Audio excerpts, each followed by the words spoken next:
secure our digital space and create safe spaces for the global citizens, it is important for us to note our achievements.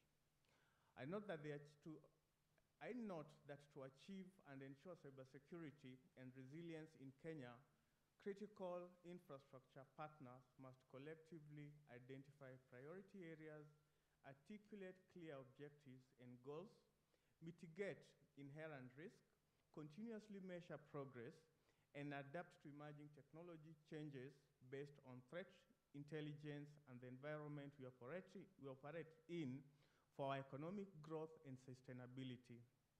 ICT is now a factor of growth in our economy. And one of our key priority areas is cyber skills, the skills gap, which is still one of the serious bottlenecks in the realization of an optimally safe, secure cyberspace. We all know that the government has identified technology as one of the key pillars that will transform service delivery in this country. The government's digital agenda is to enhance government service delivery through digitization and automation of government critical processes and make available 80% of government services online. This will be addressed through various ambitious programs and initiatives, among them, 1, laying over 100,000 kilometers of fiber cables across the country. Number 2, installation of 25,000 public Wi-Fi hotspots.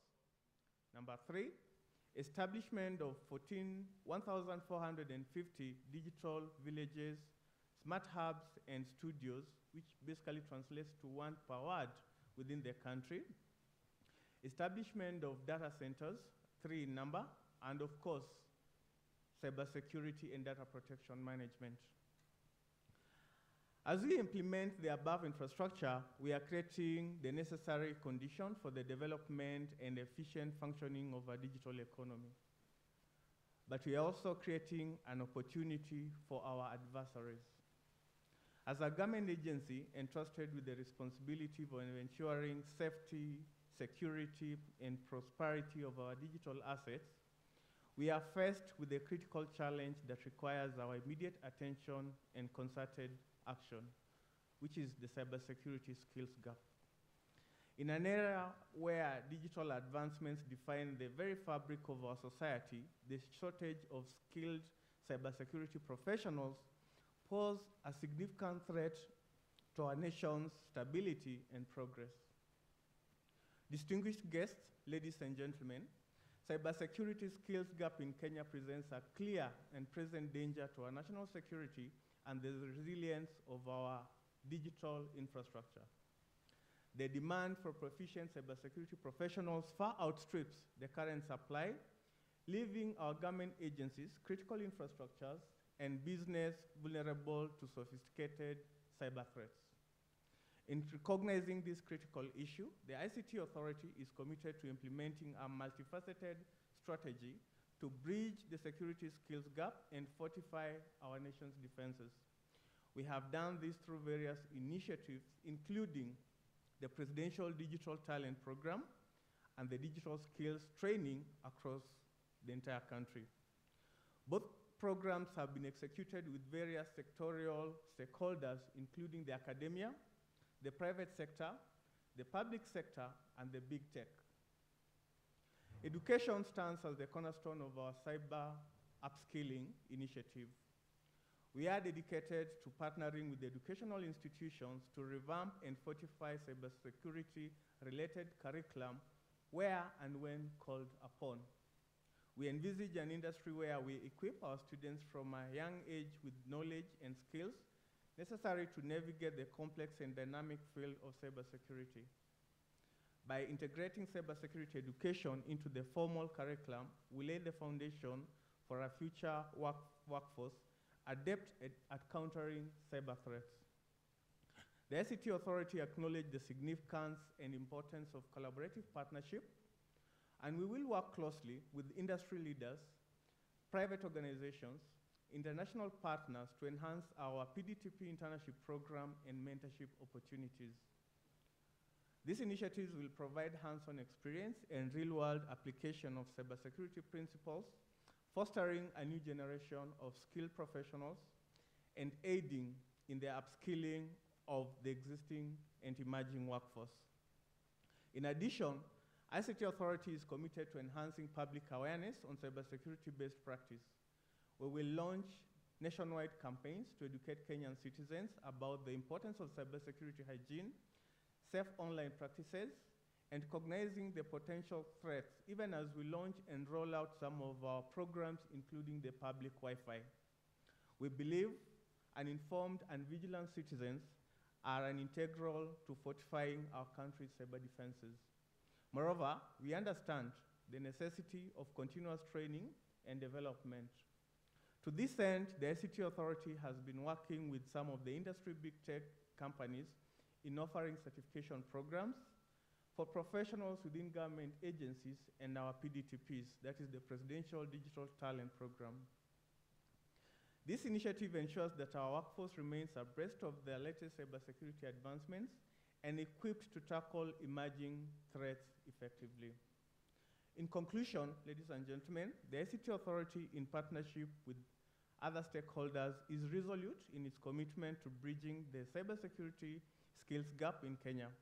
By partnering with educational institutions, private enterprises, and industry experts, and by fostering public awareness, we aim to create a more secure and resilient digital ecosystem for our country. Together, we urge us and we request that we forge together towards a path of a safer and more prosperous Kenya. Thank you, as the industry stakeholders, for your dedication and unwavering support in this crucial endeavor. Together, we will build a robust foundation for a digitally secure and thriving country. Thank you very much. Those are the remarks from our CEO, Mr. Stanley Kamanguya. Thank you.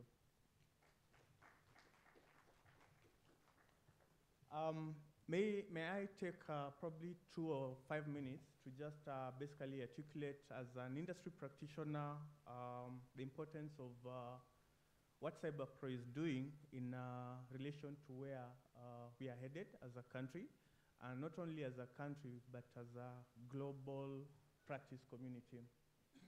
You realize that everything nowadays is actually pegged on a digital platform.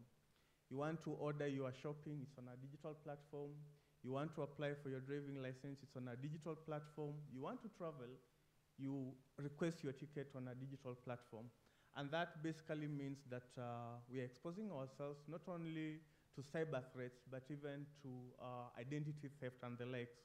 And therefore, an initiative like this, supports what we think is a very important aspect of cyber awareness, and basically having a cyber-aware community and citizenry.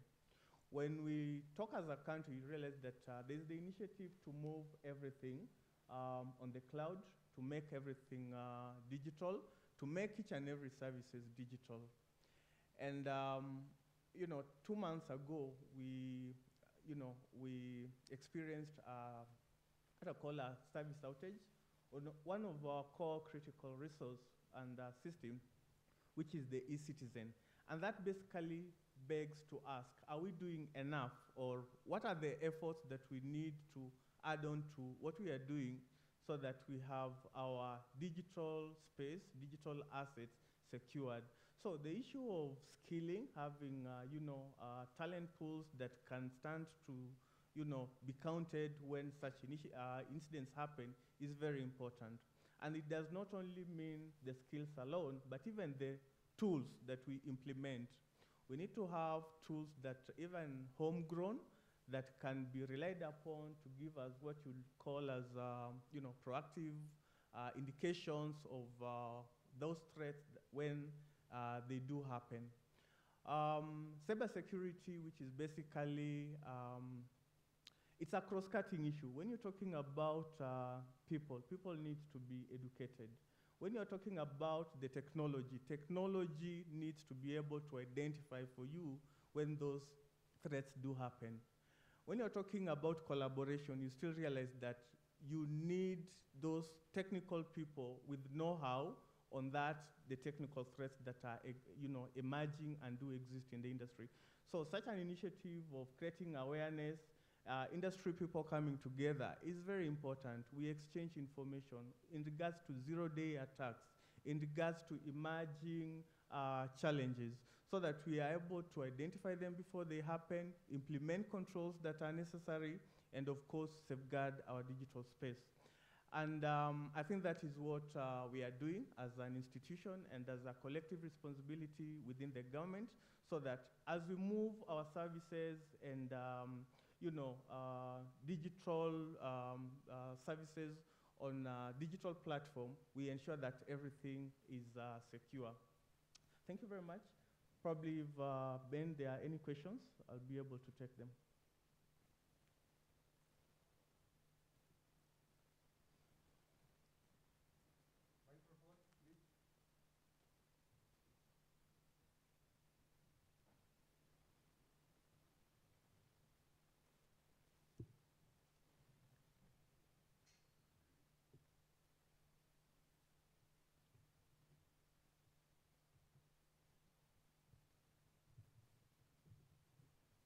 Yes, anyone with a question?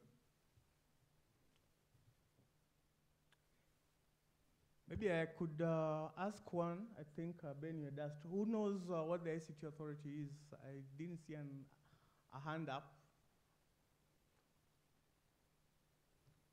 ICT authority. Ever heard of ICT authority? Yes. I think there is a hand over there.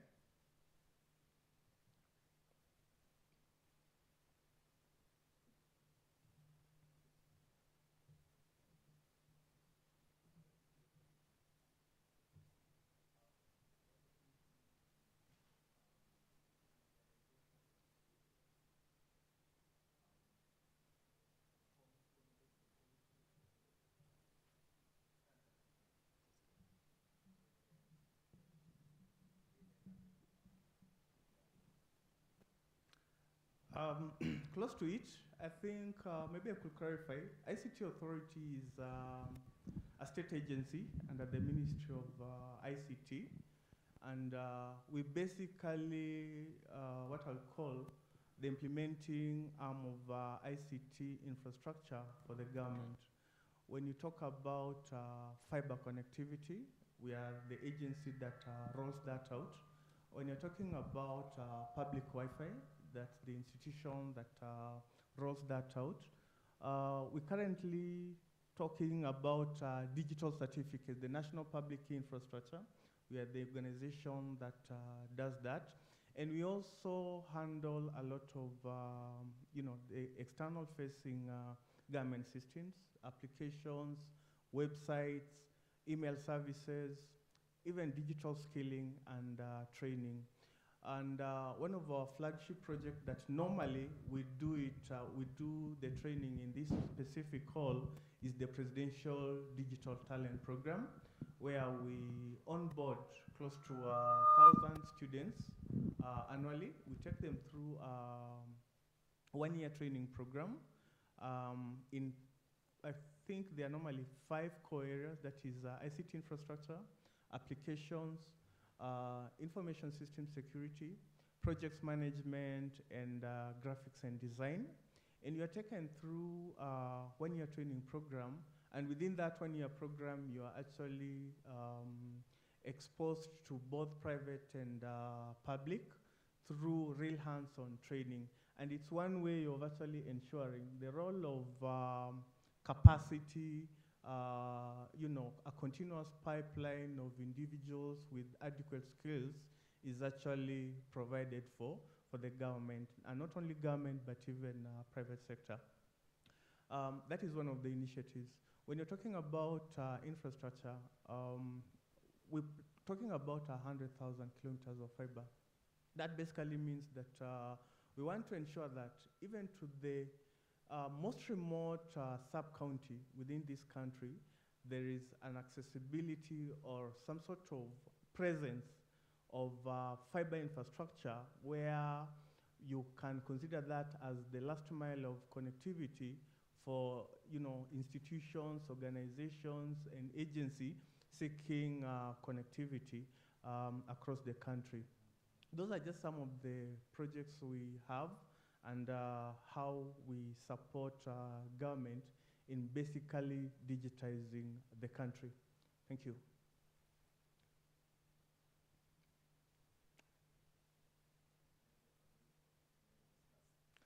Yes, you can ask. You're audible enough.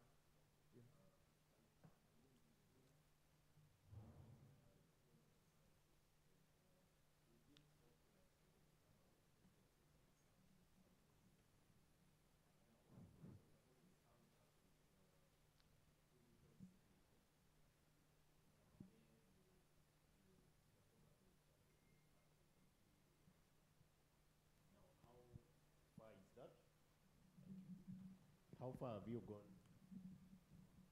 with how far have you gone with implementing the public key infrastructure, and is this available to developers like us out here who can tap into it and assure their clients that it is viable to use? All right. Thank you, Mr. Njuguna. A very important question. I think digital signatures are a derived service of NPKI. And I would want to assure you that that was rolled out. We've rolled out, it took us 2 years to actually roll out that infrastructure. And as of January this year, we were live. And we've currently onboarded around 6 government agencies. And we are issuing out digital signatures. If you look at our website, you'll find the framework, the current NPKI framework, and how it works within the country. We, as the ICT authority, we primarily, sorry, we offer the digital signatures. It's hierarchical. You'll find that there is the root CA, which is Communication Authority. Then we have the government CA, which is the ICT authority. And of course, there is the opportunity for private sector CAs who also have, we have quite a number that are already registered under that particular area. And then below the government certification authority, we have the registration authorities. Now, these are the agencies that have services that are meant to be consumers of digital signatures. Once you've been issued with a digital signature, let's say as a programmer or a software developing house, it enables you to be able to sign your code so that no one can actually download and copy your code and replicate it somewhere else. It is that online digital identity that assures this code was written by Njuguna Coding House, and it actually belongs to him. So that is a service that is already available. You can reach out. We will be able to see how we can support that particular requirement. Thank you. Yeah, there's another question over there.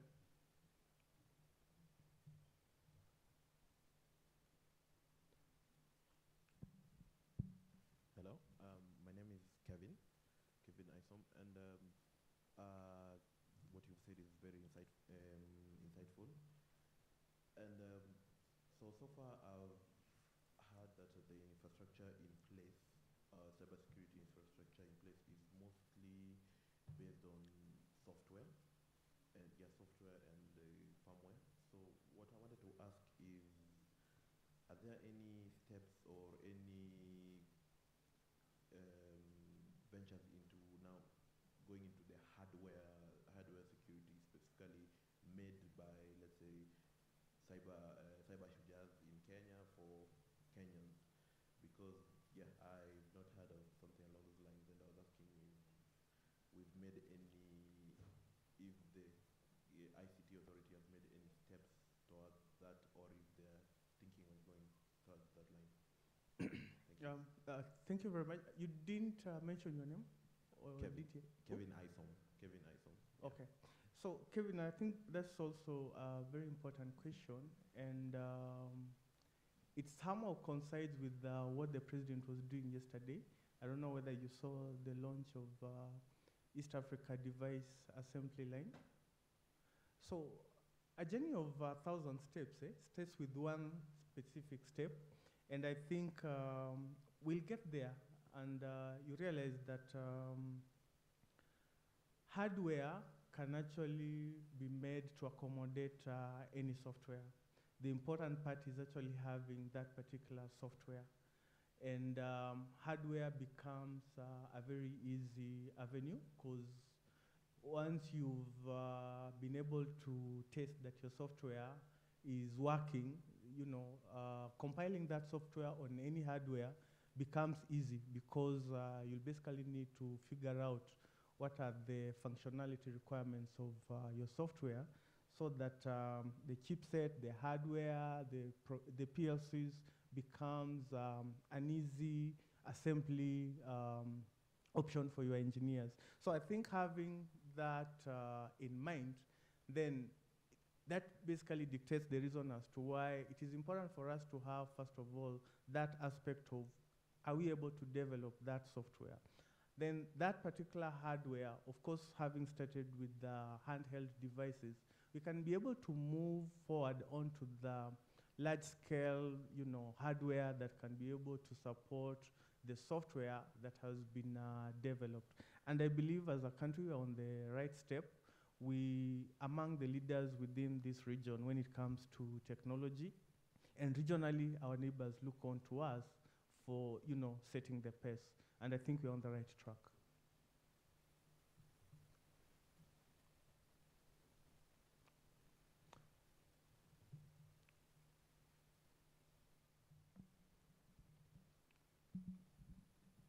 Thank you so much for your presentation. My name is Rafael Kaibiru from Machakos University. ICT Authority is doing a good job. Now, the government is launching digital villages and Wi-Fi, public Wi-Fi in various parts of this country. And that is a way of showing that the government is considering digital economy a pillar of the general economy of the country. But we cannot grow without cybersecurity. Now, when we are training cybersecurity awareness to organizations, we are focusing in urban areas and companies. As ICT Authority, have we thought of how to make cybersecurity awareness reach that digital village in the language they understand? Maybe I can give a small story stroke an example. When I was graduating with my master's from Strathmore University, I decided to take my graduation party in my rural home. Now, I was asked by the MC, now tell us why you called us here, what are we celebrating? Now, it became a bit, it caught me by surprise because my mind was frozen a bit. How do I explain cybersecurity to my villagers so they can understand what this man has called us here to celebrate? So I managed to make up words in my mother tongue and explain to them. And after a week, I received so many calls from my villagers telling me that one of our neighbor pesa yake imeibwa kwa account, si tusaidie kumrudishia hiyo pesa. Now, because I said, mimi in my mother tongue, now translating, mimi nimesomea kuchunga mitandao. Wakora wasiingie, niko hapo katikati.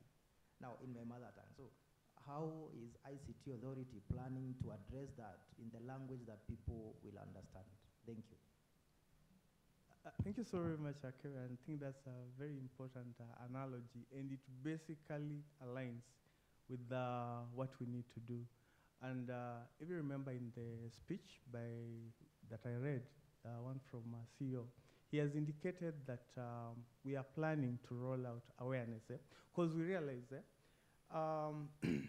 whatever we are doing could be a poisoned chalice. You roll out Wi-Fi, but without the appropriate knowledge to the citizenry, then you are basically giving them something that will basically get them entangled. Let me use that word. For example, you might find that you set up a Wi-Fi at a location that you are creating Wi-Fi zombies, people who just come and congregate at that Wi-Fi without doing, something productive. So there is what I'll call a scaled awareness that we look at cybersecurity, the risks that are inherent with within Wi-Fi. And then the other aspect we'll be looking at productivity. What exactly do we use this Wi-Fi for?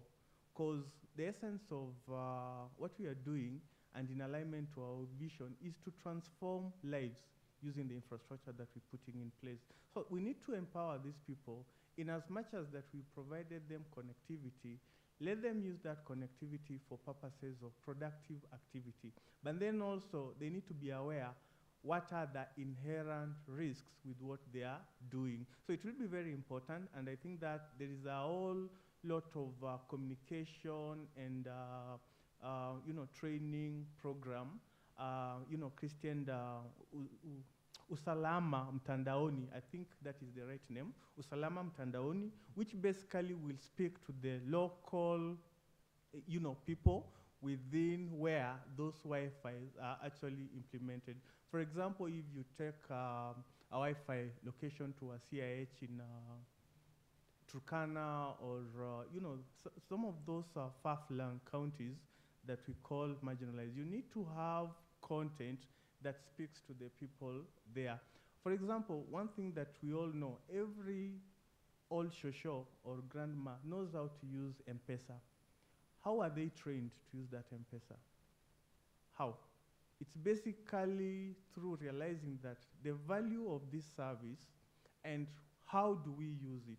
It's the same way that we are planning to craft messages that will talk to the communities on the value of what we are rolling out and how can they use it gainfully and productively.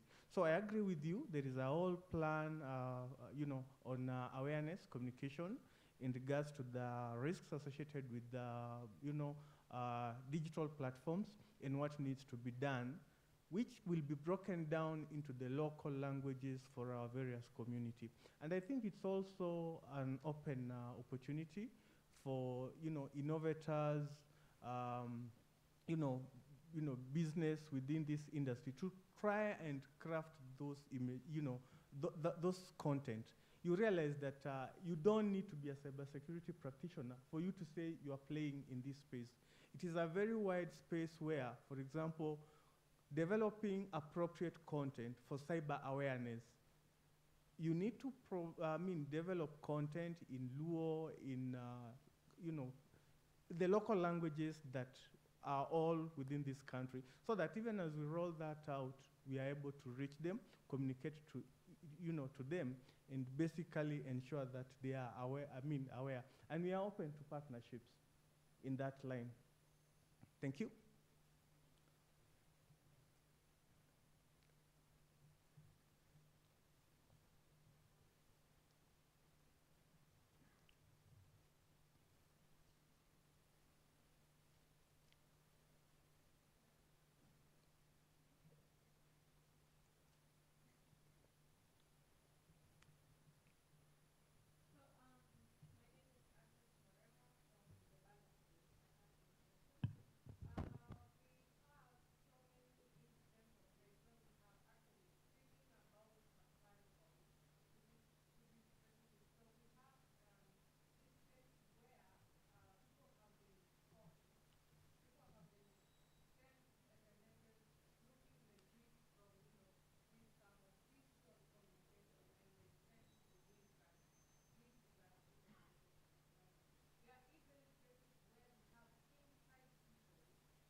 Thank you very much.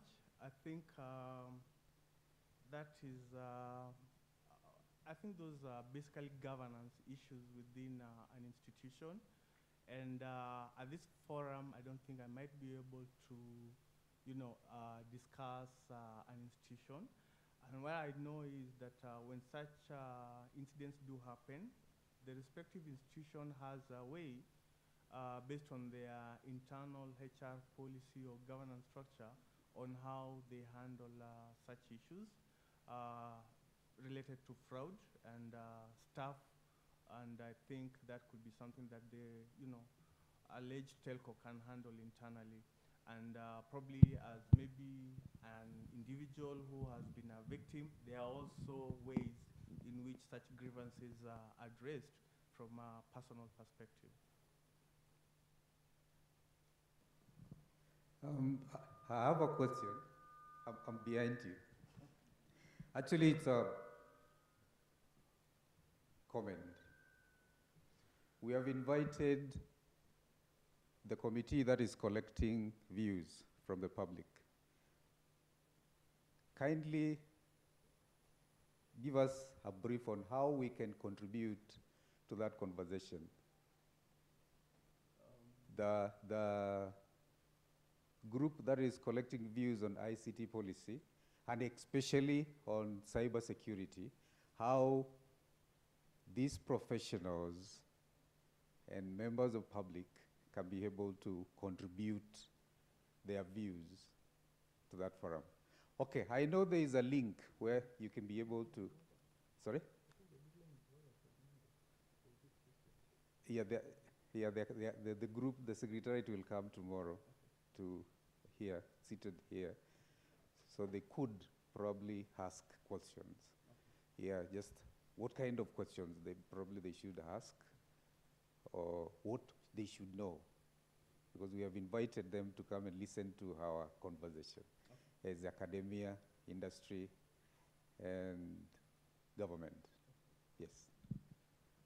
Yeah, thank you, Ben. And I think as the CES clearly put it, and I believe you are referring to the sectorial task force on ICT. Yes, yes. Yeah, so I think basically as the CES indicated, it's been a while since the sector had what you'd call a substantive review and reforms, and I think we're looking at this particular opportunity to see what changes needs to be addressed within the sector.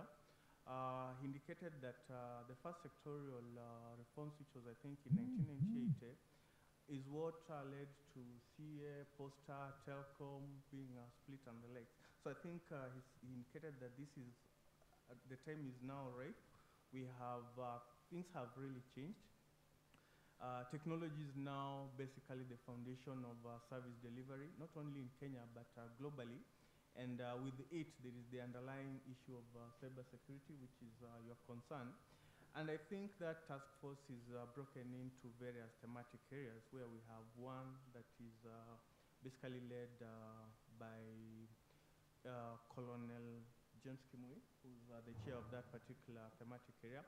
And you realize that within that sector, we have laws that have come up, Data Protection Act, Computer Misuse and Cyber Crimes Act, which are some of the laws, even some are still in bill status, the Critical Information Bill. So we need to see how do we, bring in some sense of order. And of course, there are also institutions. So there's the, initiative to try and see, do we have what you call overlapping roles and mandates, and how this can be streamlined so that we have efficiency, responsibility, and of course accountability when you're looking at issues, technology, within the whole of that sector. So I was asking Ben here, I don't know whether the deadline lapsed or it's today, because I think there was a limitation to the deadline. So perhaps if it's still valid, you can be able to share your thoughts, so that some of the issues that you have, especially on cybersecurity, responsibility, digital space, software, how do we look, what would you want to be considered? What would you want to be, addressed? And even, curriculum development. You realize that probably our curriculum also needs to keep pace with what the industry or rather what is happening in the industry. So it is very important that such issues are addressed. And of course, going forward, we can be able to align the industry so that it's able to serve us for the next, coming years. Thank you.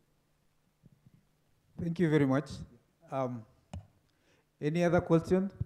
Okay, we'll take one question and then we will end this session. Thank you very much, Irode. I think mine will be a comment. My name is Samuel Nandasaba from Universities Fund. I'd like to commend ICTA for the work you are doing, especially in deployment of ICT interns to various government agencies. But as maybe an ICT practitioner, I will actually request that if you can partner with various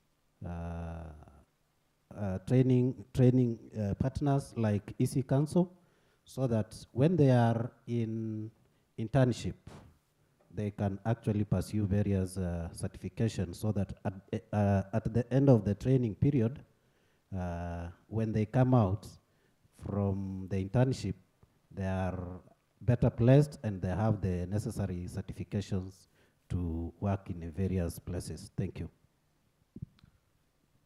Just a quick comment, and I think that's a very important issue you raised, and that is exactly what we do.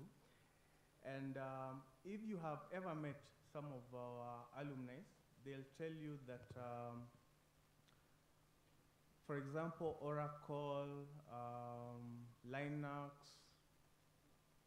Huawei are some of our big partners whom we partner with. And they live there with various certifications. And the good thing is, some of them who actually turn out to be very brilliant secure jobs within those institutions that they are normally sent to. And I think we are on this particular intake that we are taking this year, which will start in November. I think it's our 8th year, if I'm not wrong, 8th cohort or something. And you'll find some of them are actually secured employment. KRA, HP, Oracle, Microsoft, they take some of our graduates from the PDTP program. And we get that collaboration with the big tech on training, Fortinet, Linux, Oracle, Huawei. They live with some of those certifications. Thank you very much. I think, Ben, I will beg to end it there. Yes. A clap. We said it was the last one. A clap for Irode.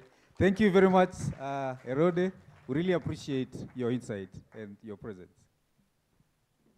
Okay. Peter Ejiofo. And Peter, forgive me if I pronounce your name differently. You will guide us on how to pronounce that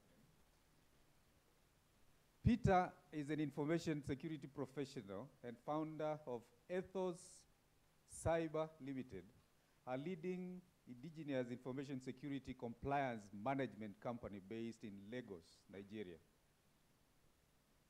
which he is currently presides over. He is also the chairman of Endo Survivors International Foundation.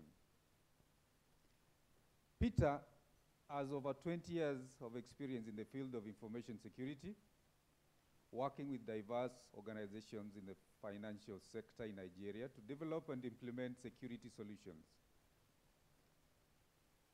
He is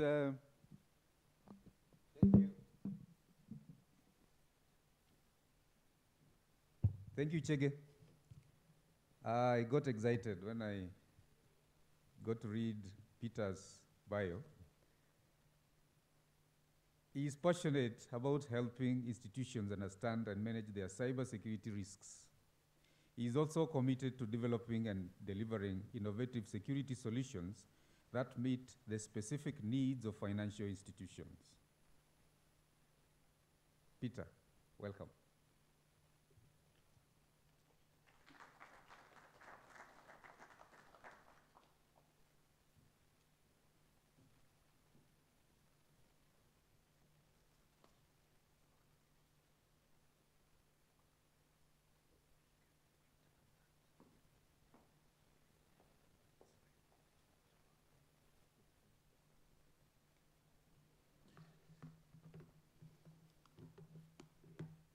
Good morning, everybody.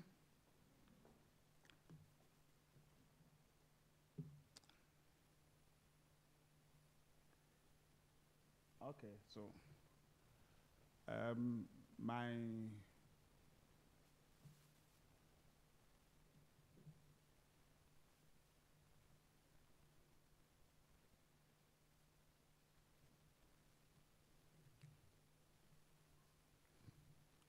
my task this morning is to give some perspectives on healthcare and cyber, and looking at how the healthcare industry and the hospitals have become a source of attack too, as it happens in other industries. Slide 2. And you will agree that technology innovation and development basically driven by consumer demands. So customers want more, they have problems, and so developers are building solutions to solve their problems. It's not different, thank you. It's not different from the healthcare industries, because now patients don't want to spend long time waiting for doctors to attend to them. They want to have quick responses to their requirements. And then the healthcare delivery professionals also want to be able to serve their customers or their patients efficiently, collaborating with their colleagues all around the world, performing diagnosis across the cyberspace, and be able to deliver quality healthcare to their patients. And so the demand on the healthcare service providers is also putting pressure on us to develop technologies that will enable the delivery of these services. However, this also throws up more requirements for cyber protection of these assets and resources. So at this point in time,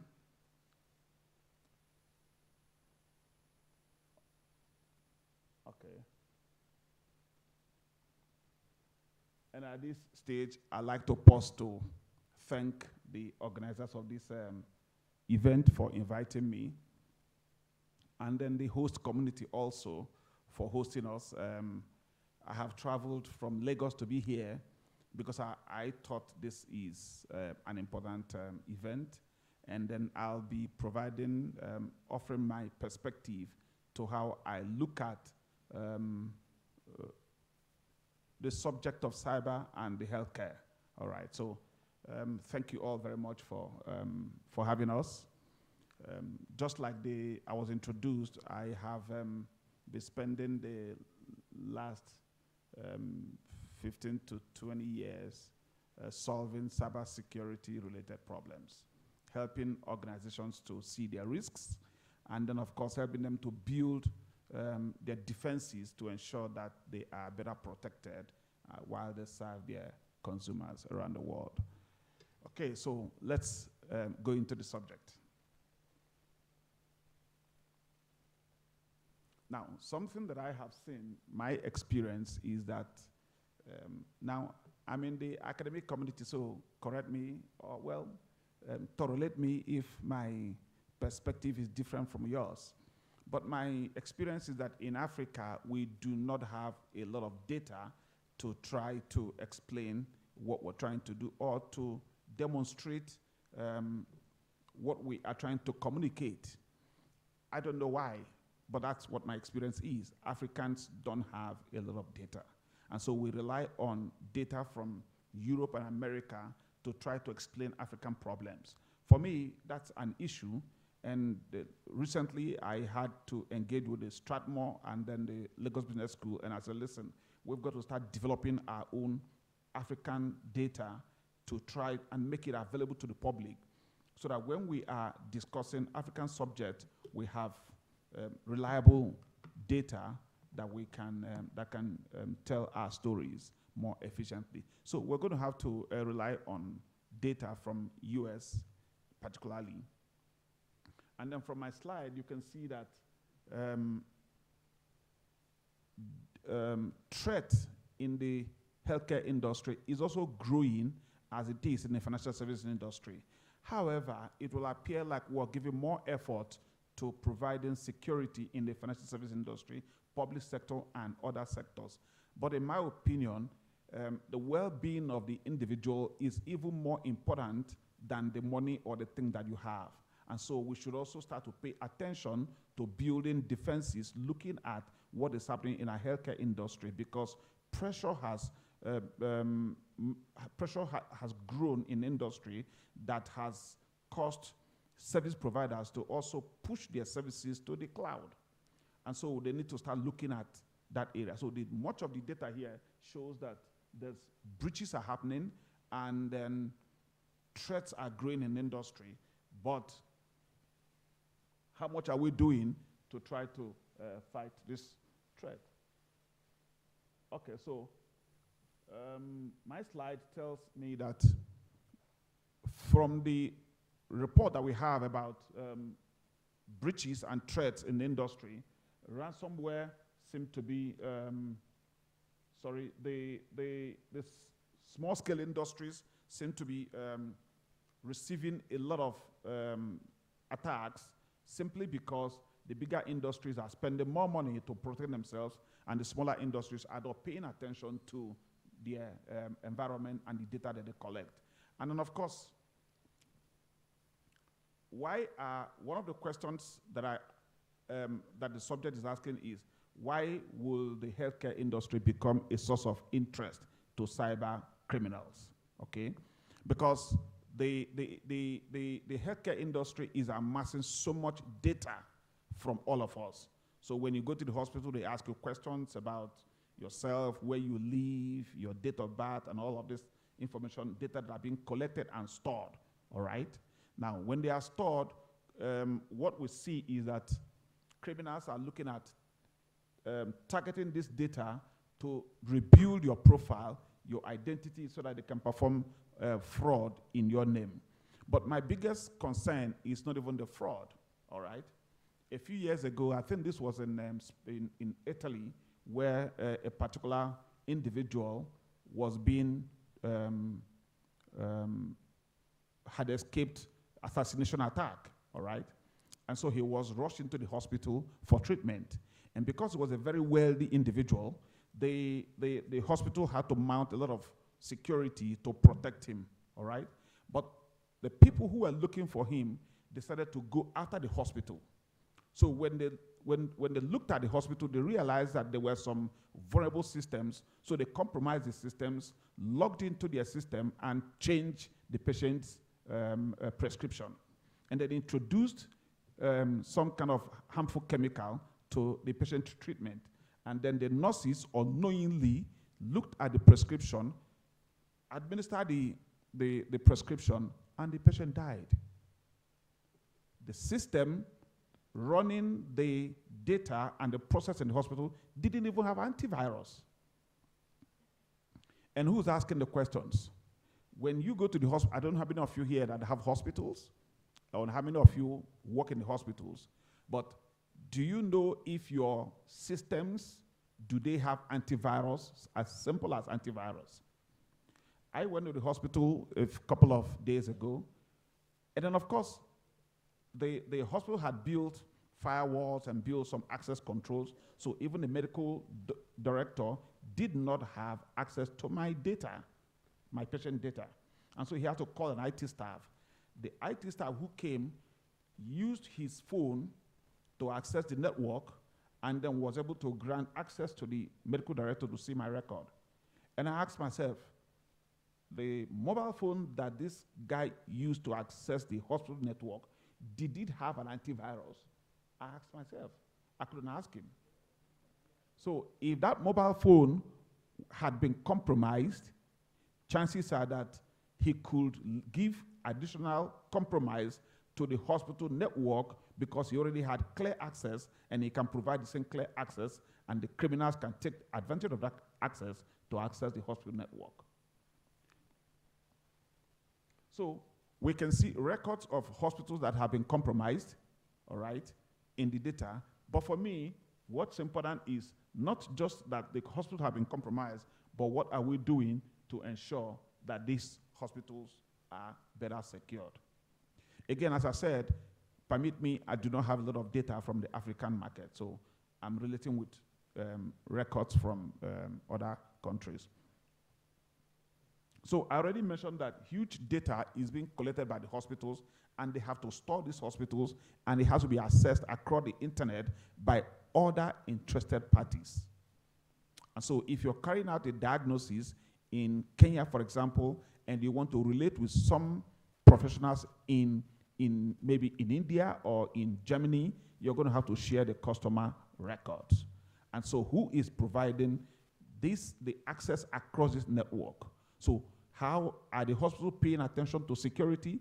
I don't know. We'll find out.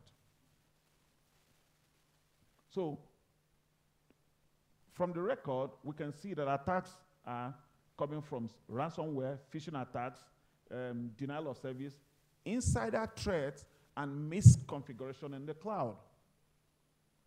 So you have, you want to have the best medical equipment for your hospital. And some of them are built in some countries where the developers can decide to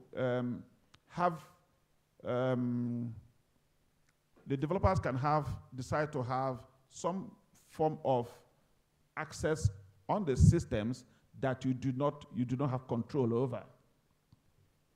And a whole lot of these systems are running softwares. How frequently do we update the software of these systems to ensure that our infrastructure that we acquire are also up to date in terms of new databases, new updates to that also have security patches that are added to the updates. So, of course, ransomware was also one of the issues that had become very popular in the hospitals.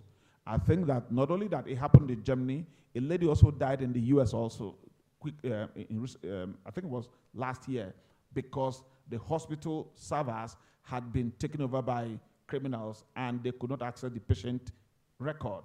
And while they were struggling with all of that, the patient died. So we have many records of death that have occurred because there were attacks on the hospital infrastructure. And so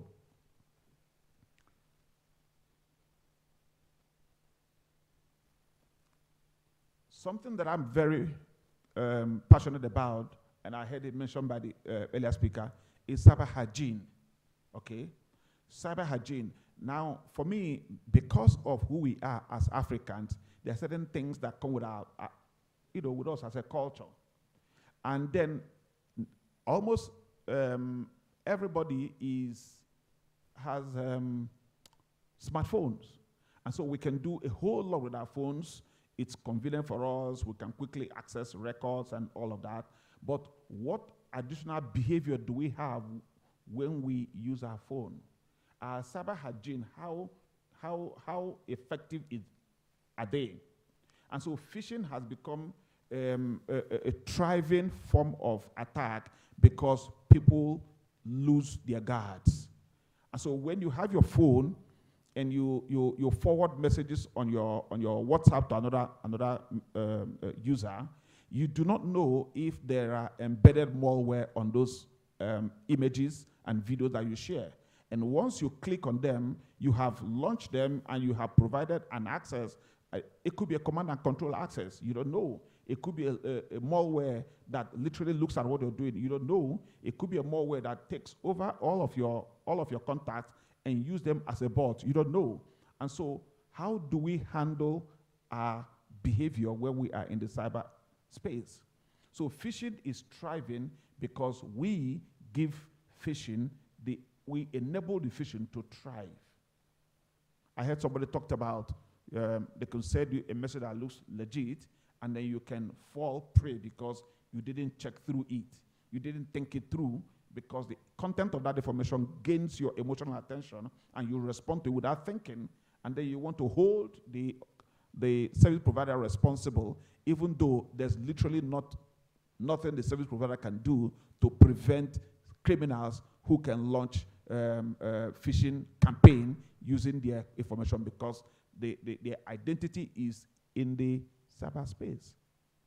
And so when they use it and create content and create a campaign and launch it to your phone, you do not have a way, the service provider do not have a way to prevent them, but they expect you to take additional responsibility to protect yourself from phishing attack. So phishing is equally attacking the hospitals because of the way that we consume cyber resources.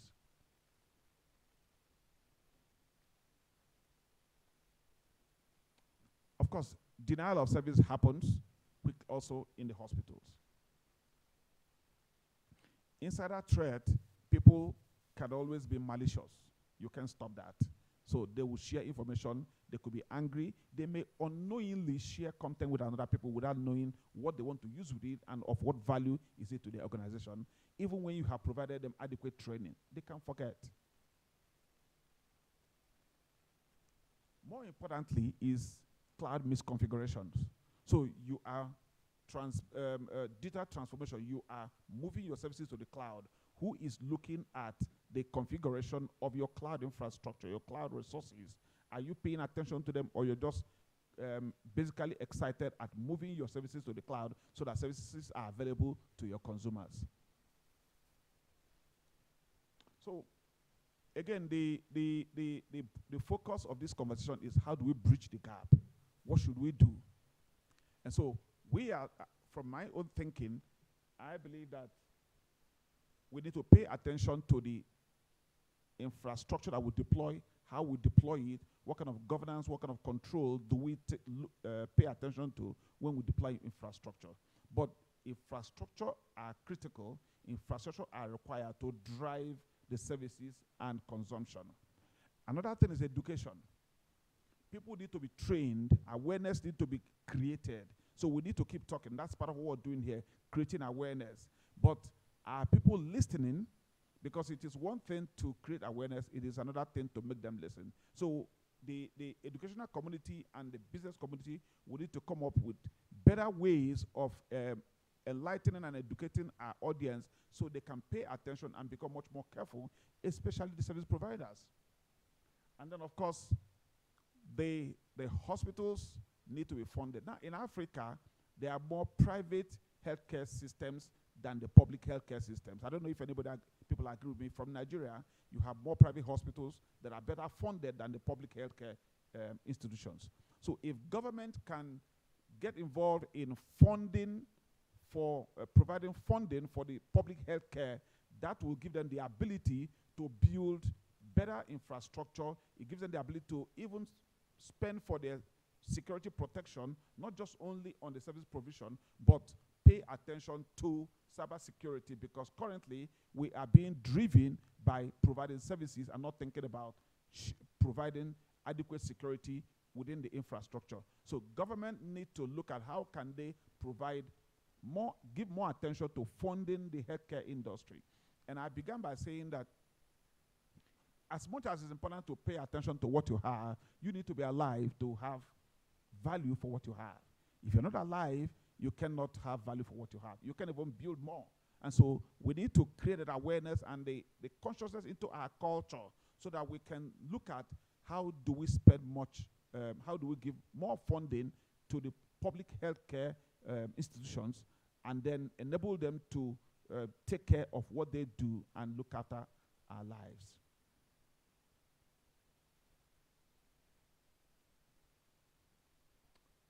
So again, this is just giving more content to why we need to provide the infrastructure and why we need to provide education and then provide funding and then of course pay attention to digital transformation. Now, what are the core areas of collaboration that will drive that will drive the effort to bridging the gap? Number one is what we call 3 pillars of collaboration the industry, the academia, and the government. Now, the industries and the academia, and of course the government, would need to collaborate more. We need to increase the collaboration, and we need to honestly collaborate, not theoretically collaborate. We need to identify what we need to do and what strategies can be adopted to ensure that the goals are met. Because the private sector, I think it was one of the prof yesterday that was asking questions about what are the private sectors doing to provide more training to users of the product, to help them to build better self-defenses against cyber attacks. And I was going to think that the academia should come out a little bit to the industry, reach out to the industries, create programs, create content, and then approach the industries to provide additional support in terms of skills, in terms of knowledge base, because the industries are there, out there, fighting and gaining so much experience. And so the academia need the experience that we have to improve on their content and be able to advise the government and the organizations on what to do. The governments need to be available because policies and the implementation of policies are the responsibilities of the government. And so if the academia and the industries come up with plans and the government is not participating, we cannot have effective implementation. And so there has to be a robust collaboration between the industry, the academia, and then the government, so that we can build an efficient public healthcare system that is better protected for our own benefit. Next is what I call to action.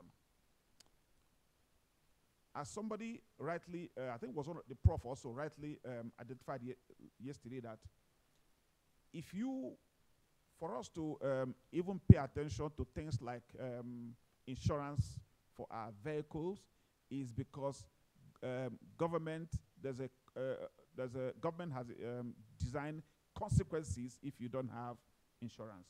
Not because we're interested in insuring our cars, but because there's something you're going to suffer if your vehicles are not insured. And so that's where regulation becomes a driver. Where there's no regulation, where there's no policy, people will do nothing. And so government will need to look at how do they regulate the security in the healthcare industry. I think it's in America, I don't know if that's in Europe right now, that they have a regulatory standard called HIPAC, which means that for you to operate an hospital, there's a minimum security standard that you must comply against. In Africa, do we have healthcare based security standard that we must comply to? Or you just wake up and run your hospitals? And so regulation has to be strong. If it's not strong, nobody's going to do anything. And we cannot create regulation. The industry can't create regulation. The academia cannot create regulation. It is government that creates regulation. And so the government need to wake up and look at what are the regulatory requirements for the healthcare industry that are designed for African community or African environment, not to go and cut and paste of what was done in Europe and America. We need to define our own homegrown regulatory framework for the healthcare industry. The insurance will need to start asking questions. They need to start designing policies that will enable them to demand what are the causes of death when somebody dies. Is it related to cyber attack? Or is it related to system compromise? And so if the insurance are putting up, including in their or better still, underwriting their patients based on cyber-related requirements, then the hospitals will have to wake up and look at what penalties they will pay if they discover that the patient died as a result of cyber negligence. So there has to be collaborative efforts. We have to jointly speak about it. We have to jointly create programs. We have to jointly create effort. We need to work together to see that we are looking at paying attention. Because what's going to happen, as I said, the next target is going to be hospitals. The banks are protecting themselves. The government are protecting the data. The banks are not protecting themselves. They're protecting their records, not themselves. They're protecting the customer information. The government is planning to protect the citizens' information. But that information, we can take it and willingly give it to the hospitals. And who's protecting it there? And so if effort is also not designed, not looked into building defenses around our healthcare environment, we have just left one road, very efficient road for us to be destroyed. Because two better things are going to happen. Your records are available. They can use it to rebuild your profile and your identity for fraud. 3 is, if they want to destroy you, they can target the hospitals. I don't know about here, but recently in my country, we were told that the election was compromised because there was attack within the communication system and the applications. And so this is going to start to happen in other countries. They're going to start to target everything.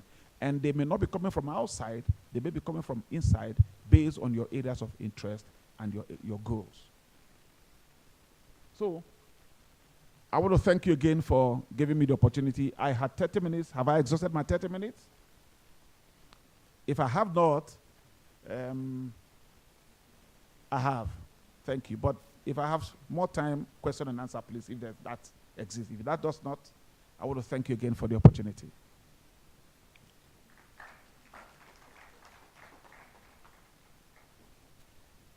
Thank you very much, Peter. We'll set time for question and answer for Peter. So for now, we are going to move on to the next speaker, and we'll give Peter a break. Thank you very much, Peter.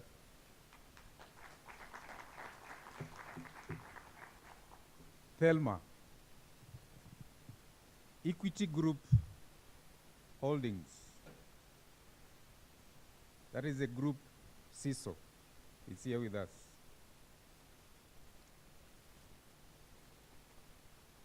Named Global Top 100 CISO in 2020 and 2021. Top 50 woman in cybersecurity Africa in 2020. CISO of the year in 2022. Wow. Women in cyber. Please welcome Thelma.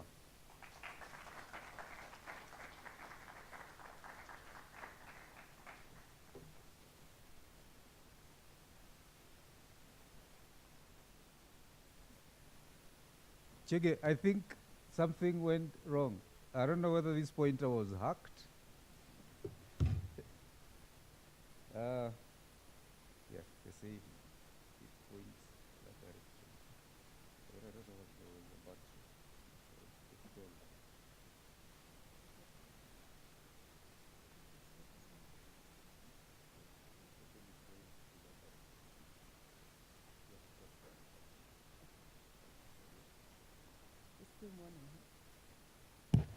Okay, good morning, colleagues, industry peers, government, and fellow cybersecurity practitioners. My name is Thelma Khanaka, and this is very interesting. Every time I've been in Kenya for 2 years, and up to today, my colleagues don't know how to pronounce my surname, and I realize it's a East Africa thing. So it is Khanaka, and of course, I come from the country of champions. We won the Rugby World Cup over the weekend, so we're still in celebratory mode. So today, we're going to talk about women in cyber. And I felt before we get into the details, let me just explain who this woman in cyber is, just for context, just a couple of minutes. So I've been in the industry for 20 years, and I've been a CISO, or what we call Chief Information Security Officer, for about 5 organizations, including Equity right now, in telco, banking, government. And I've also been in audit and advisory, leading cybersecurity services with KPMG. I've ran my own business selling security services. I headed up one of the Jewish-based organizations in South Africa providing security services. And of course, I've been a business analyst as well. So I've seen it all in a nutshell. I mean, when we started cybersecurity in, I don't know, early 2000s, we were still worried about, kids hacking websites. That was like the huge concern. And then if you look at where the industry has evolved and where we are now, we are dealing with nation-state type of attacks. We are dealing with advanced persistent threats, ransomware and so forth. So the industry has really evolved. And, I've seen it from the practitioner side and also as a customer and as well as from an audit perspective. So it's really a very, very versatile industry. But then if you look at all of these things that I'm describing, where are the women in all of this, in this industry? And I think just for some bit of humor, you can see those two gentlemen over there who cannot even come up with workable solutions. So you see why you need us women in the industry. Okay, so we're going to cover three aspects.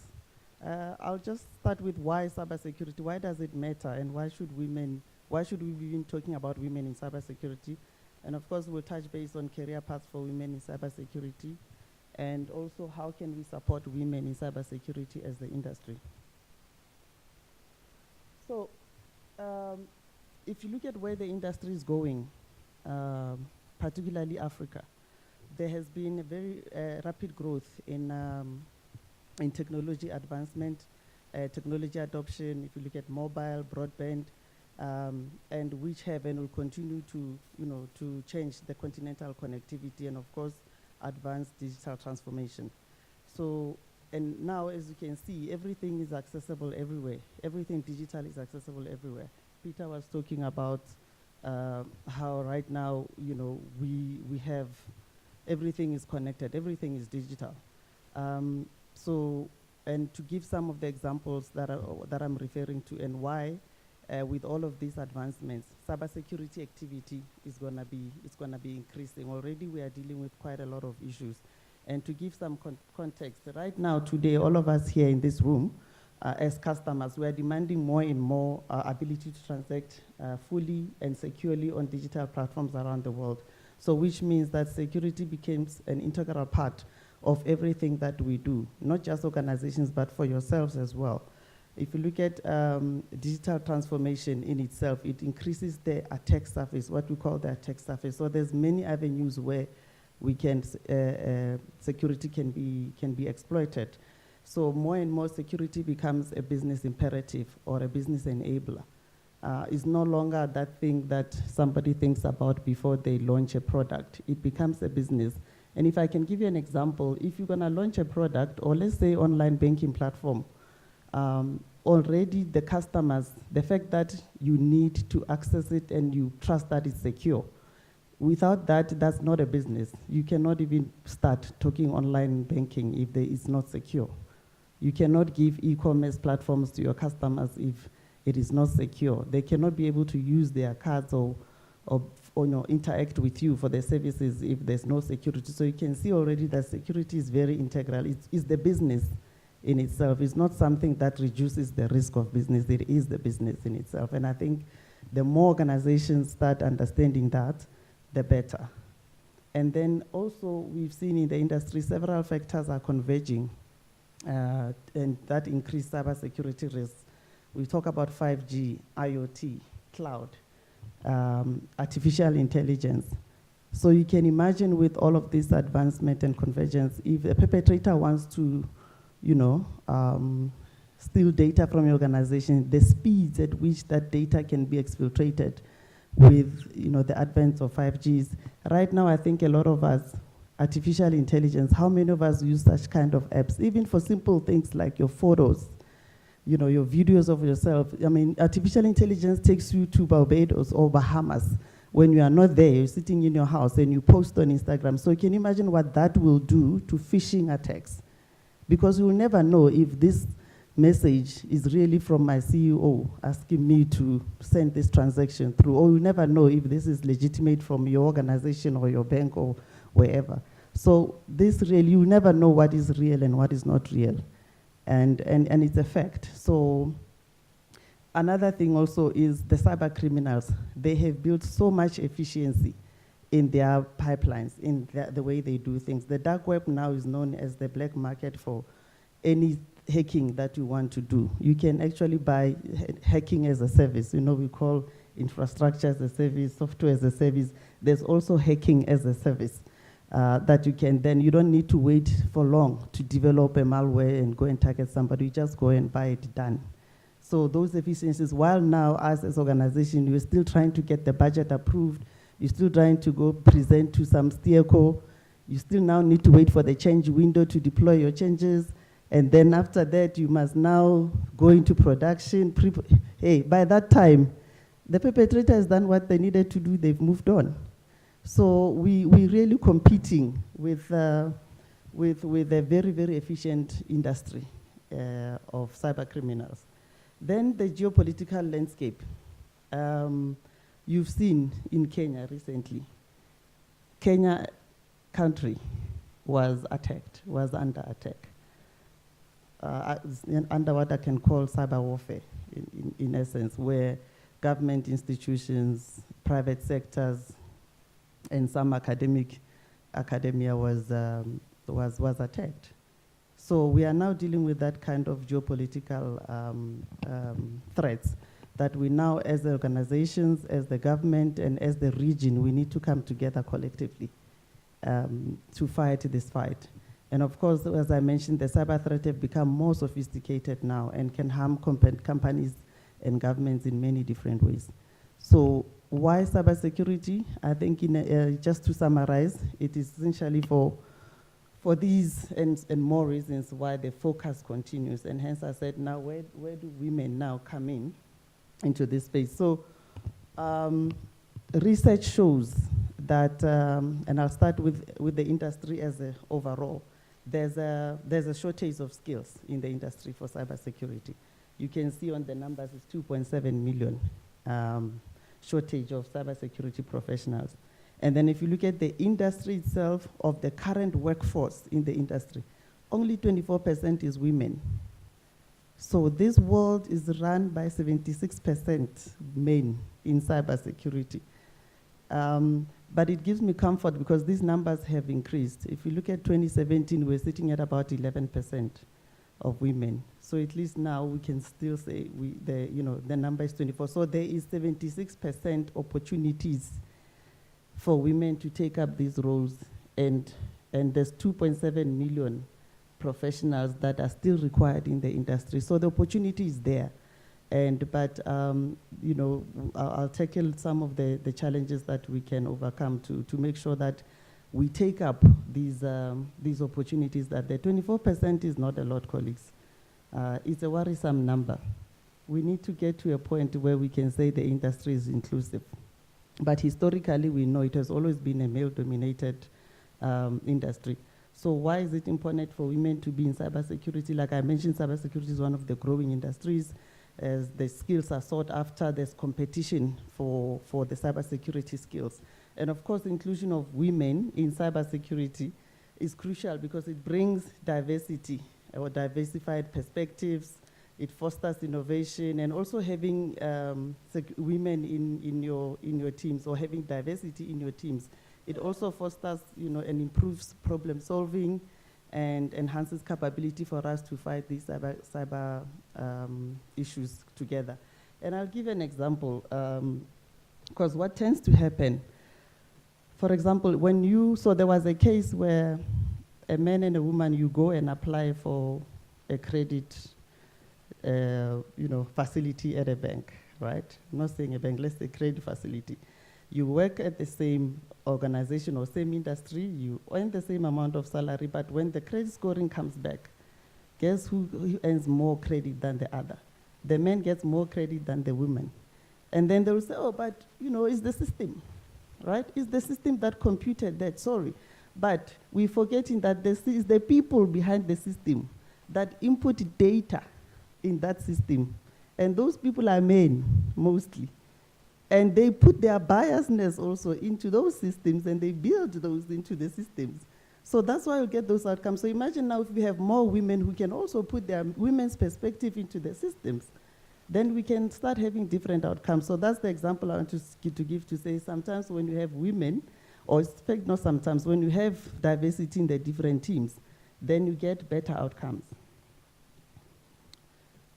Okay, and then you can see on the right there, I'm showing what opportunities exist within the industry. I mean, these are some of the many that are out there. You can look, you can see the green is mostly what we can call, you don't need to be deep technical to be able to do some of them.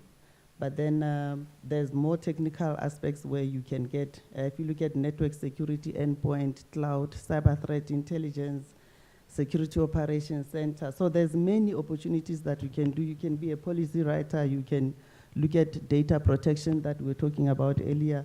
So there's many opportunities because cybersecurity is broad in itself.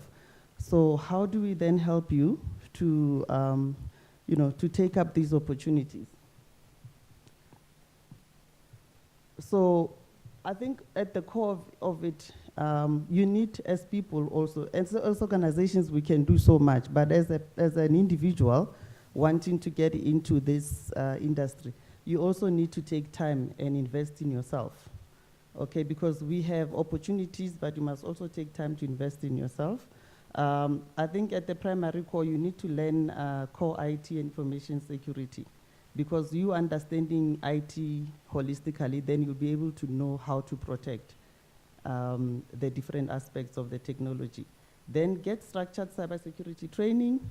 You can take up professional exams and get certified. There's quite a lot of them on the right-hand side. I'm mentioning there, the EC Council, ISACA, and so forth. So there are those organizations where you can take up those kind of trainings. You can test yourself with hands-on cybersecurity use cases, and importantly also build interpersonal skills, because if you're going to be a security professional sitting in the corner by yourself, you're not going to get anything, because half of the time what you do, what you need gets done is done by other teams. So you need to be able to talk, you need to be able to foster relationships so that you can get people to do the right things. So that's very important, that as well. Then, so now let's talk about how can we support women. And I specifically said supporting women in cybersecurity, not necessarily as challenges, because the moment we call it challenges, they remain challenges. So a lot of the times as the industry, we focus on the two aspects, on the pipeline and getting individuals into organizations. But if you look at the whole life cycle, career life cycle, there's an opportunity for us as the industry to come together with initiatives on women empowerment, which covers the entire life cycle. For example, if you look at on the pipeline, the key barriers that we are dealing with as women, if you look on the pipeline side, the low enrollment rates in STEM. I don't know if it's the case in Kenya as well, but in the markets I've been, you find that there's not many people that are enrolling in those science, technology, engineering, math type of curriculums. And then, of course, the male-dominated feeder industries, lower awareness of cybersecurity. We find there's still low awareness of cybersecurity everywhere. But then in addition to that, there's also negative perceptions of cybersecurity. So, and also fewer role models. So that's at the barriers at the pipeline. Now, if you move to the recruitment side of it, then there's unequal access to the job market. It happens. When we get applicants as organizations, mostly you'll find there will be males that are preferred, and it's still there. Lack of access for non-technical and non-STEM entrants that we're talking about. Then perception of the industry as masculine. It is perceived as masculine, and it is masculine, unfortunately. and the discrimination against recruiting younger women in childbearing age. I don't know if you are aware of that.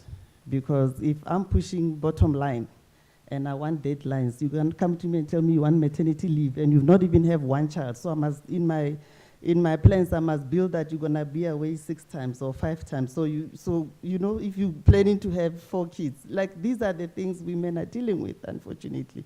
So these are some of the key barriers. Now on retention, those that are now in the organization, there's dropout, difficulty taking time off and returning to work, combined with long working hours. Because as women also, we are still expected to do our womenly duties.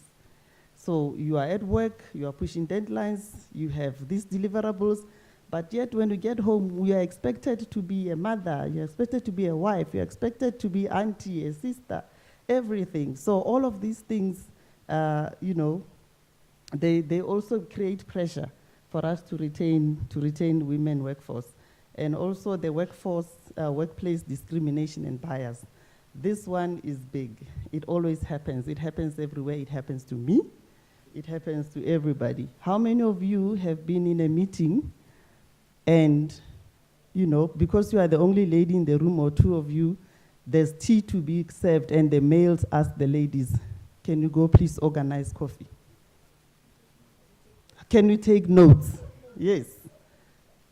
How many of that happen? It happens all the time. And sometimes even they don't even expect a woman like me to be a CISO. I've been in situations where people are saying they're coming to meet a CISO. I rock up, they say, is she coming? They're asking me.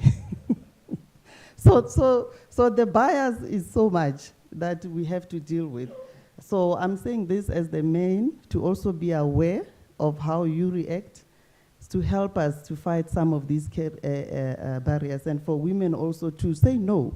Because when you say no, sometimes they look at you funny like, what's wrong with you? So let's be aware of that. And then another key one is the imposter syndrome. What we find is a lot of women, they have self-doubt. And you find a woman has achieved so much, they have credentials and everything, but self-doubt is still very prevalent and low sense of belonging.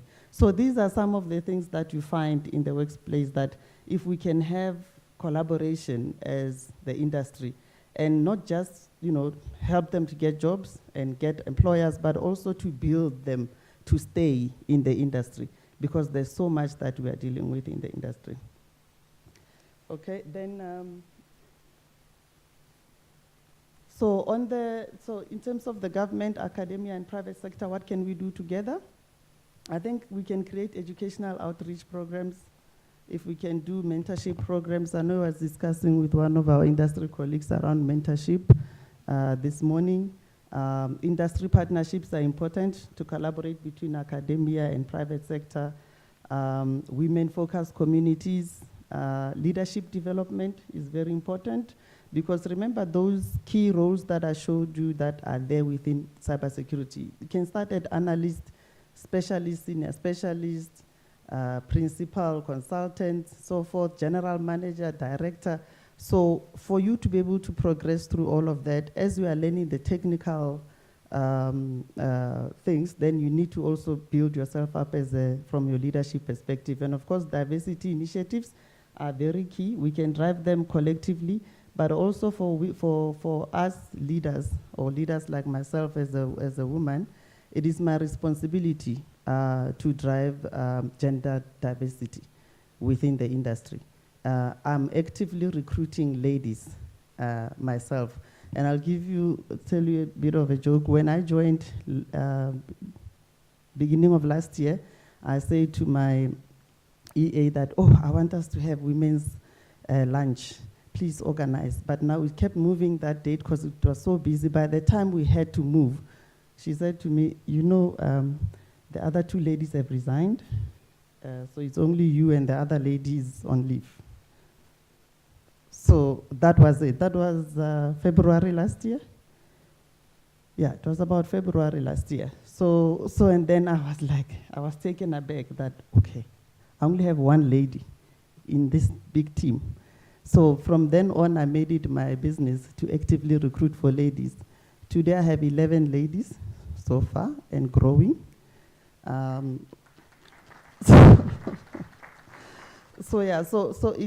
So we need to actively drive diversity in the industry, and it's a call for us to do this jointly as the industry. So that's all from me.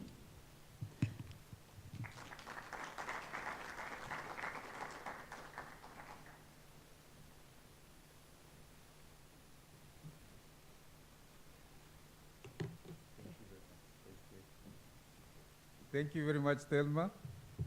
Please, clap for Thelma. Again. Thank you, thank you.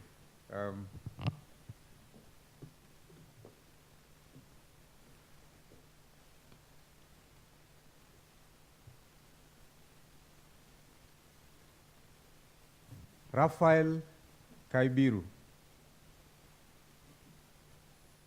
Dr. Oluoch.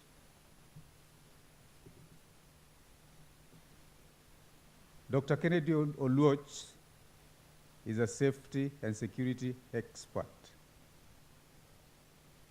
He has vast experience.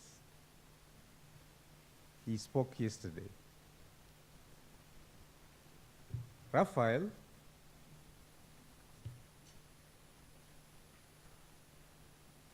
Kaibiru, accomplished professional with a versatile skill set that encompasses the vital domains of cybersecurity policy, strategy, compliance, auditing, awareness, training. Please welcome on stage Dr. Oluoch and Raphael Kaibiru.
Yes, my name is Raphael Kaibiru from Machakos University. I am an academician, a lecturer, and also a cybersecurity researcher. And today I'm here to share with you my thoughts on how we can use AI, that is artificial intelligence, to close the cybersecurity skills gap in Africa. Now, yesterday I attended the first day of our conference, and several speakers gave their thoughts about cybersecurity skills gap in Africa. But I want to give a brief statistics about cybersecurity skills gap in Africa. But as an academician, we are first told to give a global view, come to the regional, that is Africa, and you narrow down to your specific country. Being a Kenyan, I'll narrow down to Kenya, but I'll be representing Africa as a whole. So globally, we are told that we need 2.7 to 3.4 million cybersecurity professionals to fill the gap that is existing globally.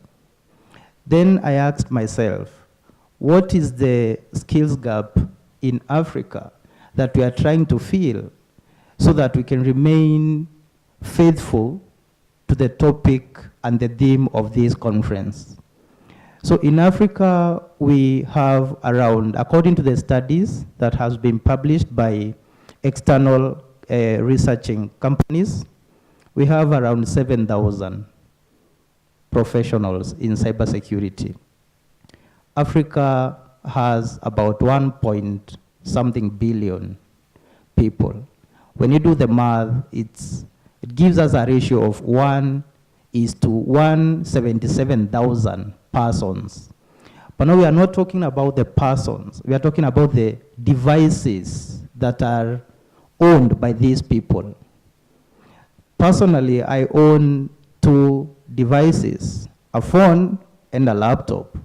All those go online at a particular point in time. So how many do you think we have in the African continent that need the cybersecurity skills to be protected? That is from an individual perspective. How about organizations? How many devices, endpoint devices, the servers do they have? So then we come back to our region, Kenya. The statistics shows that in Kenya we have, though it's a bit, I would call it outdated a bit because it's 2018 study, we had around 1,700 professionals in cybersecurity. But then the same study projected that by 2023 we'll be needing 40,000 to 50,000. So you can see we have a very big gap to be filled. This year is 2023. Do you think we have filled that gap? Do you think we have filled 40,000 to 50,000? I can hear answers from our attendees here. They are saying no. That's a big number. But still, there is hope. Now, if we have that small number to fill the many gaps that we have, then the question is, to you, you'll be thinking about this as we discussed, then how can AI come in and fill, not really fill 100%, but to augment the little number that we have. That is the basis on which we are going to lay our emphasis in our discussion with Dr. Oluoch. So AI then is a solution to go for organizations, for individuals. We have used AI, we are benefactors of this AI technology. Those who Google, because we Google every day, Google is using AI to understand what you Google. If you Google a certain topic for like in 1 day or 2 days, the next time you're opening your Chrome, chances are when you start typing, you'll get some suggestions that are related to what you have Googled in the last 2 days. Is it true? That already tells us that we are consumers of AI. But then how can we then tap that into cybersecurity field? So there are so many ways we can do this. One, we can have AI to help us in detection of threats. I didn't mention, I'm also a certified cybersecurity practitioner with IBM. I've used one of their tools, but one of the things that I've noted when we are using these big tech companies' tools, AI tools, is that especially when you're analyzing threats in African context, there is, I looked at it and Africa didn't get any traffic. Then where I was seated as a cybersecurity practitioner, I'm like, oh, so Africa, does it mean we are safe? So, but the answer is no. Doesn't mean we don't have threats coming to Africa. It's because this AI is developed with data, or it's tapping into the servers that are focusing on where these companies have an interest in. They also have an interest in Africa, but the data that has been used to train these models, where is it coming from? So AI can be used to detect threats and tell the cybersecurity professionals in organizations what they need, or rather give insight to what they need to do, because human, we are limited in one area. The other way of looking at AI as an enabler in cybersecurity is in incident response. You could be having an incident happening in your systems, but then with AI, it will come in and detect that and remediate on your behalf. So then where there was one cybersecurity employee or professional in an organization, AI has come to augment a space that would have needed maybe 10 or 20 employees to do that. So I just wanted to give that brief introduction so that you can be aware of what we are coming to discuss here with Dr. Oluoch. Welcome, Oluoch.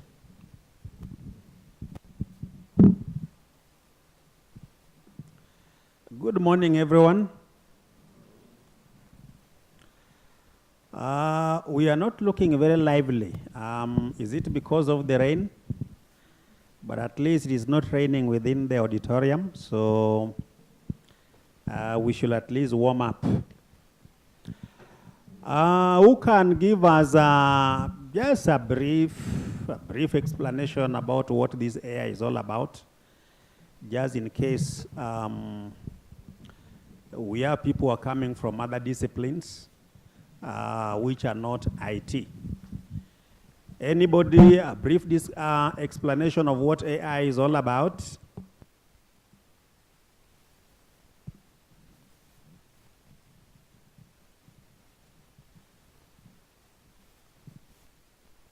Someone, microphone is very much ready.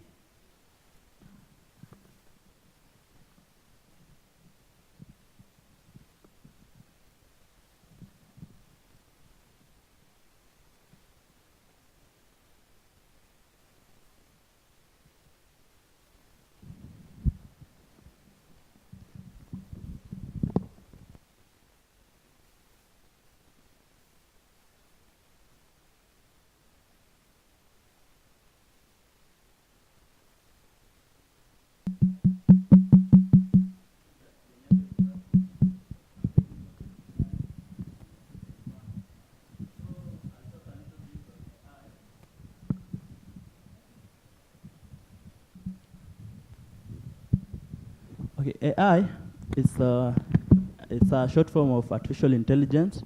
So AI is like a tool which has come to help in solving problem.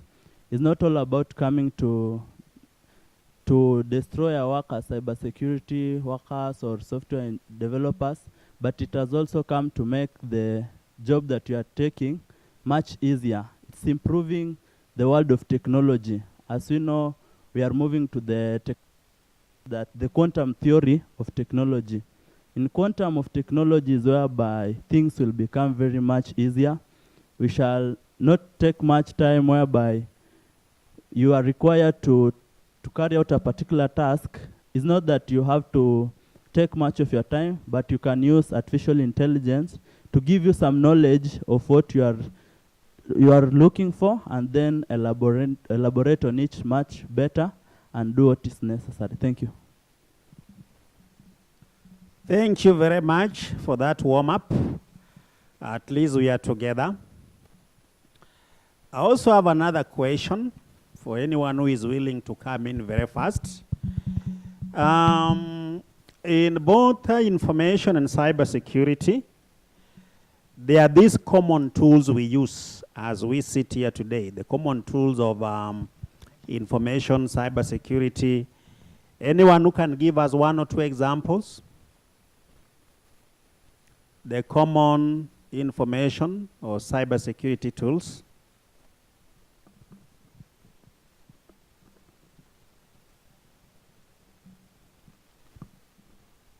Let's get back to him. Okay, for information in cybersecurity tools, for me, I understand in Kali Linux you can use the Dimitri, and also you can also use Nmap. Thank you very much. Somebody else? Somebody else? Let's hear from a lady. Gender equity or gender. We don't want to spoil the good spirit which we have already been put in by the Yes, go ahead. Good morning. So in cybersecurity, you could also be using CIM tools, that is security information and event management tools. Thank you very much. So our discussion this morning is about two things, and that is AI versus the cyber or information security tools. So the question we're asking ourselves this morning is, to what extent has AI been integrated in the common or traditional information come cybersecurity tools?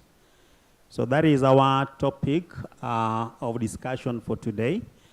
And before we go ahead, I just want to ask my colleague, Raphael, to comment on the extent to which AI is getting integrated in this kind of tools. How far have we gone there? What's happening? What's the extent of integration? Raphael. Okay, thank you so much, Dr.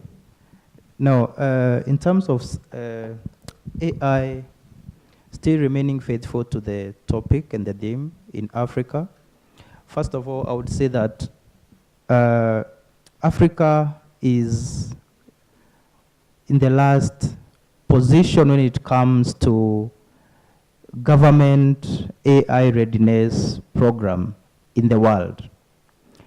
But that does not mean Africa is not using AI tools.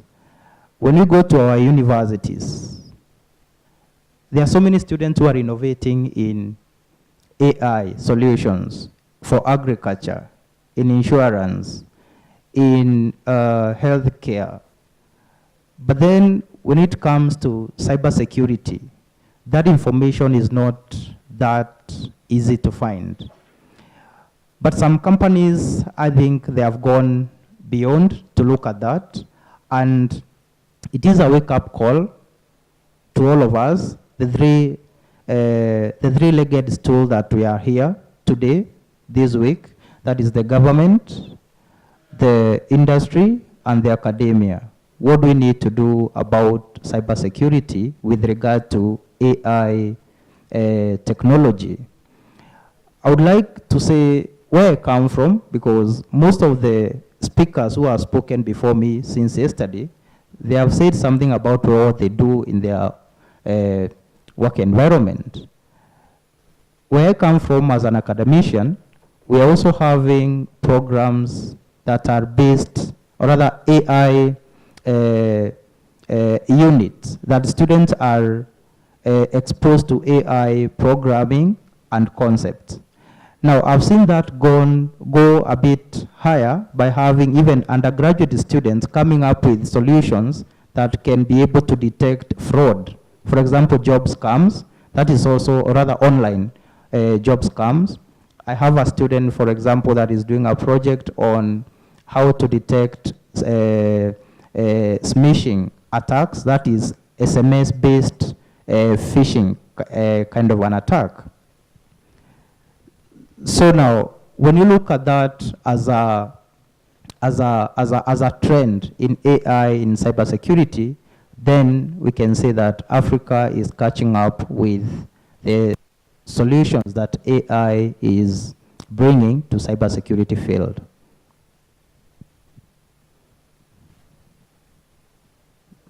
That's all, Dr. Allow us now to turn to the audience. Anybody who can give us a comment on the extent to which AI has been integrated with the common security tools we know, and especially if you can give us a more practical examples, we just want to hear from you. The Kenyan situation, African situation, anybody with a comment?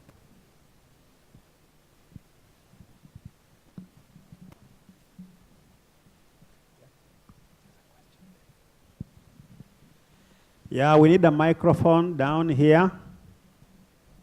There's one hand this side.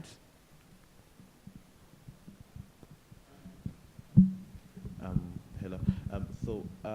Mine is, but comment, part question. From what I've learned from AI, is it emulates. It's a computer emulating a human being's thinking.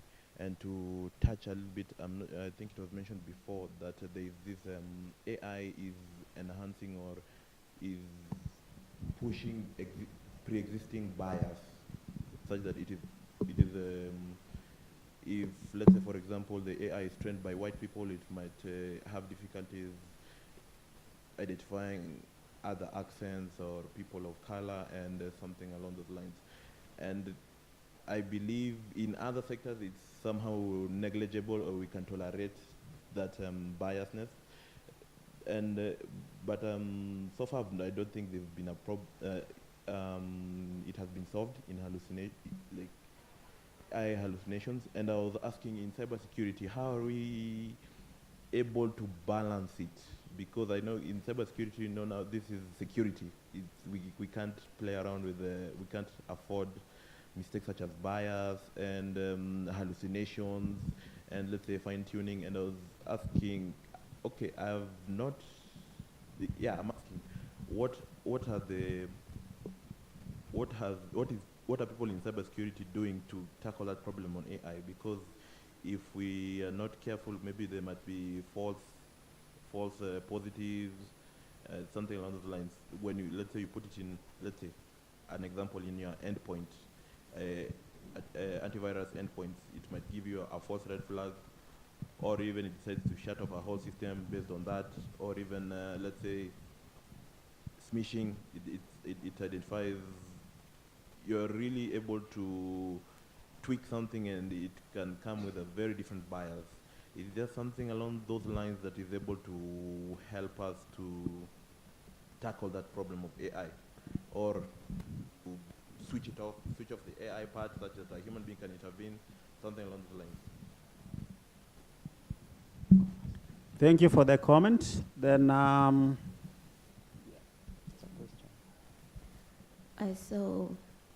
Levina. So basically for me, my interaction with AI, okay, personally I'm not in the ICT space, but I think I've been an end user of AI. So for me, AI has come in handy to make work easier. Like, for instance, if the real thing of like searching something on Google, like you have, when you search, like there are so many other options that come, so you have to like keep scrolling to get what you want. But I've come across some AI tools whereby you just key in exactly what you want and it brings the exact thing that you want. So like it has saved me a lot of time when I may be dealing with something and I'm looking for information that can help me with that thing. So if I was supposed to use, like, let's say 10 minutes to get my results, I might end up just maybe using 30 seconds to get the result that I'm looking for. So for me, I think my interaction with AI has really been useful, yeah.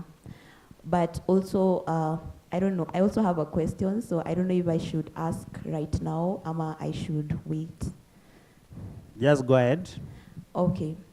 So also, I work in the financial space. Specifically, mostly I interact with people who want to maybe do financial planning and insurance like stuff. And in the world of today, most of the businesses that we do are on our phones. And you realize that we collect a lot of data, especially for our clients. And some of this data is very sensitive to those clients. So as people who are experienced in cyber security in that space, so how safe are our phones and how safe is the data that we keep in our phones? In the sense that our clients' data will not be compromised in that sense. Because most of the people, like now for me, I don't have any cyber security training. And if I come across a link or information, it's very hard for me to tell whether it's jeopardizing what is on my phone. I can't tell. So like, how secure are our phones, and how am I supposed to make sure that my phone is safe from, attacks? Thank you very much for the comments. Now, let's bring the microphone down here. Yeah, give it to her. She wants to give some comments. So my comment is a collective discussion just around the conversation on AI and AI and security tools. So it actually depends on the maturity of the organization and the kind of tooling that you're using, because AI is an enabler. It can be an enabler, and in some aspects it can also be a detractor to cybersecurity. But in reference to tooling specifically, it is an enabler. So, and also to just comment on, I think, a question that was asked, or rather just to add on to it, in reference to security operations and the roles in cybersecurity, just as our CISO had highlighted, the numerous roles that are there. There's one that touches on security operations, and in an organization, again, depending on the maturity of the organization, security operations can be a function on its own, and it can use the AI-enabled tooling to enable their monitoring and response to cybersecurity incidents. So it's actually, I think, in reference to how much Africa has embraced AI and AI in cybersecurity, I believe depends on the maturity of the organization, the needs of the organization, the data that they're trying to protect, and their overall strategy, both business and related to the cybersecurity strategy of the organization. Thank you very much for those comments. Now allow me to question the question. I ask a question, but I now want us to question the question that I asked. From the responses, like we are reaching somewhere where we are a bit struggling. So it's probably just a reflection of where we are with regard to the subject matter which we are discussing this morning. So I just want to ask a question, another one now. How many among us here are students? You are still studying, undergraduate somewhere, just by show of hands? I can see the majority. Now, what do you think we need to do so that we can be able to answer these questions more effectively in the next 2 to 3 years? Because the question we ask is like now, we are now into AI and how it is getting integrated with the security tools that we are having. And I think that question could be a little bit demanding. It could be a question for the researchers. And that means that the discussion could probably go into our research labs, what we are doing, and what probably we see as the outcome of this kind of integration. And again, the last respondent just commented something on the maturity of the organization. So again, there are how many of our organizations can we say are mature enough? That is, they are able to experiment, see the outcome, and be able to comment maybe more confidently when it comes to this topic. So to the young people, what do you think we need to do so that next time we can be able to have a more confident answer to this kind of a question? Because you are the people here, what do you think needs to be done? In other terms, what do you think we need to do to be able to build up this skill, especially the AI and the security tools, the integration? Okay, you can bring the microphone here. Because we are feeling that the topic is getting a little bit heavy, but the fact that it's getting heavy does not mean we shy away. We just want to figure out a way Okay, go ahead. So I think that maybe we could open up these discussions to other faculties, not necessarily for the Faculty of Science and Technology, because I am from law school, but we are not told anything about AI yet. This is something that is going to be affecting everybody. So why is the discussion being limited to the people who are doing, let's say, computer science? Yet this is something that's going to be transversing all other courses. So maybe we should be opening up the discussion on AI and cybersecurity to all other courses. Let this be something that everybody who is in the learning spectrum is learning about, because it is revolutionary and it's going to change everybody's lives one way or another, whether we like it or not. So let's open up these discussions to all faculties and every other course. Let it be a unit that can be done by everybody. Yeah. Thank you. She's talking about widening the discussion beyond the ICT discipline. Somebody else, what do we need to do? Hi everyone, yes, I'm Samuel from Egerton University, pursuing electrical and control engineering. And to be in cybersecurity, for me it is a will that I want to learn more on security on data systems. Yes, and analyze the data on medical side, considering I'm taking my project on that area. Then how can we do this?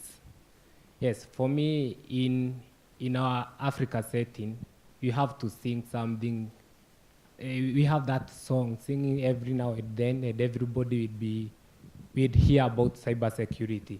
You cannot tell me that because I'm from the only one from Egerton right now here, and we have almost a population of 18,000. How did they not know there was this event? Because it was not sung on a right way. I'm almost tempted to say praise God. Yes, because when you sing a certain song on a different frequencies, everybody will be able to come and embrace that. And considering how can we create webinars, for example, you can say we create webinars for the young people in campuses or high schools. Every Friday we might be having only 1 hour, 30 minutes. I guess everybody will be having the understanding what is this cybersecurity, where are we going this generation Z. Because every Friday we always go to party in campuses, as in we take almost 4 hours partying on Friday. Yes, even I don't have classes on Friday, to be very genuine with you, and I'm pursuing engineering. Therefore, what can I be doing on that aspect on cybersecurity? I'm doing, yes, thank you. He actually is passing a message to the conference organizers. As you sing these songs of conference, which frequency are you using? Why is it not reaching them? So I think that's a challenge to the conference of organizers. So it simply means that next time we up the game and communicate much more effectively and do much more outreach. There is another hand the other side. Let's hear what he has to say. There is a hand there.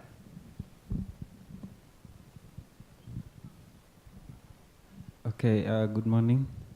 I'm Bernard Shahule from Kirinyaga University, pursuing Bachelor of Science in Software Engineering. So, talking about how we can solve this issue, other than creating awareness or having more discussions on the topic, yes, we can have the discussions, but in the theory way, and we shall discuss then after that what next. So I think the best thing is to bring the practical aspect or hands-on skill aspect in different institutions. So like previous speakers have said about infrastructure and funding. So if the government and different organization or corporate can integrate with educational institution to help undergraduates or students to at least skill up in practical part, not only in theory, but to know the real problem, what the real problem, and how to solve the real problem with not only talking about the problem, but doing it and solving it. So it would be better if we do it in practical part, not only talking and maybe giving views without implementing them. Thank you. Thank you very much. He was emphasizing the doing part of it. So how do we get doing this? Allow me to hand over to my colleague Raphael to make some comments on the questions and comments which have been made so far. Okay, so I want to address two questions that were asked by one of the attendees there. You asked about bias. Now, AI models have an inherent biasness that comes with the data that was used to train that particular model. And I would like to say that this morning, I had a tete-a-tete with one of the speakers who spoke yesterday. And one of the challenges that we are facing as a continent is lack of an institution or a collection of data bank of threats and attacks in Africa, such that then when we use models that are coming from outside Africa, are they addressing our unique issues with regard to cybersecurity in Africa? The answer is no. So that that speaker told me that he has gone ahead to create his own data set. And he's using that data set to implement a solution that can help fintechs, financial institutions, test their mobile banking applications before they release it to Google Play Store. So that is now that is how we look at AI models with regard to business that comes with data that was used to train it. Then I answer the question that was asked by the person who works in finance department. You asked, you don't have the cybersecurity skills. What do you need to do? Now, I want to flip that and say, for you to know what to do, it will have to come from the organization. All people who have spoken here, most of them are working in cybersecurity companies that offer cybersecurity awareness training to employees. That is where it should start, but anchored on a policy. So does the organization have a bring your own device policy? One thing I would like to mention to this conference is that as we continue using computing solutions in our daily life, in whatever we do in organizations, we need to realize that we need policies for each particular technology that we onboard. Currently, still on the topic of AI, in Africa, it's only one country that has a strategy, that is Mauritius. It's only one country that has a strategy on AI in Africa. So what does that mean? That we need strategies that will guide how we use cyber, or rather AI, in our countries and the continent. Now that, again, now, the micro level at an organization, do we have policies that how you use your phone to interact with customers' data? That we need a bring your own device policy in the organization that will be addressing the security of the data that you store. Another thing that we need to know is all about Data Protection Acts in Kenya. Once you get to learn how to protect yourself when you're using that particular device, your phone, then the customer's data that you use is also safe. So it's all about an issue of awareness and how to do it, including having some antiviruses that can be used in our phones, not necessarily in our computers.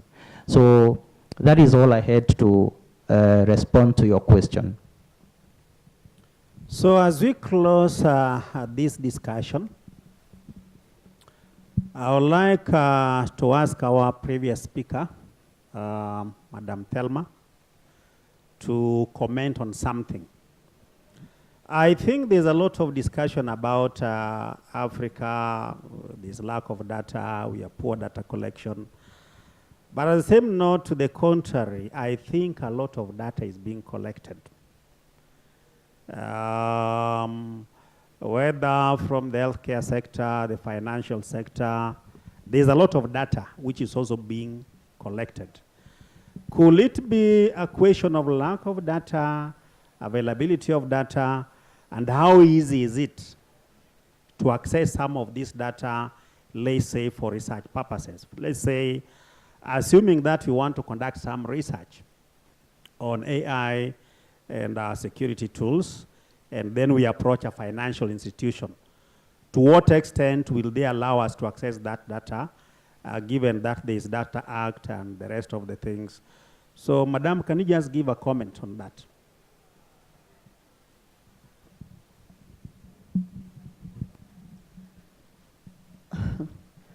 So there's two parts to it, right? So if you're looking for, so the nature of our industry in itself is that data is not readily available. How many organizations we're gonna go out there and tell you have been hacked so many times over this period? We don't share such kind of data. So that in itself makes it difficult to obtain any, sensible data that you can work with. But there's also threat intel organizations and platforms that is able to get some of this information, so which is what we mostly use. But a lot of the data is where you have interactions with people that you will know about something. But in terms of building models, there's enough data to build models from, like I'm saying, from the different threat intel, the research organizations. But if you're gonna look for specific information about a specific organization with regards to how, their threats have materialized, we can share with you what we've blocked, but not what has actually happened. So that kind of data you can find. But the nature of our industry in itself, that's what makes information security about managing uncertainty, because we don't have readily available data that you can compute, and make predictions about what will happen. Okay, thank you very much. Thank you very much. Raphael, any final comments to make? Yes, so my final comments. One, that we have a role to play as academicians, as training institutions. Those students who are here taking computer science related courses, I've had students who are in law, I've had attendees who are in finance. So if you have an interest in cybersecurity, get to people who are doing it and show your interest and you learn. For computer scientists, immerse yourself in the field and ask the questions. Where do I use my computer science skills and IT skills in cybersecurity? Do research. I want to broaden your thinking. Don't let us migrate from quote unquote the traditional projects of a house management system. Now I think those are beyond, they are over 10 years old now. So ask yourself, where do I fit my skills in cybersecurity? That way you're going to get so many unfilled gaps, and you're going to do that. For government representatives who are here, we need policies in AI. We need strategies in AI. Kenya just has had a committee that looked at AI. They gave a report, it stopped at that. No policy that we have. So as we continue to embrace this AI, as government representative, give us regulations. You have given us DPA to govern our data protection. To the industry players, give us access to that data. Let us work together. If you can use our students to model these cybersecurity tools based on AI, then we'll be able, as a team, the three of us, and we'll grow the cybersecurity field. Thank you. Yeah, thank you very much. So my very, very last comment is to the regulatory authority, the ICTA and the rest. Data protection is good, but there should also be a balance. Let's not protect so much such that is not available. Because if it is not available to the researchers, it will be very, very difficult for us to do research and also be able to figure out what happens so that we can be able to answer the question raised by the gentleman who was complaining that we don't have data in Africa. The data is there, so the balance should be between protecting it and availing it. Thank you very much.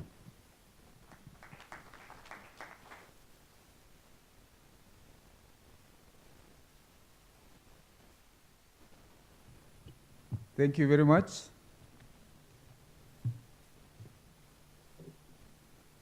Raphael and Dr. Oluoch. Bob Ocheng.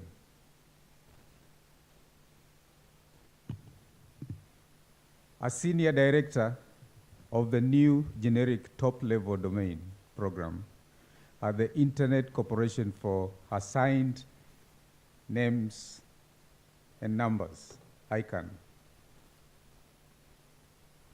He has over 15 years of experience in the field of ICT, working with organizations in Africa to develop, implement internet public policy development, government engagement programs, operation management.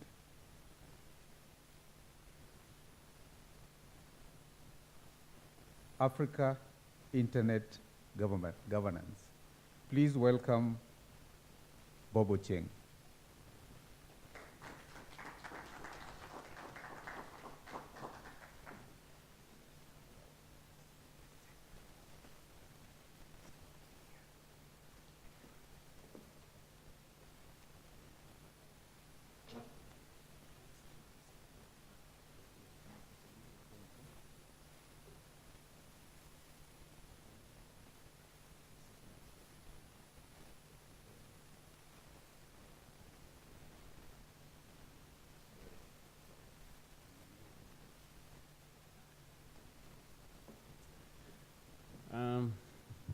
Good afternoon. That was colder than the previous one. Good afternoon, classmates. So, when I was last in school, must have been very many years ago, I suppose, I was told that everyone in a class or within the walls of the classroom, including the teacher or the professor, is a classmate.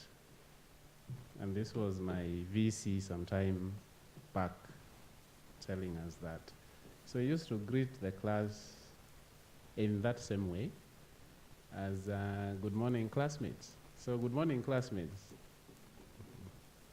So how many are students? One more time. I saw some hands. So it's always a pleasure to speak to students specifically in this industry. And I find it a rewarding exercise and experience, and something that probably in our time we did not have. And I think we've been talking about very difficult things. AI, I don't know if we confirmed what acronym we were actually discussing.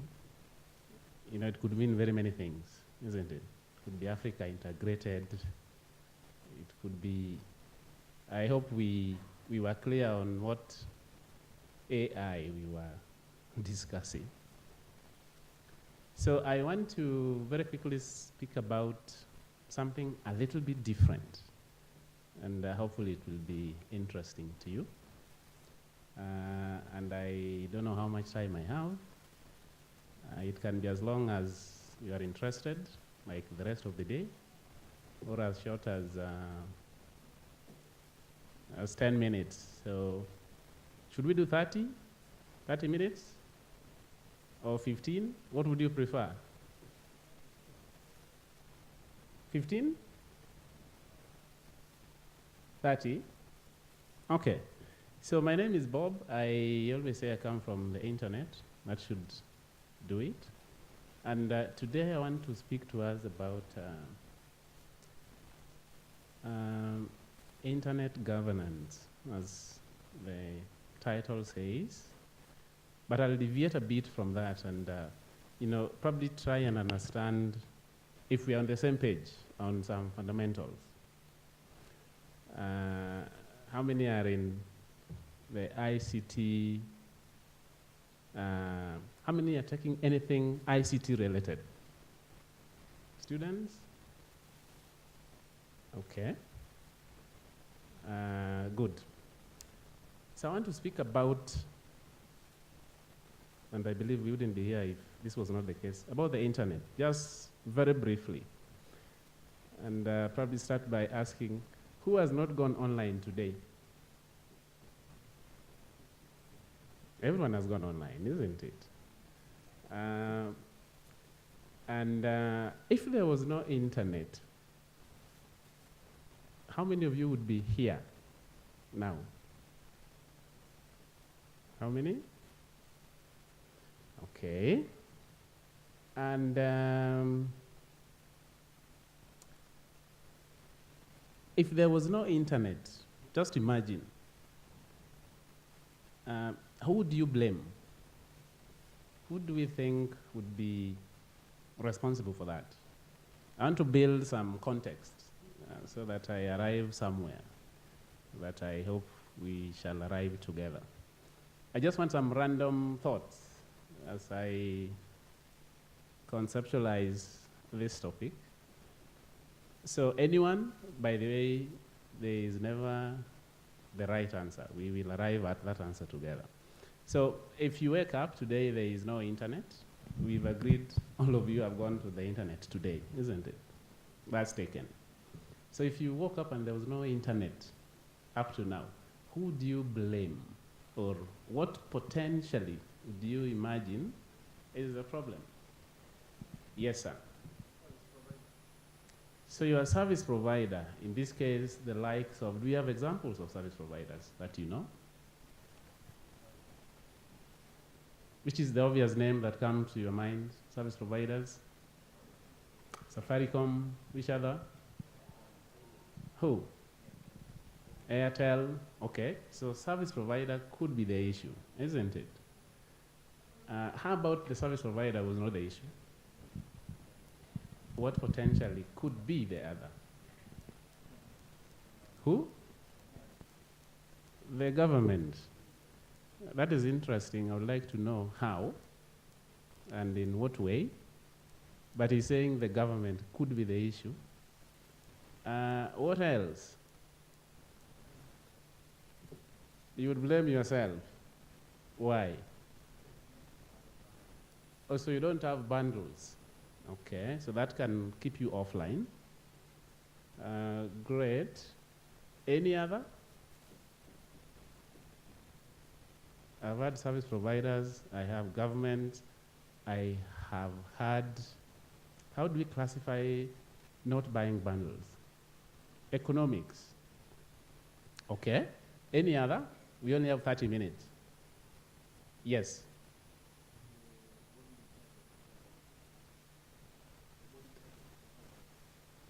Do we have such a body in mind that we can think about? Who would that be? Okay, probably service providers, isn't it? The infrastructure belongs to them one way or another.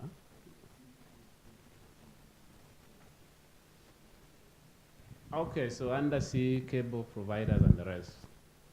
But someone will say the satellite as well. Okay. 3 more. Then we take the next component of that discussion. Yes.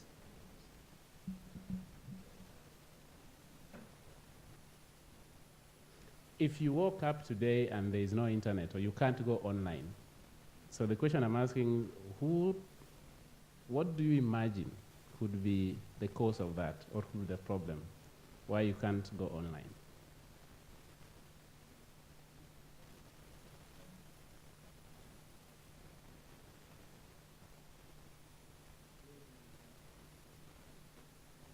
Those who invented. Did we understand that? Okay, so he has a very interesting view there. Any two last comments on that? Why are you not online? I mean, service provider, government. There are others you're not telling me. So your device, okay. The last one? There can be a man-in-the-middle attack. So And is that AI talking? I can't. Where is that? Oh yes, it's an actual person, it's not AI. Yes. there can be a man-in-the-middle attack, and maybe someone is blocking you to access the internet. So there is already an incident, cyber incident, cyber security incident. By the way, cyber security is not equal to cybercrime. So a man-in-the-middle attack. I wonder why this person is always a man. Question for another day. So I think those are very good comments and inputs. But it tells you something. It tells you something that we are trying to arrive at with those answers. If I asked you today what your definition of the internet would be, and to save time, I am sure we'll get as many answers as we are in this room. Okay? Now, when I asked if you've gone online today or if you've used the internet today, I think everyone knew what I was talking about. Like, we all understand what we mean by the internet. This thing we call the internet, which is the cause of the rest of the discussions we had. So we understand, or we have an idea of what the internet is, but I'm not sure we have the same definition of the internet. And that is why, if I can't go online, then we would think of very many things potentially as a problem.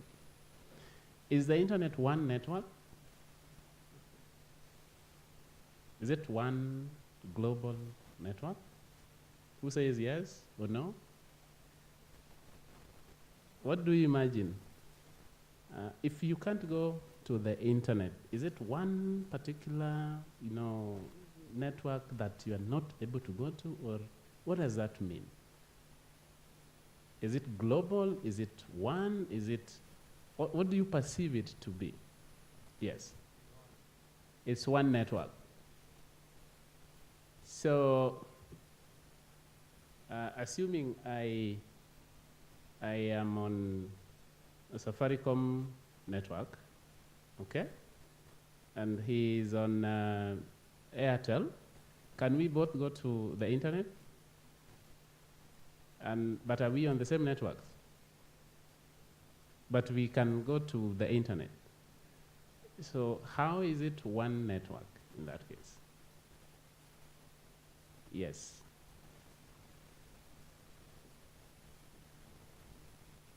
This is not technical, by the way, very far from it. Good afternoon. I think it's World Web. The WW means you're in one web, like the web for the spiders. So it's you're in one place. Like the spiders, you Yes. had that. Okay, so I want to save time here so that I probably underscore what I want us to understand. Most of the time, and remember the topic is internet governance, I'm not sure how many of you have ever heard about that title or topic, internet governance. And someone says that the internet is global, and I think indeed it is global, isn't it? So that if you send an email from here to someone in South Africa, it should just get there. It's global. So how do you govern a global thing? Does it have borders? Does it check border points, go through passports as an email travels? It doesn't, isn't it? So how do you govern a borderless infrastructure? One. The last time I checked, governance or governments have a connotation of some territory, isn't it? So if you are to govern something, then there has to be very defined borders. You must be sure that your territory is from here to here. If you are a CEO of organization, your organization is very clear. It has demarcations. So how do you perceive an infrastructure of this nature can then be governed globally? Is there a Kenyan version of the internet and a Ugandan version and a Europe version? Is there an African version versus a US version? It is one internet, isn't it? So how do we govern a borderless thing? Because governments have borders, or governance connotes or connotates some kind of a border. But this is a borderless infrastructure. Okay? Have you ever thought about that? And who has any insights into how that is possible or how that is happening today? Anyone wants to comment? Yes, sir. Right at the back. I think the internet governance can go to different shareholders in the market and try to approach them differently. They can use some technical oversights like on how to advise them on the borderline. For example, there was that one thing that happened in, I don't know if it's it was a conference in Budapest or something, that they talked about the international governance and how they can mitigate these challenges in different time zones from international policies and laws. So the reason I started by asking you what could be wrong if you can't go online is to give you a picture of what the internet really is. Because all of your answers were actually right. I think apart from, I didn't understand what you said about pioneers. It is true that because of your service providers, you might be offline. Because of the government, you might be offline. Because of not being able to have the right devices, you could be offline. Because of not affording bundles, you could be offline. So what that means is that for that network that we imagine and know as the internet today to behave the way it behaves, for each and every one of us, the speed that you receive the device, that you receive it through, all of these things must sort of come together and work. Someone did not talk about Kenya Power. Are they stakeholders in this thing? So a number of very many things must work right for your internet to work for you.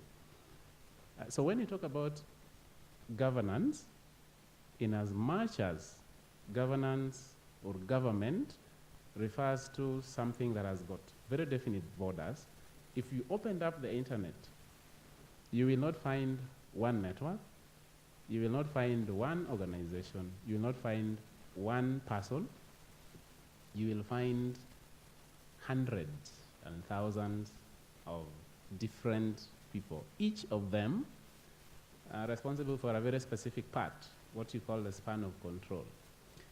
For example, and these slides will be shared with you for those who are interested. I'm trying not to go through them. The government of Kenya can shut down the internet in Kenya. That is correct, isn't it? Probably you could ask the question, but how do they actually do it? How do they make that possible? How do they, is there a switch somewhere that they go and switch off? Is there a switch? But if they did that, and I went to Uganda, will I find the internet working? So what it means is that the government of Kenya, or the action, or such an action by a government, is only applicable within their borders, isn't it? The rest of the internet remains. Safaricom could shut down their network, isn't it? If I move to Airtel, I will still find internet. So it is only subscribers in that particular network that then go offline. So in other words, these different players have got a span of control. Their actions are within their authority. So that is the way the internet is governed. There is no single government institution or individual that has the capacity to declare or to do something that takes the global internet offline.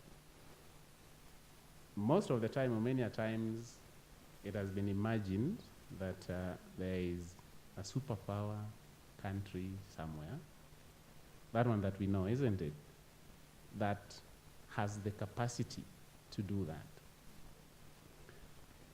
In theory, maybe. In practice, it is impossible that one government can do something that takes the global internet offline. Does that make sense? Or who disagrees? Or any question to that thinking? So most of the time when we talk about the internet, I rush to ensure that we are talking about the same thing, that we are talking about the internet that everyone knows is the internet, but has a lot of misconceptions about it. And when we talk about internet governance, it is important to understand that the internet is not one network, it's not, and there are very many.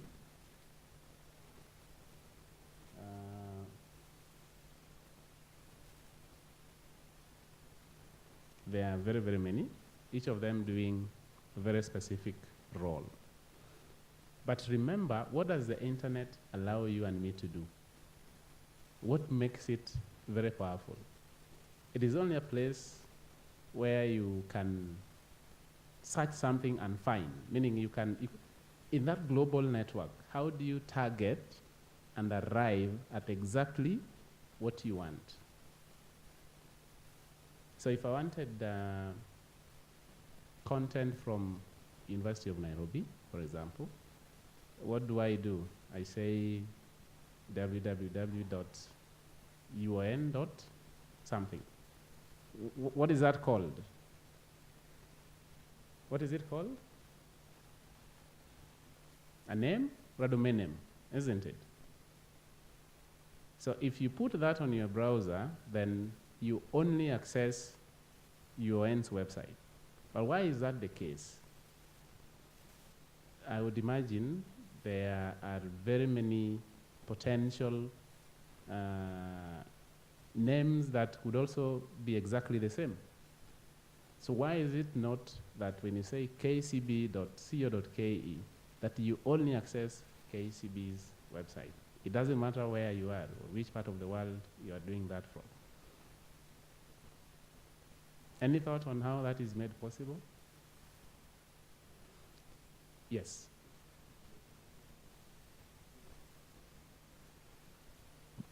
So the domain name is fixed to a particular IP address. So you have said two fundamental things, domain name and an IP address. We all know what those two things are.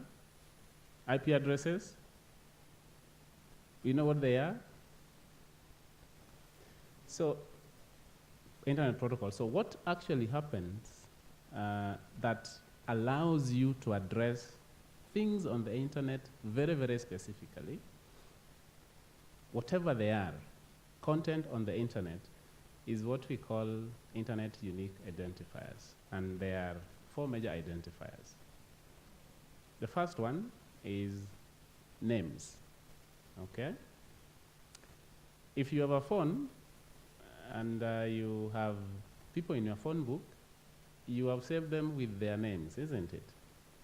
Is that correct? Now, when you are calling someone, whoever it is, you go to your phone and just call the name. That's what we do. But does your phone do the same? Does the phone call the name? What does the phone actually call? It calls the number. But why do you need a name? Yet the phone will only call a number. By the way, if you could actually also just write the number and it will still work. So why do you need a name? For ease of access. Which other one? Because names are easy for me and you to remember. It's easy to remember Bob than 0720 something, something, something. You can remember 10 names, but can you easily remember 10 phone numbers? So the name is only a way to make you easily remember what you actually want. That's why when you go to Facebook, you say facebook.com. But your computer does not look for facebook.com. It looks for the IP address that has the web server for Facebook content.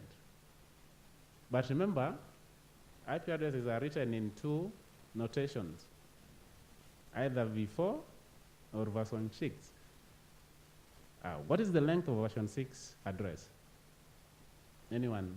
I saw some, those ICT students somewhere. What is the length? So that is the potential length of a number that you are supposed to remember if there was no names.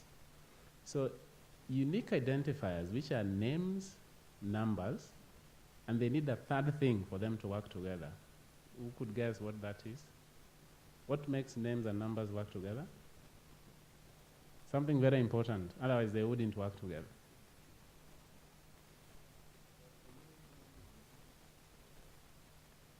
Yes, very good. But before you get to the domain name resolution, you need something for names and numbers to translate back and forth. Even domain name resolution, which is DNS, will need that. Any quick response to that? So you need something called protocols. That's why the ring of IP protocol and different protocols that you heard about. Now those protocols are done by these people called the IETF, or the Internet Engineering Task Force. So I wanted to highlight the fact that in the realm of internet governance, or the internet itself, first of all, it is important to conceptualize that when you talk about the internet, you are not talking of one network. You're talking of hundreds of thousands of networks that are interlinked or that are connected to each other.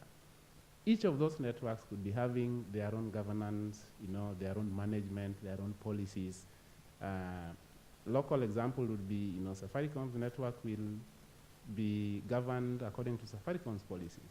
The same for Telcom or Airtel and the rest. But those subscribers in those various networks can easily connect with each other because those networks implement what we call protocols and open standards. So they only need to adhere to the same protocols. And the different people in those respective networks will be able to communicate between those networks.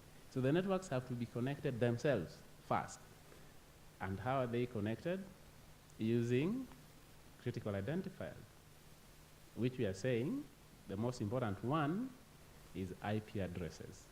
So all I need is to have an IP address. By the way, even your own device, your phone, without an IP address, you cannot go online. No one said this. So everything could be working, but without an IP address on your phone, it cannot get online. And how does it get to your phone, by the way? How did your IP address end up in your phone? Yes. By the service provider.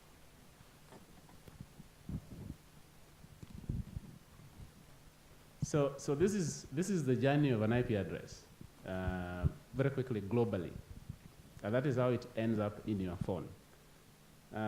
I can clarify that okay,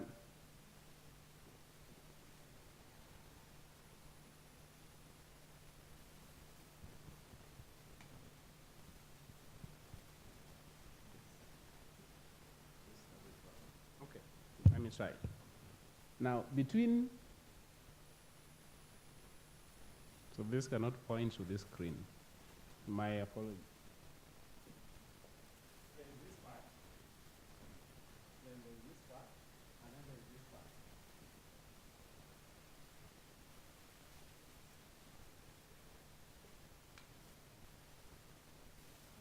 Hello? Hello?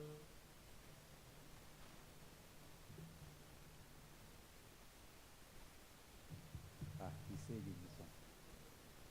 Okay. Yeah, so what I wanted to highlight is you cannot go online without an IP address on your device, whichever device you have now.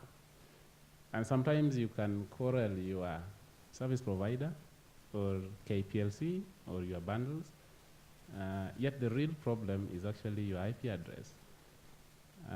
But the question is, how does it end up in your phone or whichever device we're using at home? So this is how IP addresses are distributed globally today. This level, or what you see there as IANA functions, is a department in ICANN that distributes IP blocks to what we call regional internet registries. And those internet registries are 5, and they serve equivalents of continents. So you'll see a registry there called Afrinic.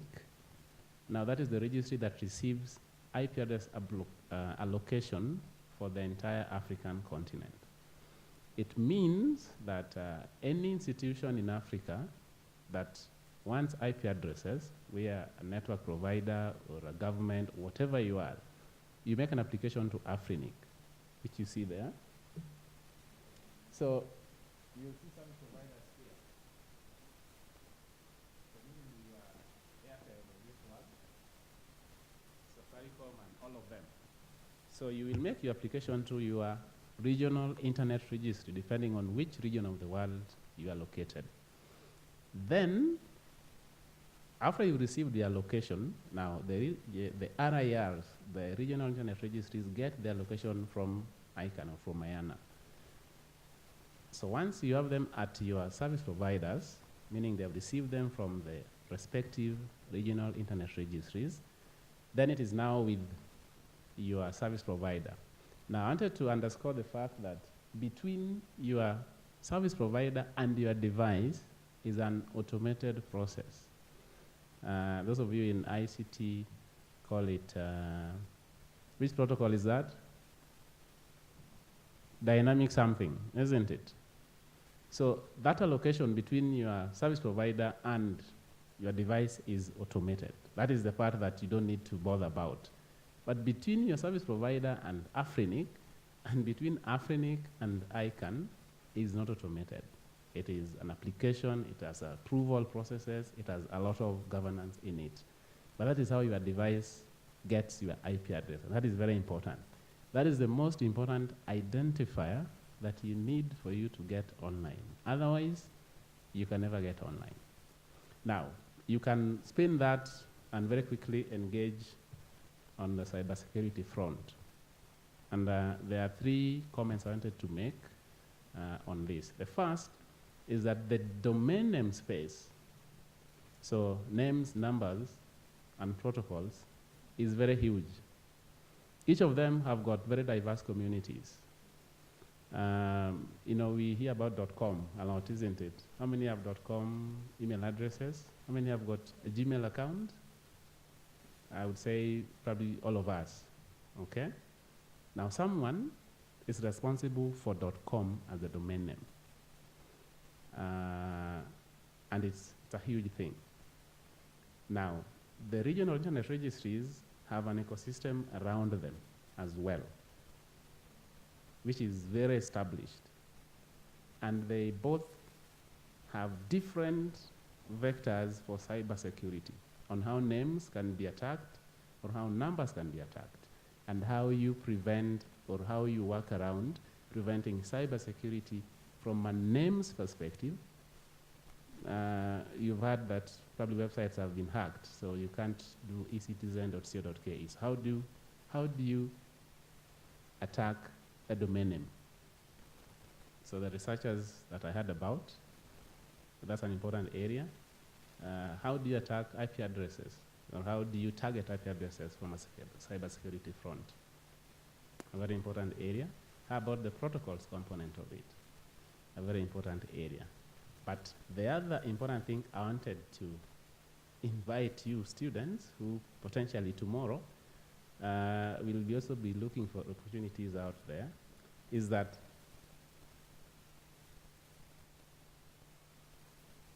all these organizations you see here today are as far as you can imagine or as close to you as you being able to access the internet.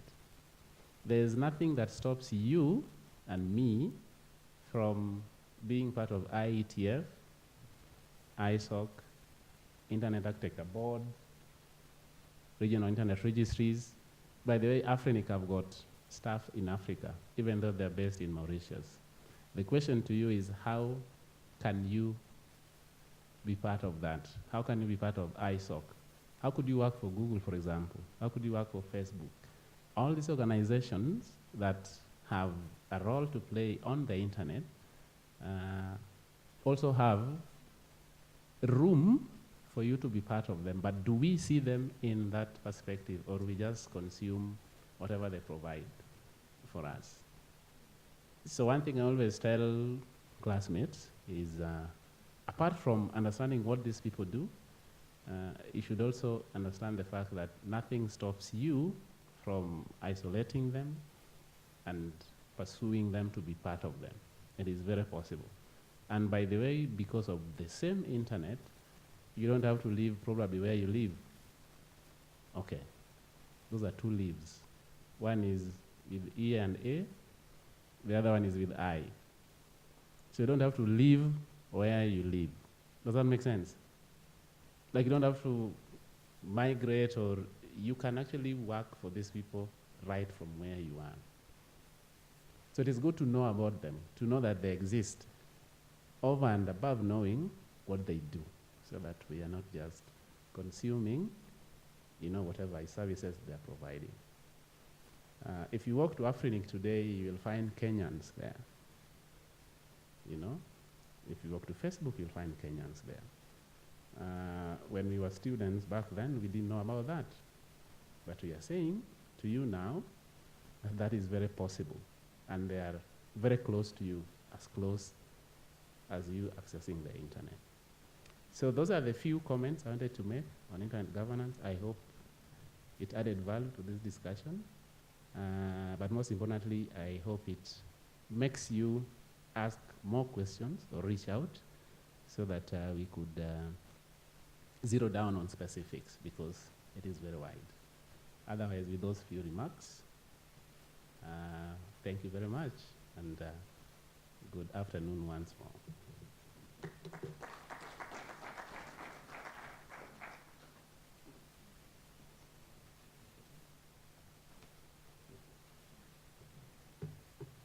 Two questions. Whoever has a burning question, burning. Yeah, there is one. And the other burning question? Yeah. Hi, my name is Nicole. My question is, for the companies that you've stated, do they have like entry-level jobs, or do you have to, which type of certifications do you have to do to join those companies, or what are the requirements? And yes.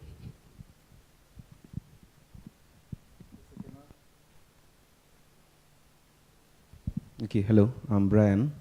So my question was about governance. How does each individual country, how is each individual country able to regulate the internet access in their country? Is there like a central massive router or something? Yeah. Great. So I'll start with Brian very quickly. Is there a central router? Is there a central place? It depends on how you define a router. Lawyers will tell you, if you ask them what is 2 + 2, an engineer will say it's 4, isn't it?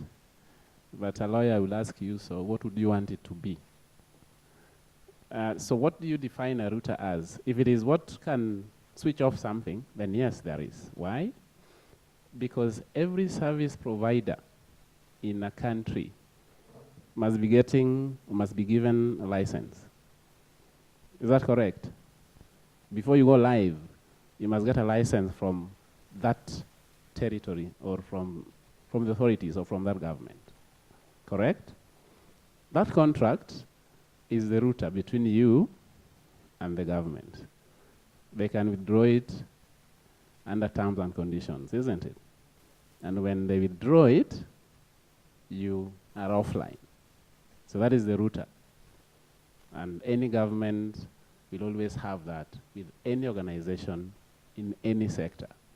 So if they say that effective today, all telecoms licenses stand suspended, then you comply with the law.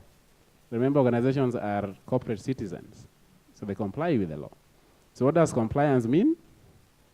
Everyone goes to their own switches and does the needful. We've seen that with TVs, isn't it? So yeah, so that is what governments have. That is the router that they have. And the rest of the institutions only need to obey the law. And all of us will be offline. But I am quick to add that that will only be in that particular government. So if Kenya does that, you can always move to across the border and you'll be online, isn't it? Now, to Nicole's question, I think a very important one. I've listed very many organizations there, and those are actually just a few of them. ICANN itself has got lots of opportunities, and I must say that most of these organizations have got 2 parts. First of all, they have fellowship programs, but they need you to be following their activities. If you talk of the ITU, International Telecommunications Union, talk about ICANN, talk about ISOC, talk about AFRINIC, that is at the very regional level, they always have fellowships. Now, most of the time, it makes sense to give fellowships to someone who is already following, who is interested. You might not be interested in what ITU does or what ICANN does, but probably you are interested in what ISOC does.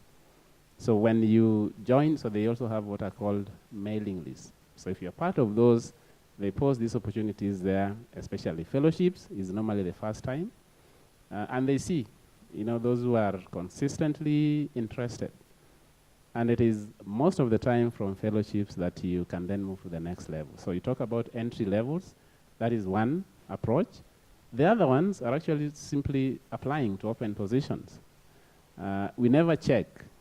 And most of you, when you are looking for jobs or even internships, you only think about the companies in Kenya. Unfortunately, that should not be the case. As far as telecommunications is concerned, or tech organizations are concerned, they actually don't have borders. they don't. You really don't need to leave your place where you live. You can work from there today. You saw that during COVID, isn't it? Even government was working from home. So they don't have borders, and actually they also rarely discriminate. And I think they're very keen on ladies. Someone talked about ladies here. As long as you're qualified. So it is a question of you knowing that they do exist and continuously checking. And you don't have to be in technology. There are accountants at Facebook. There are, you know, finance managers in Facebook. There are project managers there. So it's not just technology. That is a myth. All these careers exist. They are fully functional organizations. So technology is what they do, but not what runs them. So I want to invite you and to urge you to be more than users online, okay? Because you can do it.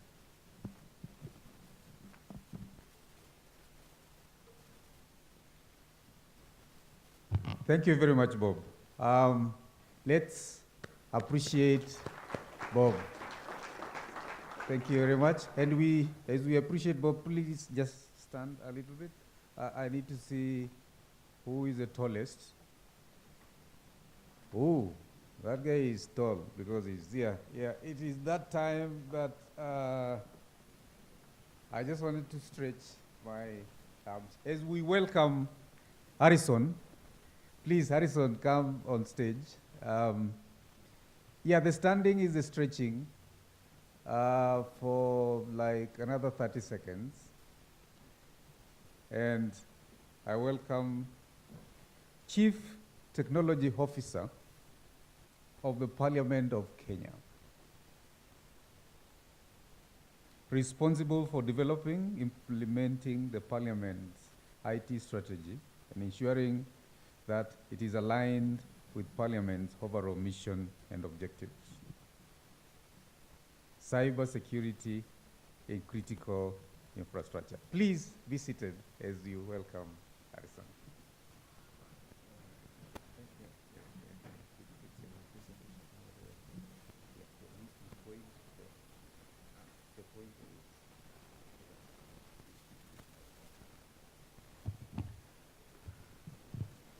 Good afternoon, everyone.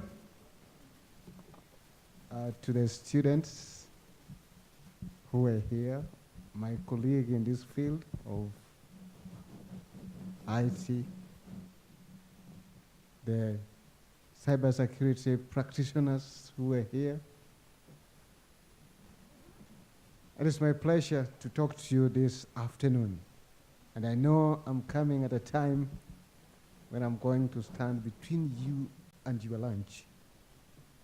And therefore, I'll make it brief, but to the point on the subject that I was given to present to you this afternoon. The topic was cybersecurity in critical infrastructure. I know from yesterday you have been taken through what cybersecurity is all about. I want also to come in with the aspect of critical infrastructure that we have. The previous presenters mentioned quite a number of some of those critical infrastructure, just to mention a few. Peter talked about the health sector, and I also want to bring to you other sectors as well. But I must appreciate the organizers of this function for having invited me, and also consider government. Our parliament is one of the arm of government. And I know maybe quite a number of you might not be knowing exactly what's going in there. But that is a body or an institution for lawmaking. And some of the regulations that we have been talking about actually comes from there. But I want to say that apart from being an IT in Parliament, an IT officer in Parliament, I also the chair of Center for Innovation in Parliament. And currently, Kenya and Parliament of Kenya is the hub of East Africa region. And I'm the chair of the East Africa Regional Hub. And therefore, I'll share with you some of my experience when it comes to cybersecurity in critical infrastructure that we have. When it comes to cybersecurity, it is just an act of preventing the computers that we have. As we go into the digital space, and I know 3/4 of those who are here and those who are online, and about 95% of Kenyans, they're on digital space. And therefore, there is need for us to address the issue of cyber security. It's the real thing. It's what people are talking about each and every day, because we are ever in the digital space. One of the speakers mentioned here by saying, how many have not gone digital today or gone to the internet today? None, because that is where we are. And therefore, we need the cybersecurity measures when we talk about a critical infrastructure.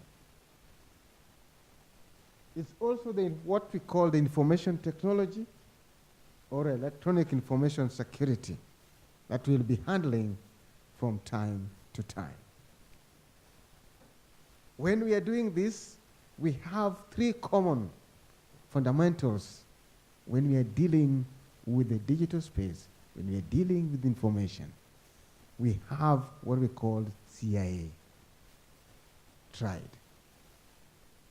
It doesn't matter what you do, but we will watch out on those 3 aspects.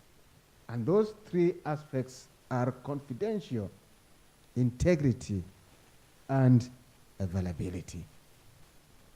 It doesn't matter what you do, but the 3 factors will help you to come up with any vulnerability solutions that you want to come up with.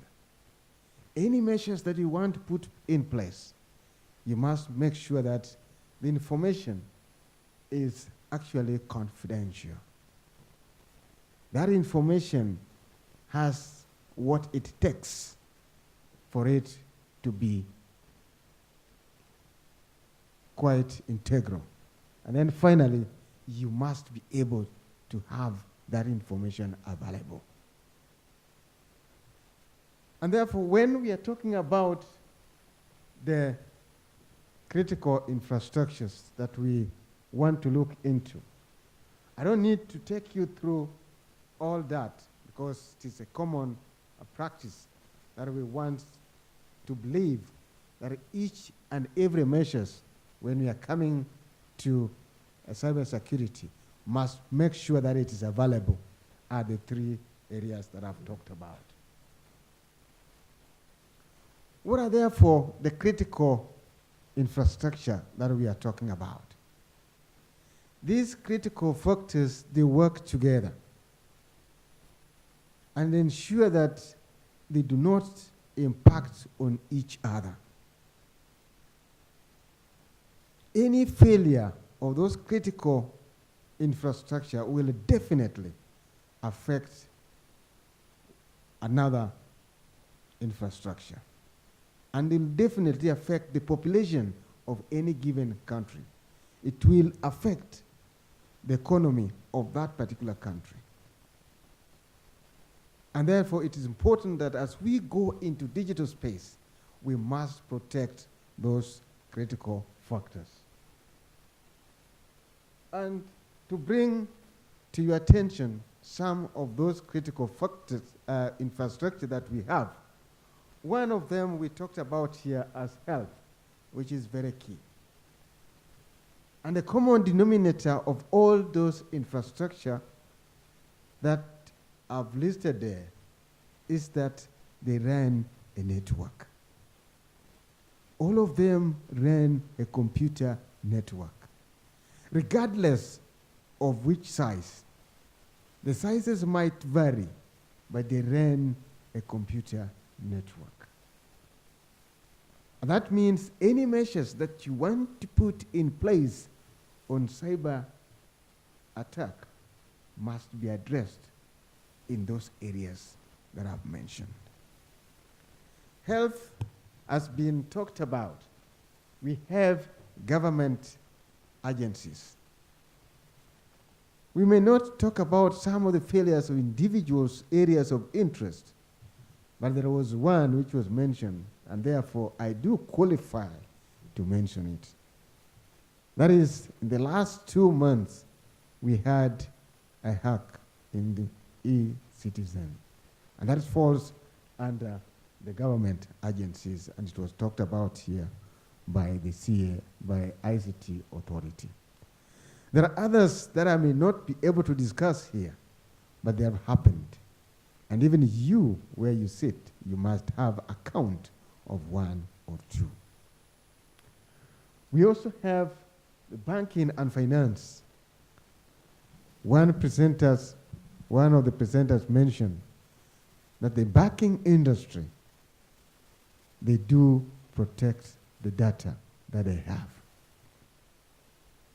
But they don't protect the people, but they protect the data that they have. What is really valuable here is the data that does exist in some of these institutions. We have information and communication. We have the energy sector, where we're saying that they work together. And if one fails, the other one will definitely fail. If we look at the banking sector, if there is any, because cybersecurity brings disruption if not checked. It brings disruption, it brings loss of data, and of course loss of reputation. And therefore we must bring that to account. And I want to let you know that the major target of any cyber attack is now on critical infrastructure. Why? Because they have value, because of their vitality and of the national security and of course stability. When the energy sector is disrupted, even the banking industry will fail, definitely. When we have health sector affected, definitely the government sector will definitely fail, because that's where we have the personnel. And therefore it is important for us to ensure that we have protected those critical infrastructure. So the critical infrastructure has become a private target for the cyber criminals due to their vitality, and I've said that, and of course the national security and stability, because of the value of the data and what they do. All the infrastructures run computer networks, and therefore it is important that we protect those areas of interest.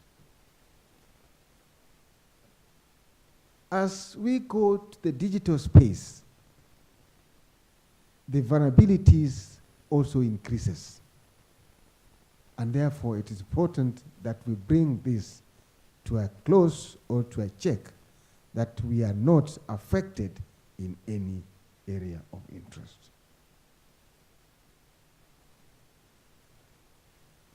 It is important and a common interest that as we look at those critical infrastructure, then we have to bring measures on how to keep at bay the cyber insecurity, because we'll ever be in the digital space. And I said earlier, all those critical infrastructures, they ran a computer network. And therefore, it is important for us to have some of these measures that are put in place to be able to control and put checks on cyber security. One is to have measures on how to prevent our network security. This can be done with a couple of many areas of interest. Installing the firewalls and putting other necessary infrastructure to protect your network. The second one is the applications that you are actually doing or running in those organizations. You need to protect those applications, because those are the vulnerable areas that you can experience any cyber attack. We also have the information security that will ensure the integrity of the data that you have for the organization. There is nothing much valuable than the data that you have in any given organization. As those institutions do have the operational schedules that they run, therefore it is important that we protect the operations of any given infrastructural entity. Then finally, you need to develop the disaster recovery. If it happens, because definitely it happens. One of the presenters mentioned here that there is hackers as a service. If it happens, what do?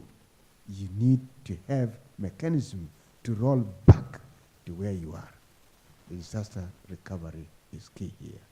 And then you need to have a policy to safeguard that particular disaster recovery in terms of in terms of recovering your data in such an event.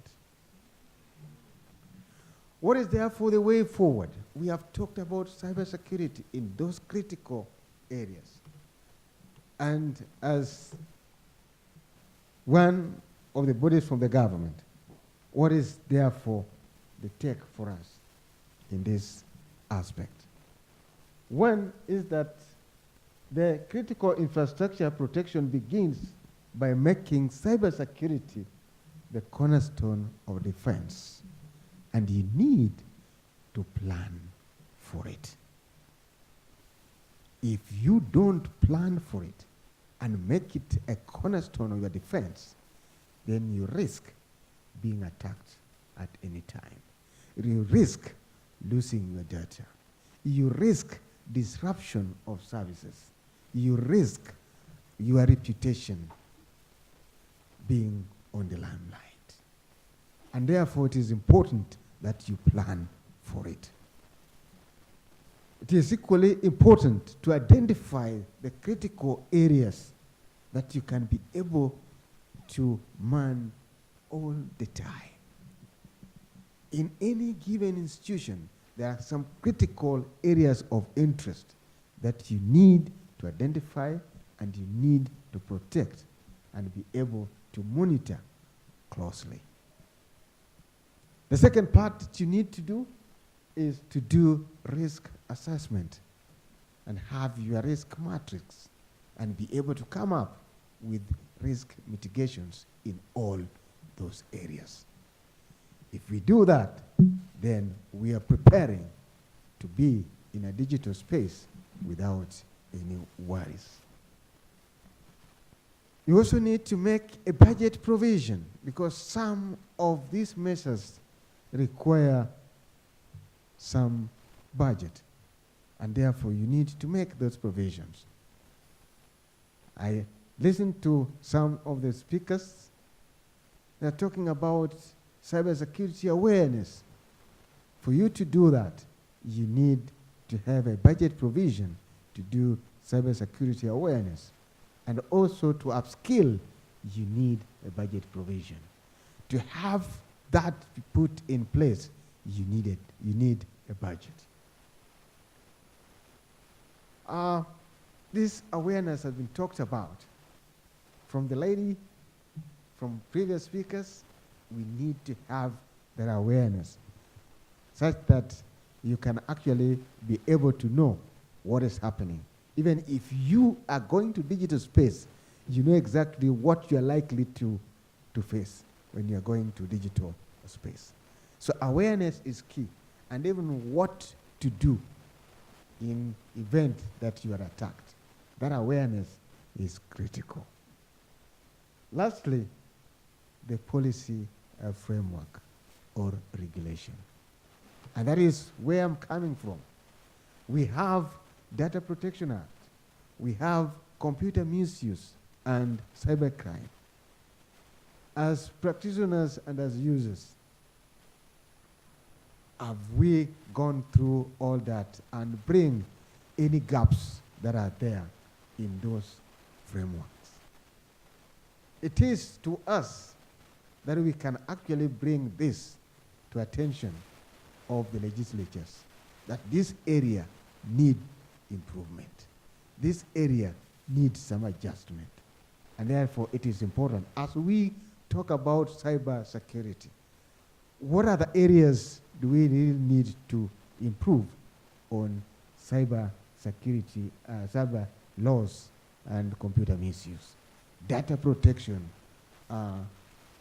what else do we need to do? It should start from us as practitioners. And therefore, it is important that we look into that particular aspect. I believe that with that, I would contributed to this particular topic of Cyber Week 2023. I want to stop there and say thank you very much for giving me this opportunity.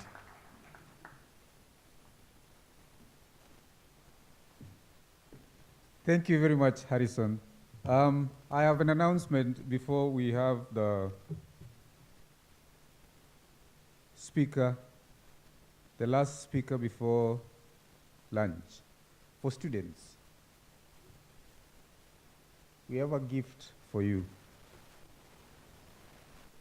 Lunch, snacks. Students, we have lunch for you, students. Yeah, you will walk up the, don't use this entrance, just walk up there.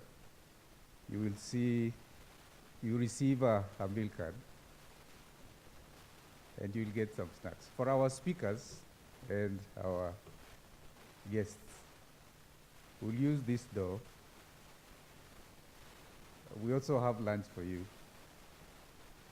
But we'll need a photo shoot somewhere outside for our speakers before lunch. But then there will be another announcement for tomorrow for students. There will be another announcement after Moses. Moses is the founder and CEO of .Savvy Limited, a leading provider of digital transformation solutions in East Africa.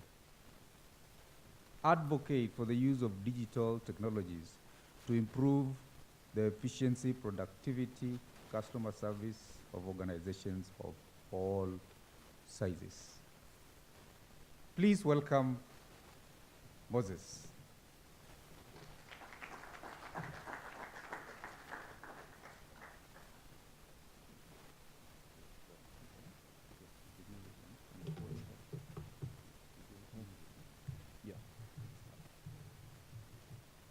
I just want to be able to reference as we present.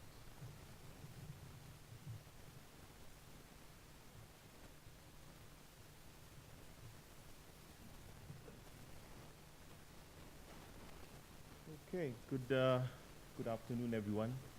It's a pleasure to be here, back in academia, which I can't remember the last time I was in university as a student, but it's been a long time. So I've worked in this space of digital services now for over 21 years. I run a company called .Savvy. The most important thing on that slide is I'm an Arsenal supporter. And as you can imagine, we are riding an extreme high. We're just catching up with Tottenham, and hopefully within a few weeks, we'll take over our rightful position in the Premier League.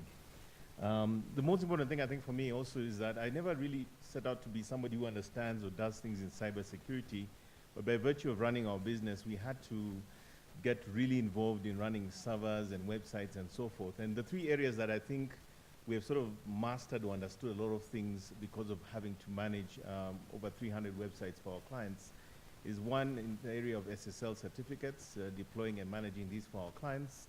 In the second area is automated backup and monitoring, making sure that websites are protected so that in the event, even if they do get infected, we can keep them safe. And I won't tell you how many times this happens in the industry, how many times I've seen things like SQL injections and malware infections and so forth.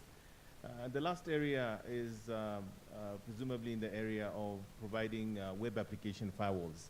So like I said, it wasn't the intent, but that is something that sort of happened and kind of compelled me to understand this space a bit more.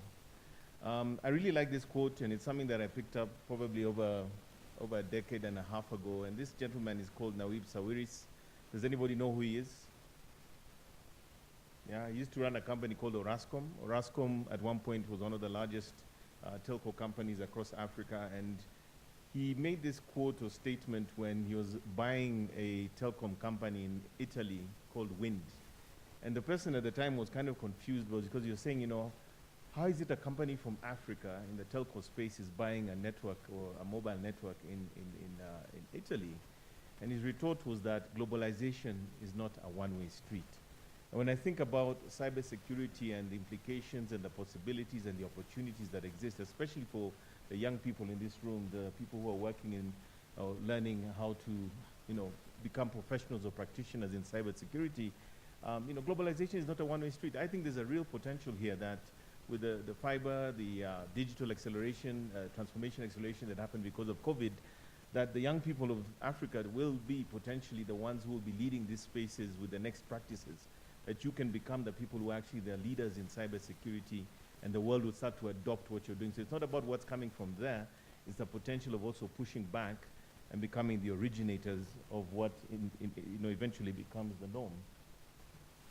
So let's talk about cybersecurity ecosystems. And again, I'm well aware that this is the graveyard shift. I know that I'm keeping you guys from your lunch, so I'm really going to zoom through this as fast as I can. It's all about the policies, the personnel, the technologies, and also the that are designed to safeguard digital entities across the board. So we're looking at hardware and software, all the things like, you know, software, computers, mobile devices. I think there's somebody who asked a question earlier, you know, is my mobile device safe? And obviously you need to install and take the measures to make sure your mobile device is safe, because remember in Kenya, 90% of the time we consume the internet using mobile devices. And you don't want to know about things like spyware and zero-click infections. You know, these are things that are real, and actually many people are ignorant to the possibilities. Then of course the tools that actually protect you, whether that's your devices, your firewalls, your antivirus softwares, incident response, data backup, and so forth. Then I think the people, which is where I think a lot of the risks actually exist, where quite often we have the IT professionals, cybersecurity specialists, and the users. And quite often users are not aware or don't know what they don't know when it comes to cybersecurity. So a lot of the risks, whether it's within the organization or at an individual level, actually come through people. And then of course various standards that guide and sort of set up the tone in terms of cybersecurity, whether it's the GDPRs and so forth. Of course we have the Kenya Data Protection Act, which mirrors or mimics a lot of that. And then of course threat intelligence, where I think earlier was mentioned that the ability to share and sort of holistically look at where the threats come from and how these can be managed. And then third parties, people who, and organizations that provide solutions and actually help us protect ourselves from cybersecurity threats at organizational level, also individuals. Again, who uses these ecosystems? We're already there, we are using them. It's the people like you and me, when you're chatting with friends, when you're online, when you're on TikTok and so forth. All these things are within the cybersecurity ecosystem. SMEs, or small and medium-sized enterprises, who I believe, based on the work that I've done for many years, probably are the biggest at risk. Many you'll find are using software that's not licensed. Many of them have vulnerabilities coming because we don't have clear policies and procedures around how we use things like bring your own devices and so forth. So in many instances, I think the SMEs remain the biggest at risk, but of course, they're the ones who are, again, using a lot of these platforms. The large enterprises, of course, like I think there was a lady earlier from Equity Bank, are the ones who have a lot of valuable information, are the ones that are going to get the most attacks, especially people in financial services, banks, and even government, as mentioned over there. And in schools and universities like yourselves, again, these tend to be also at risk, and also hospitals and clinics. So this is kind of like the ecosystem of a typical cybersecurity ecosystem situation here. And I know you can't really zoom in and see the details, but you can see that it's incredibly complex. And you can see that everything and everyone interlocks into this. And again, when you're building a cybersecurity system, it's not like one player doing things for themselves and the other, but really, how do all of these work and orchestrate together to ensure that we actually have a secure setup? As we look forward, we need to sort of understand what the African cybersecurity landscape looks like. And I think the biggest thing that has happened, guys, in the last few years is obviously the quality of the internet access to Kenya is significant, as well as the rest of the continent. We have all these fiber undersea cables. We also have terrestrial cables. And then most importantly, in the last 3 years or 3.5 years, we saw COVID accelerate digital transformation. All the things that we thought were going to be happening in 5 to 10 years happened in 1 year. And suddenly, we became a big target because of this, because now everyone is connected, everyone is online, people are using transactions and so forth for e-commerce. And we're seeing that Africa has really become a big target for this. Number two, the economic impact. Obviously, with cyber attacks on prominent corporations, as mentioned earlier, even in Kenya, the government has had issues. We see, billions of dollars potentially at risk because of these situations. And then, of course, the legislative scenario. Of course, we have 39 out of 54 African countries have adopted cybersecurity laws, but there's also a question of consistency, and effective implementation remains elusive. And then significant considerations in terms of taking a more proactive approach to how this is done, remembering that Africa is the second largest continent with 1.2 billion people, and how that again becomes, all trying to become digitally excellent. And then a digital push around mobile, internet, and fintechs. And lastly, the importance of being around safety first. So these are some insights that I got from the internet. African brands, 17% of African brands did not have an information security department. Again, this is something that you'll see even more so reflected in SMEs who are not equipped. Cyber attacks in East Africa, 31% suffered significant cyber attacks. Egypt was under major attack with the ransomware family from crisis from 2021, and also cyber resilience. In South Africa, 41% of companies had a cyber resilience strategy in 2021. I'd wager that in Kenya it must be significantly less. Then breaches, such as the financial losses from breaches, again in 26% in 2021, and then 73%, oh, sorry, my apologies. I'm looking at my slide here, you're not seeing this. Again, those who were attacked recovered in a matter of days, and also cybercrime and emails at the same time. As we move forward, so some of the key drivers, again, that are really important. One is internet penetration. We see countries like Nigeria, Kenya, and South Africa at the forefront of digital transformation on the continent. These are the where that you find the internet is very endemic to the lifestyle and the businesses and the organizations that operate in these countries. So you'll find that Kenya is very much sitting at the front of this. Then you'll find that within the sectoral areas, we see that fintech, health tech, and e-commerce really are showing a lot of promise, but at the same time are the ones that are most vulnerable or at risk when it comes to cybersecurity. Then there's the potential of technology. One of the nice things about Africa is that we leapfrogged a lot of the legacy infrastructures that exist in many of the more developed countries, and everything that we're putting in place is essentially brand new. In fact, I recently had the opportunity to visit a couple of data centers here in Nairobi, and I'll be honest with you, for somebody who's been working in this space for over 20 years, I had not seen such infrastructure or sort of the capacity or the capability of the data centers that are coming to the market in Nairobi today. And what we really have now is essentially world-class, top-of-the-line data centers, which are as good as any in the world. So we have this potential now where we have these mushrooming data centers, high-quality internet access that is opening up all sorts of opportunities. And then, of course, the cyber threat response in terms of how government, businesses, industries, and communities are navigating this and being able to protect themselves from these risks. So infrastructure roadblocks, then as a lot of infrastructure is still antiquated and susceptible. It is not yet at the level that it needs to be, but it's improving. Legislation continues to be a challenge in terms of providing a unified policy across the African markets with varying degrees of cybersecurity and also comprehension. And then lastly, public awareness. Again, one of the things that we see is that a lot of the vulnerabilities come from the fact that many consumers or individuals do not know or realize how much at risk they are, and also they don't know how to protect themselves. So again, this tends to be a very big issue, because when you look at the rate of phishing attacks that are happening to individuals, that is where a lot of the cybersecurity risks actually exist. At the same time, if we're going to build sort of a resilient cybersecurity ecosystem across Africa, we need to look at three primary things. Number one, the technological backbone. That is including data centers, looking at AI. I think that was mentioned earlier by a speaker. You know, I'm always a big proponent of AI, because I like to always say, never let a human do a robot's job, right? If AI solves a problem or makes things easier, faster, and better for different stakeholders, use AI to solve the things that maybe would take 20 people to do. So always look at technology that allows us to improve and achieve more with less. Regulatory framework, again, making sure that that is in place, again, but also customizing it to our African environment. And then the human element. I think I was reading and I saw that there's over 100,000 jobs potentially that are needed within the cybersecurity space across Africa. 100,000 jobs that don't even exist at this moment in terms of people to fill them.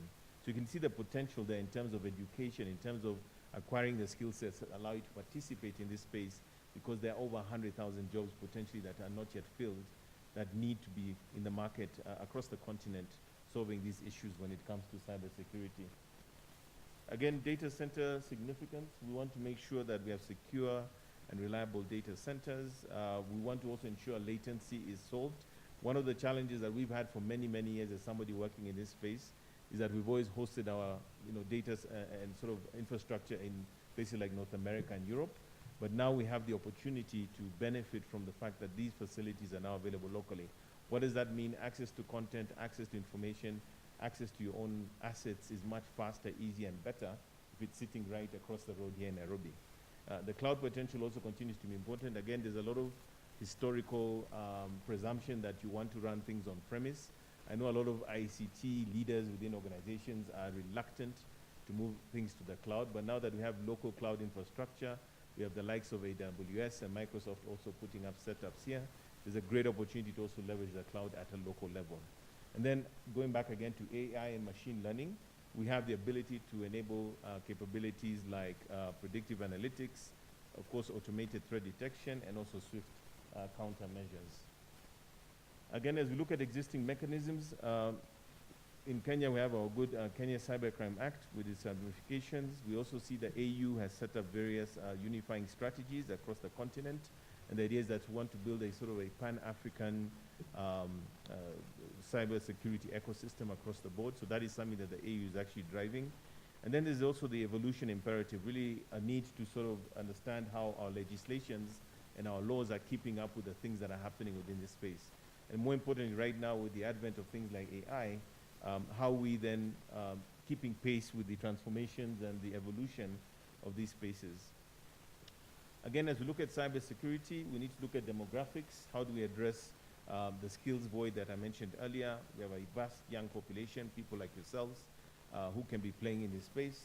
Universities can act as change agents, and it's wonderful that this event is here at University of Nairobi, an educational institution of excellence.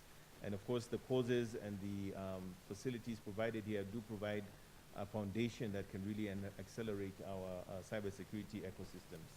And then global collaborations, again, I always like to think that Africa is always a few steps behind the rest of the world, and we can always reach out and hold hands to those organizations and those countries that have done these things already, so that we're not reinventing the wheel, but rather benefiting from their experience. So those global collaborations also include working with people like Interpol, the UN and the security wing, regional collaborations across East Africa, across the continent, and lastly, private sector engagement, which is an important component of getting a cybersecurity ecosystem to actually work. As we look at our resilience, there's the AU's Malabo Convention, which sort of delves into security and also privacy. This is something that is going to be very instrumental in building that cross-country, pan-African cybersecurity ecosystem. It's also good to see that in Kenya we have the likes of Seriano, who are setting the pace in terms of cybersecurity. They really come out with incredible reports and insights on what it looks like on the ground locally, and more importantly, giving us a uniquely African perspective on cybersecurity. And then grassroots initiatives, which I'm sure you've heard of, like Africa Hackon, providing again a foundation for the young people, for those who are emerging as potential practitioners in this space, really building that capability across the continent. Again, as we look at the reality in the future, we need to also see what are the likes of Facebook, Microsoft, Google, AWS, who are now here. What are they doing on the ground? How can we work with them? How can we partner with them? Look at partnerships with other leaders within the African landscape from a technology point of view. And going back to the theme that I mentioned earlier, that we can also be not just a benefactor, but also a provider of insight, a provider of best practice coming out of the African continent. As we move forward, the critical steps that we need to take forward as an ecosystem: number one, awareness campaigns. How do we create campaigns around cyber hygiene, phishing, and also foundational protections, getting people on the ground to really appreciate what is required to be secure. Emergency protocols, so that in the instance that we have infections and issues when it comes to cybersecurity, again, looking at things like national computer emergency response teams and their dynamic roles. Research and development, this is the one that I'm pretty excited about, and something that obviously University of Nairobi can do. How do we set up cybersecurity research hubs, so original insights, original research, original perspectives coming from an African point of view that the world can actually benefit from. So I think this is a huge opportunity. Again, we have the technology and the capability and the talent to actually make this possible. And again, just like we're seeing here today, event hosting, this is a world-class event that's really delving deep into understanding the cybersecurity realms. And more importantly, we can use this as a platform to start to sort of create the awareness, the best practices and the insights that will make these cybersecurity ecosystems viable. And then lastly, creating that innovation ecosystem where we can work with startups, incubators and accelerators to emphasize African cybersecurity innovations that we can then also take to the rest of the world.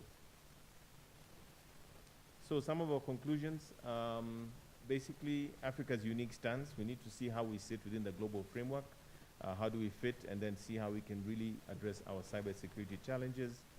National policies are important and holistic, but also we need to see how this connects back to things like data protection acts and also defense for pivotal infrastructures. International collaborations are critical. Again, we want to make sure we are learning from the best. We're learning from those who've gone through what we are going through right now and being able to then catch up and become as good as they are. Also for business, candid discussions to see how businesses can also benefit from the same, looking at how they need to invest in certain key steps and protections that will protect the organizations, but also allow them to use what is best practice. And then lastly, evaluation and training, determining how we can sort of evaluate how we're performing, doing the cybersecurity audits, also bug bounty programs where we reward those who can see or identify areas of risk, and of course continuous upskilling of the workforce so that we are up to date in all those respects. So as we come to the end, what's Africa's promise? I think the profound reflection that we're on a promising journey with digital transformation at the core of what we are doing. And I think there's that opportunity to build a resilient Pan-African cybersecurity ecosystem that can be possible and accessible across the continent. There's also the element of unified responsibility. It's not a one organization or one country thing. On a Pan-African basis, the governments, the businesses, the citizenry, all of us need to play a role in building this digital future for the continent through a cyber ecosystem, cybersecurity ecosystem at the core. And ultimately getting started starts now. Already the steps are happening, the measures are coming into play.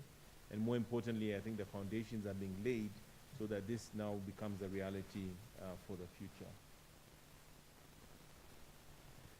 Again, I do like my quotes. This is a quote by Wayne Gretzky. He was considered to be one of the best, if not the best ever hockey skater. And he said, "I skate to where the puck is going to be, not where it has been." And the moral of that is really that at the end of the day, even as you look at cybersecurity, it's a constantly moving target. So you don't aim for where things are today. You're aiming much, much further down the road so that when you do arrive, you're at the best place to actually achieve the result that you desire.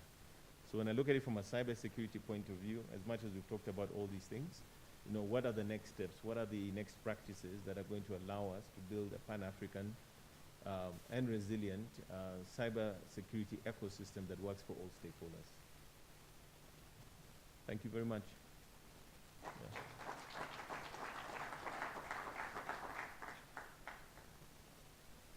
Yeah, I doubt we'll have time for Q&A, so. Yeah, okay. Thank you. Wow. Thank you very much, Moses. Stephen? Yeah, please. I know, I called him. Tomorrow, there is a lot to share. And for you students, we need you to come with your colleagues tomorrow, because Stephen will be presenting tomorrow. But he decided to talk to you now, so that you prepare for tomorrow. Good afternoon. Yes, my name is Steve Kariuki. I am a lecturer at Murang'a University of Technology. I don't know whether I have my comrades around. Anybody from Murang'a University of Technology? No, so I'm trying to figure out why I'm just seated there and one of them is sending me a text. We were supposed to have a cut today. Somehow I forgot, but I'm sure they ought to have been here. Maybe they'll find their way tomorrow. So I've been lecturing for the last 3 years, but for the last, say, 10 years, I've been working with a company from Netherlands. It's referred to as a ProfitUp. And basically what we do is we develop network visibility tools. And tomorrow I want us to talk about that. Quite a number of questions have been raised on the practical bit of it. I think every student in this auditorium wants to hear something that is practically related to this conference. Am I right? Am I right? So I have seen the pain of students, and yesterday was following this conference, and one of the speakers said, it's not the lecturers are not teaching what is supposed to be taught. They are, but things are changing. We need to change our curriculum. We need to improve things. And what I have been doing is I have seen cybersecurity from the two fronts, from the tech bit, from governance, risk, and compliance. In fact, I got just co-opted the other day in one of the microfinances on matters related to cybersecurity, because when vendors come in and they simply give this board of directors documents to sign, sometimes they end up signing, but they are very punitive clauses inside them. Somebody here, I think she was from the law faculty. Very important for us to infuse those two things. But because maybe we might not have adequate time tomorrow maybe to discuss all these things, just want to give you one homework. And by this one, I'm also giving it to the practitioners. If at all you are in a SOC department, if at all you are managing an IT department, you really need to go and do a crash program, maybe overnight, on what packets are and how they are formed or created. And basically we'll be looking at cybersecurity from a packet perspective. I think it'll be quite interesting. Thank you. Thank you very much. Let's break out for lunch, 40 minutes. Afternoon, it's packed with interesting conversations. We'll see you in 40 minutes. Thank you.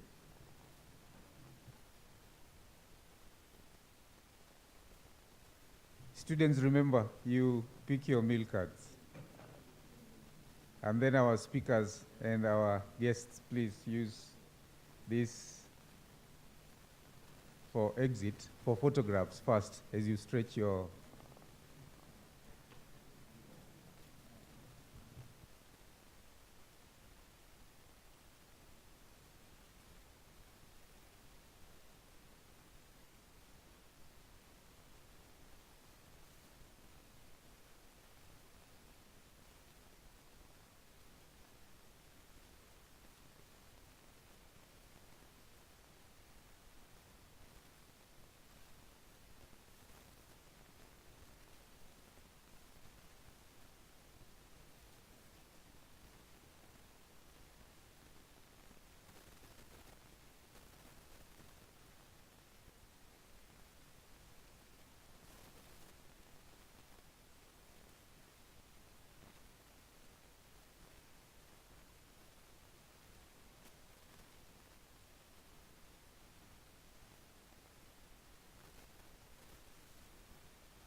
Chege, I was saying something without saying what I was saying. Welcome back.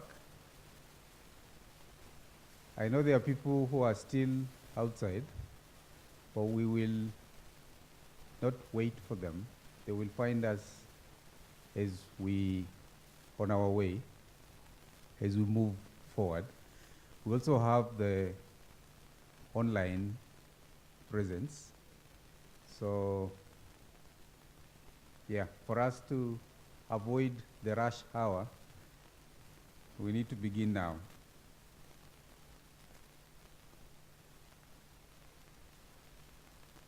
Victor Murithi. Please welcome Victor Murithi.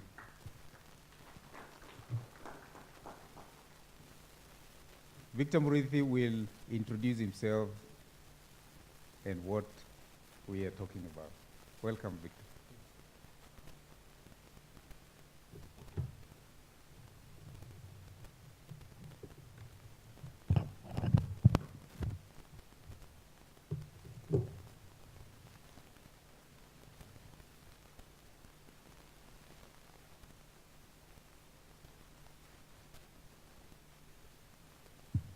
Good evening, good afternoon, everyone. I hope you've enjoyed your lunch. My name is Victor Murithi. I'll be doing something a little bit different from the other speakers. I'll be giving a speech. So a little bit about me. My name is Victor Murithi. I'm a technologist by profession and a cybersecurity practitioner on the side.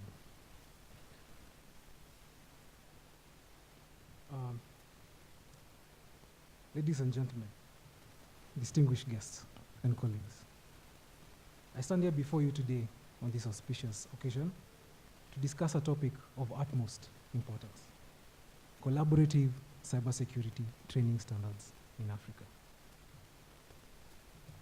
Just like a team of skilled firefighters tackling a raging inferno, our collaborative efforts in establishing these standards will be the water that douses the frames of cyber threats across the continent.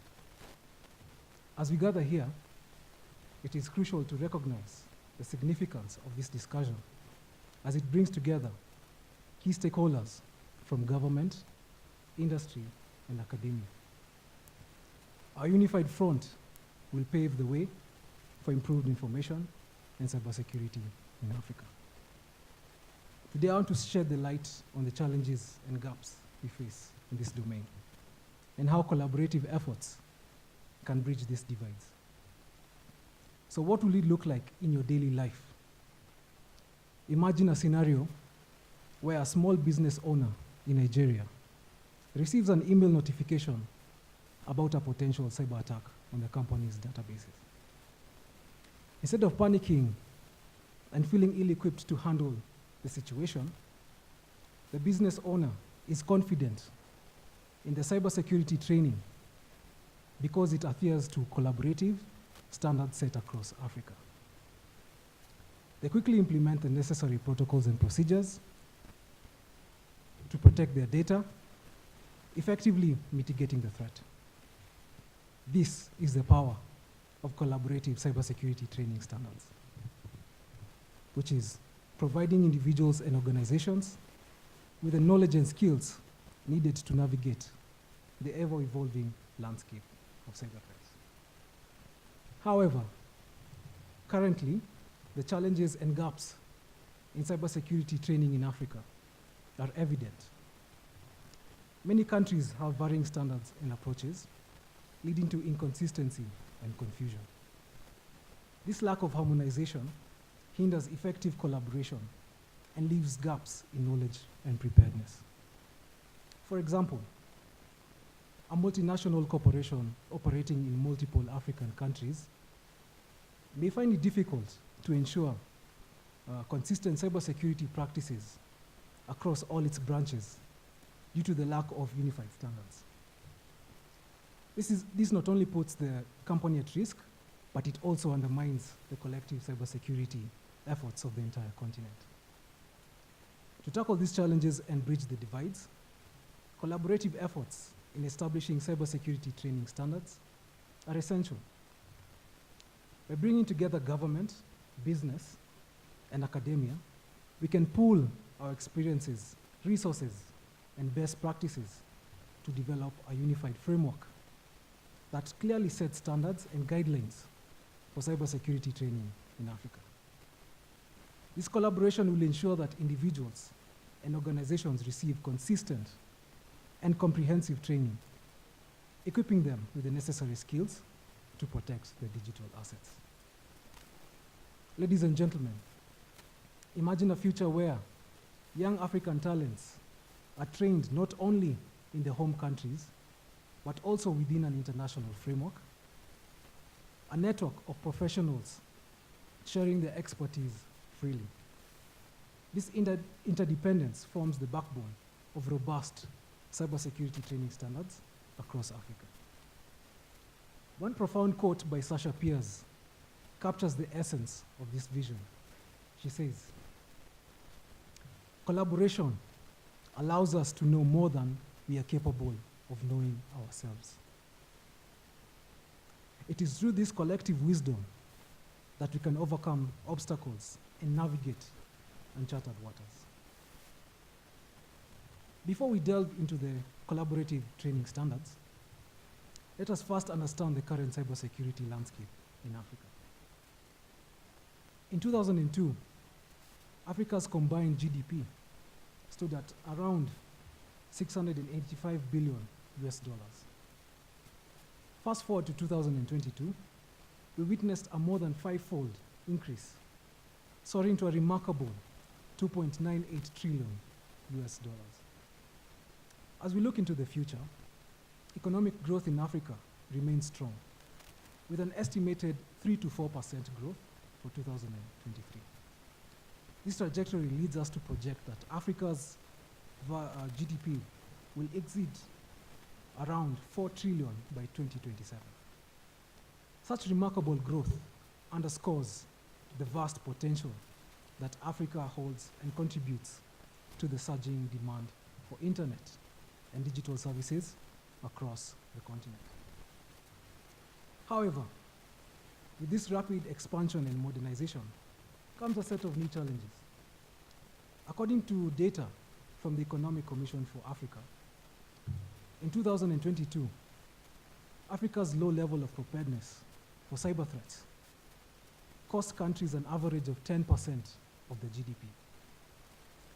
This is a glaring issue that we must address to safeguard our economic progress.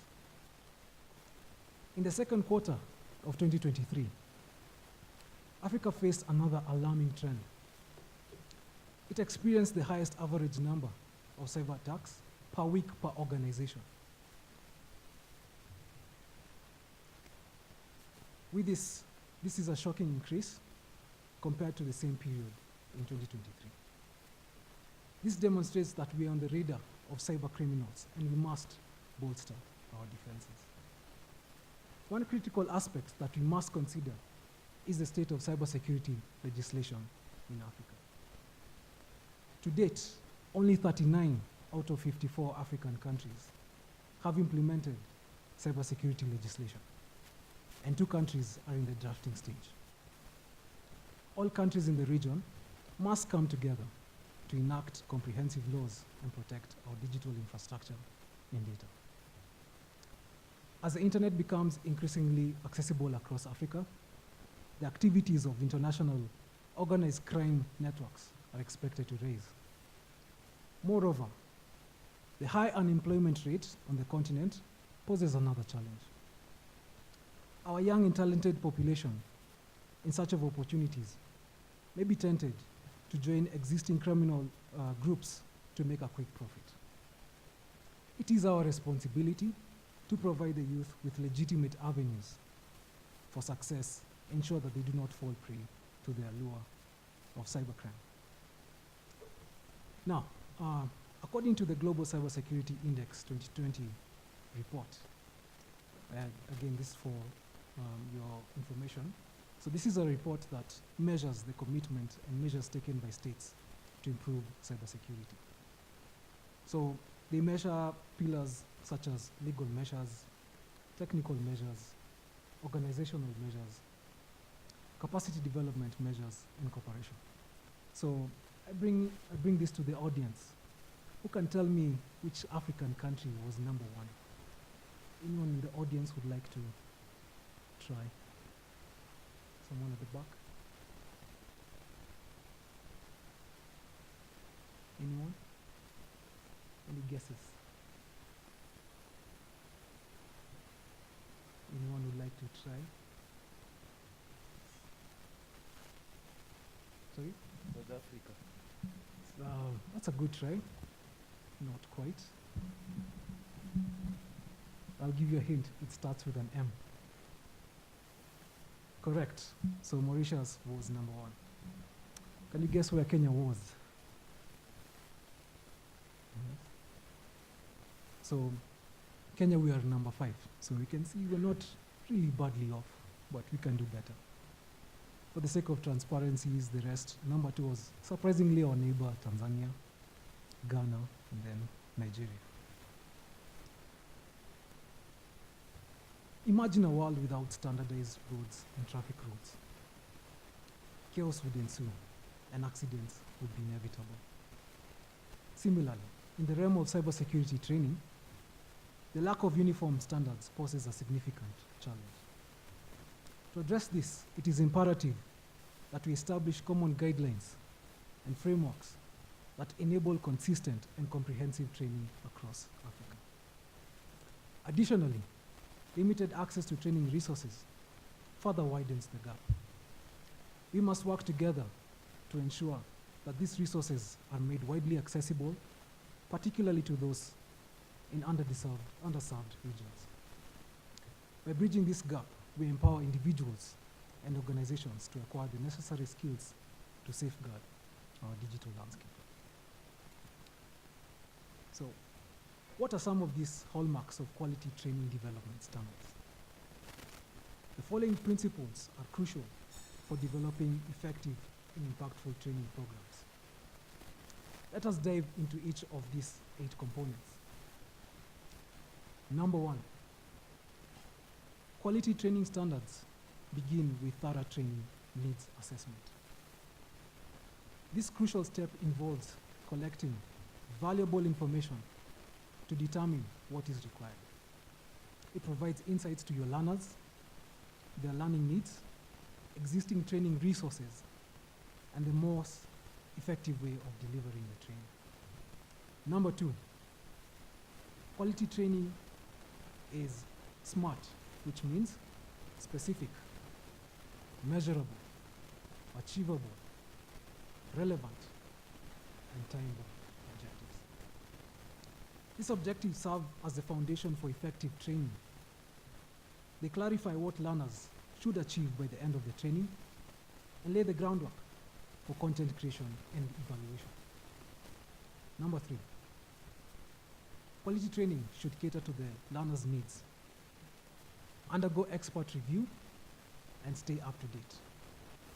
This guarantees that the content remains accurate and relevant, ensuring that it meets the evolving demands of the audience. #4, science tells us that engaging the learner is pivotal for knowledge transfer. It is essential to design interactive and captivating training content. This can be achieved through activities such as knowledge checks, case studies, or engaging Q&A sessions. #5, regardless of the format, all training materials should be accessible to every learner, including those with disabilities. This involves careful attention to the tone, the language, the media quality, and organization to ensure that no one is left behind. #6, quality training is a dynamic process that continually seeks improvement.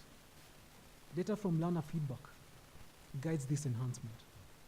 Developing a comprehensive training evaluation plan is crucial to gaining valuable insights and feedback. #7, incorporating learner assessments and immediate feedback during the training reinforces learning, and offers a way to gauge the effectiveness of the training program. Assessments can also provide valuable evaluation data. And lastly, quality training standards recognize that training does not end when the course does. To ensure learning transfer and ongoing development, it is essential to provide follow-up support. This support can come in the form of tip sheets, additional resources, and reminder emails, as well as coaching. Adhering to these principles will undoubtedly lead to more effective and impactful training programs that cater to the needs of the learners and drives continuous improvement in the field of education. Imagine a symphony orchestra where each musician plays their tune without coordination. The result will be chaos and discord. Similarly, in the realm of cybersecurity training, cooperation across sectors is paramount. We must foster partnerships between government, business, and academia to pool our expertise and resources. Public-private partnerships can drive innovation, offer industry-specific training programs, and create opportunities for knowledge exchange. By harmonizing our efforts, we will create a powerful ensemble that can tackle the challenges of the cybersecurity skills gap in unison. In a globally connected world, collaboration knows no boundaries. Africa must forge strong partnerships with international organizations to leverage their expertise and support. By collaborating with established cybersecurity organizations, we can access valuable resources, share best practices, and contribute to global cybersecurity standards.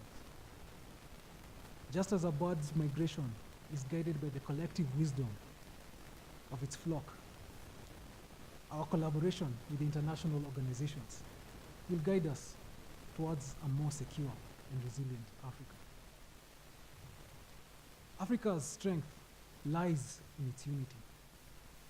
Regional collaboration is essential to addressing the challenges of cybersecurity training. By sharing resources, knowledge, and experiences, we can build a robust and interconnected cybersecurity ecosystem across the continent.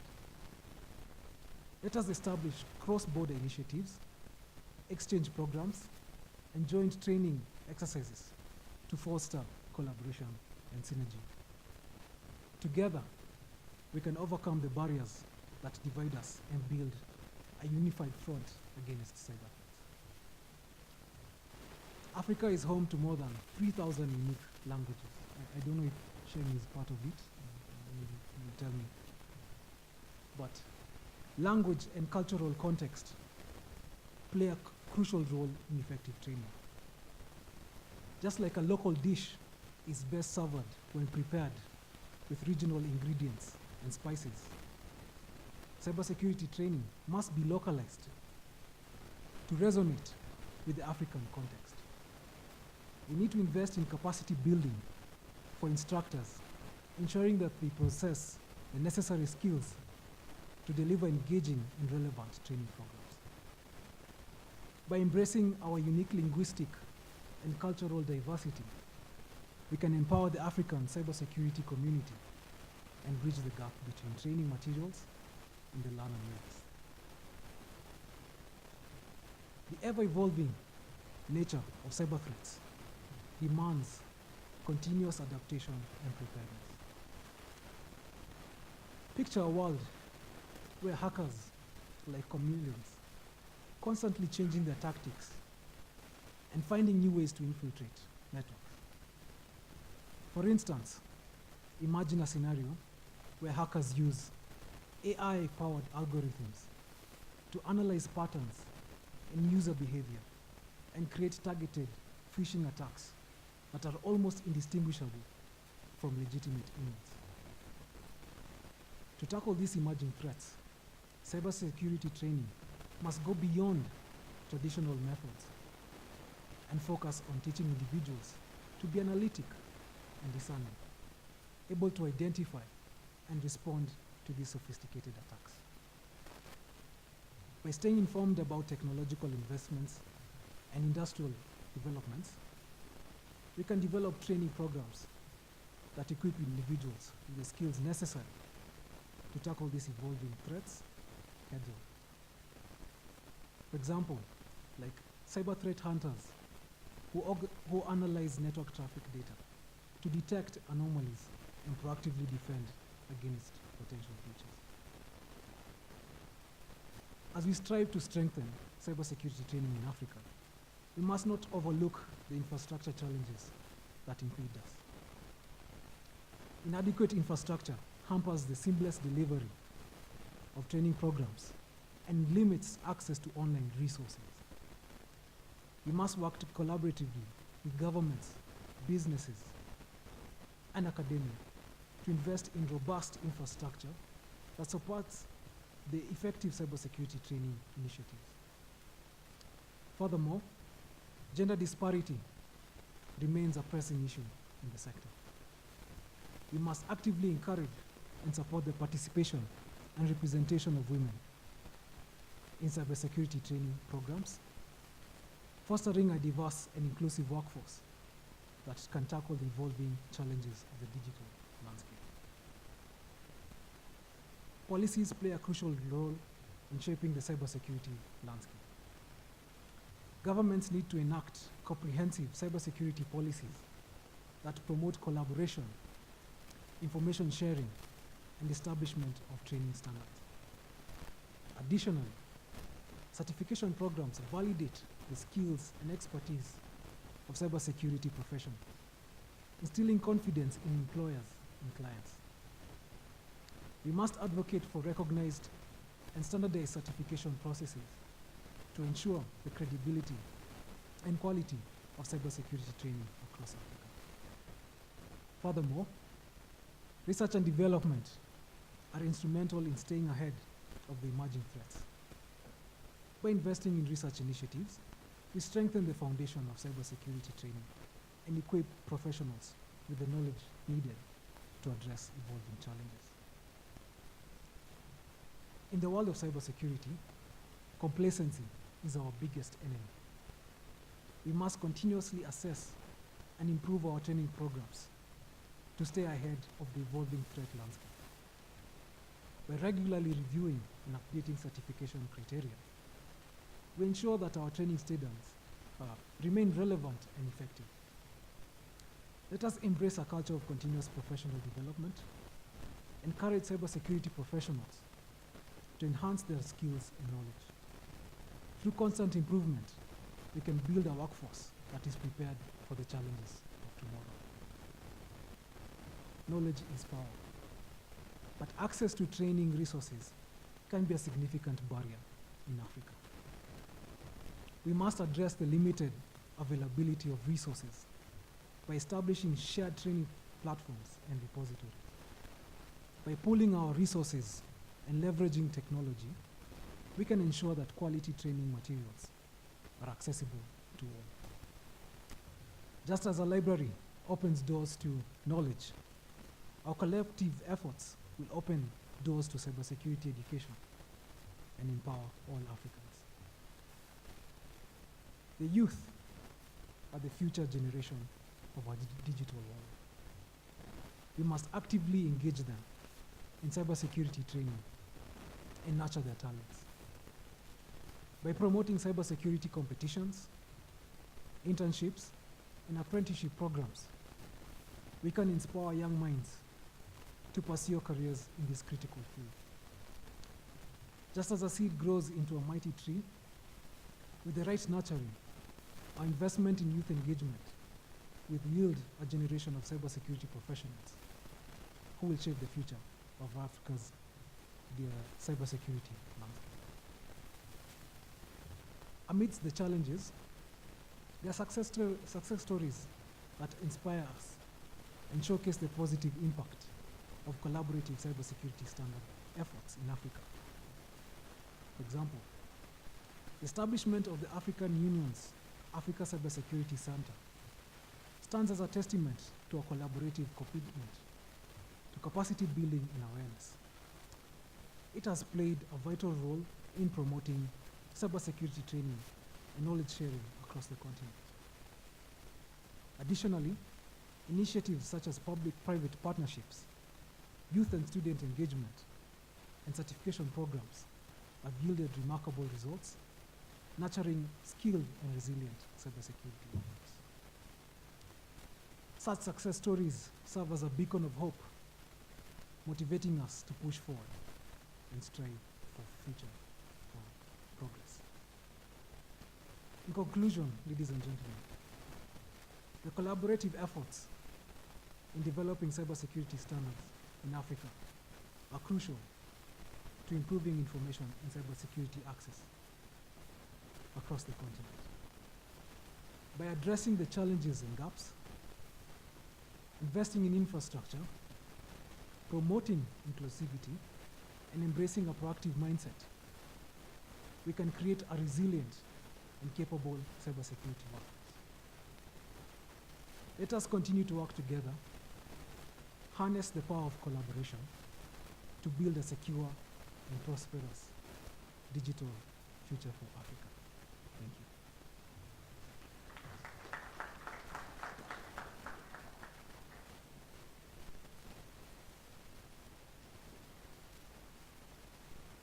Thank you, Victor. Let's clap for Victor once more.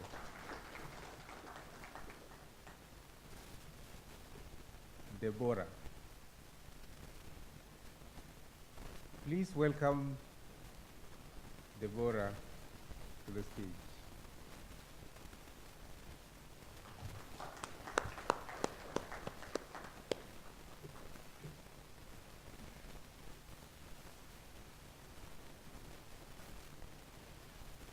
Cybersecurity is a tough sell in Africa. Welcome, Deborah.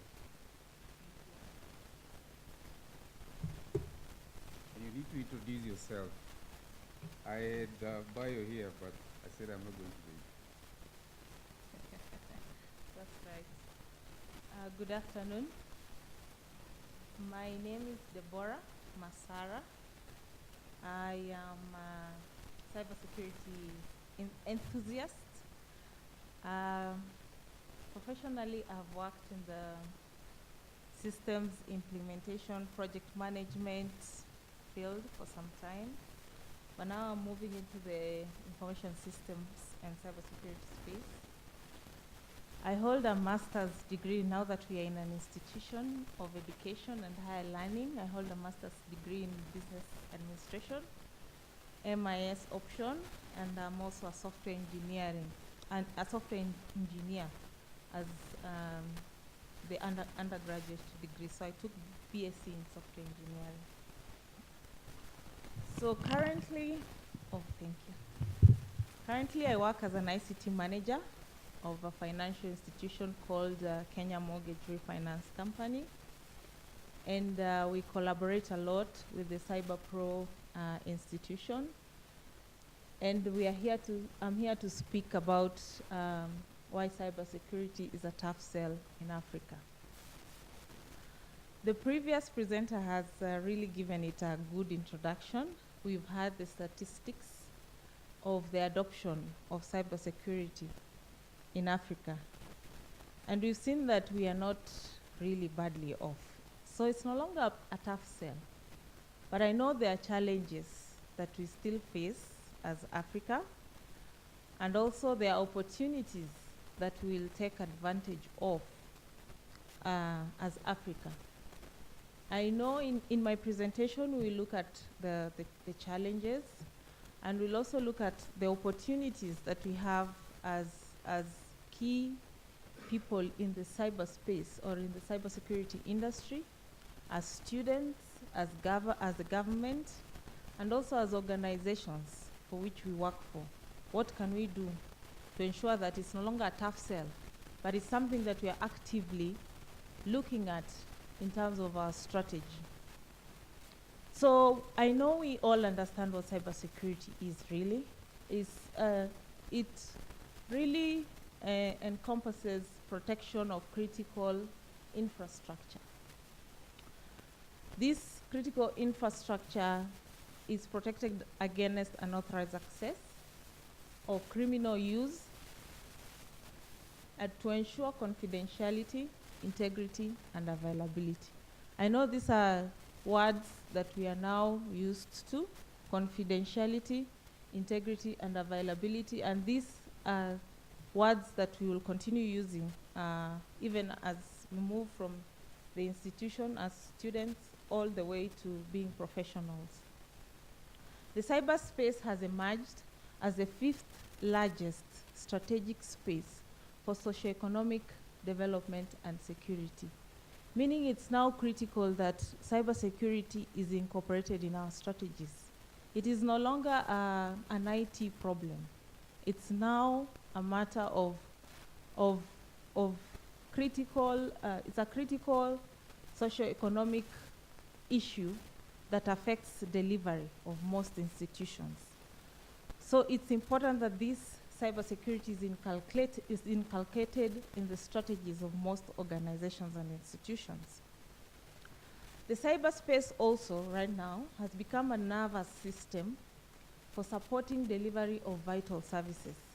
Here in Kenya, for instance, we know that right now, if you want, in the case of university students, if you want to register, we have to go into a portal. If we want to check our exam marks, we will have to go into a portal.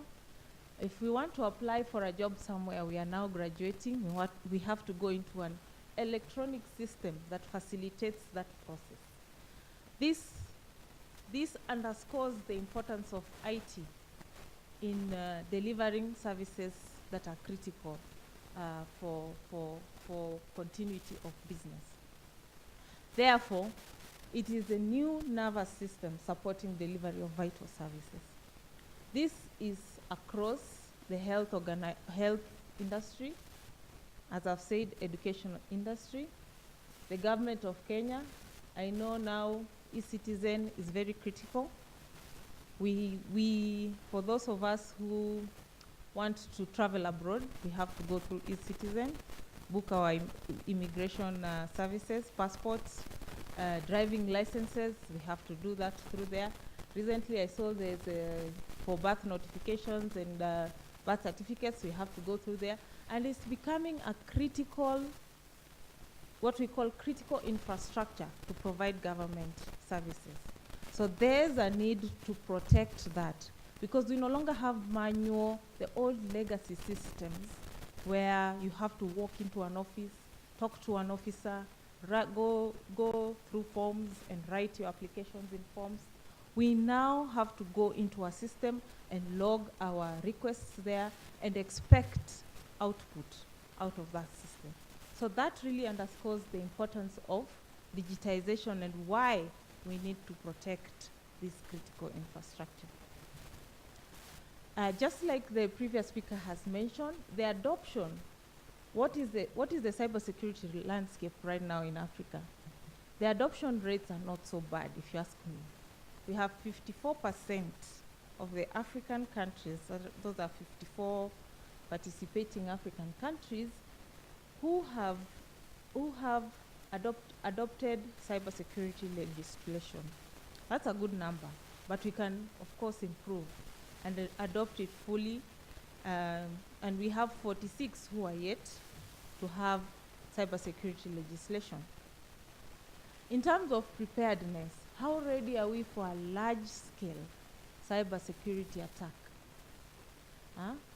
I'm sure if I were to take responses here, we would see varied responses. But we are 52%, the African continent is 52% ready to tackle a large cyber-scale attack. That is not a bad statistic, but we can always do better, looking at the fact that we have now moved all our services into the digital space, and therefore we have to protect the same. So also we have to make this a priority. Just like I mentioned earlier, we have to inculcate cybersecurity into our strategies.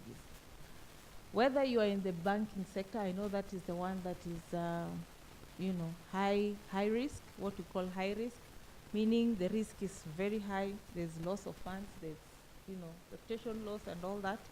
Whether you are in the education sector, whether you're in the health sector, whether you're in the legal sector, we have to put this as priority now.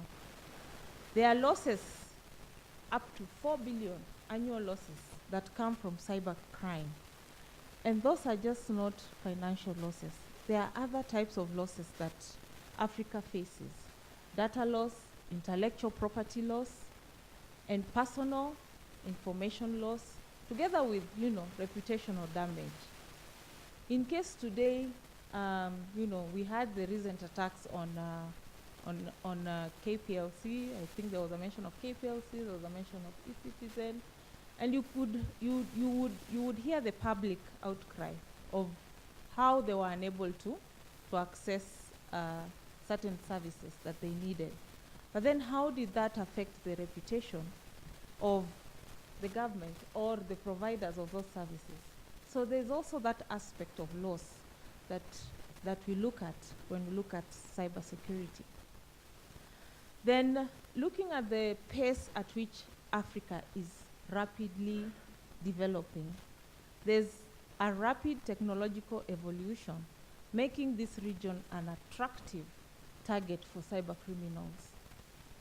criminals. Previously, I know those could be about 5 or 10 years ago, we would hear stories of, hacking and all that, but they were not close to home. But now they are very close to home. We had a recent attack, just like I've mentioned, on our critical services, KPLC and eCitizen, and that really underscored the fact that it is now here and it is a reality. So that then defines why we need to put and safeguard our critical infrastructure as much as possible. In terms of adoption, Africa's adoption for cybersecurity policies and regulations stands at 72%. That is not so bad, but it's the lowest around the globe. So we need to make sure that we are very alert and aware that we are now moving so fast in terms of technological advancement, and we need to keep up with the pace in terms of protecting the critical infrastructure. So why is it really a tough sell? So one is limited resources.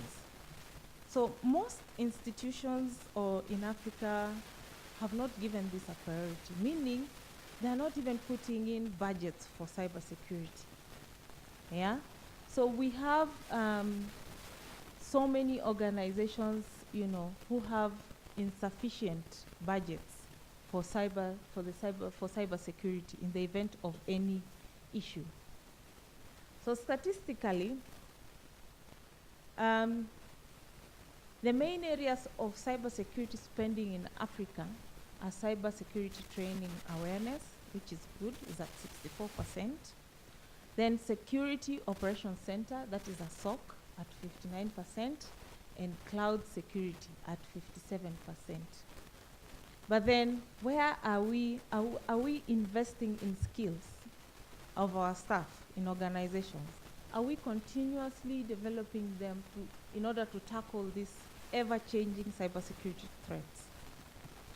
Is there executive support in our institutions where we say at the governance level, we have a number of people who understand the importance of cybersecurity and they have given it the right resources? Do we have that? Do we have the right metrics to measure return on investment in these cybersecurity resources? Most of the times we sit in boardrooms and the question that comes out is, we have invested this number of billions in cybersecurity solutions. Can we measure our return on investment? Can we do that? Are there sufficient metrics for that?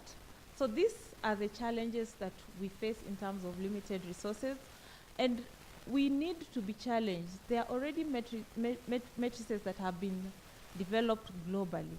We can slowly adopt them and customize them to fit our various requirements in Africa and in the local contexts that we are in. The second challenge is lack of awareness.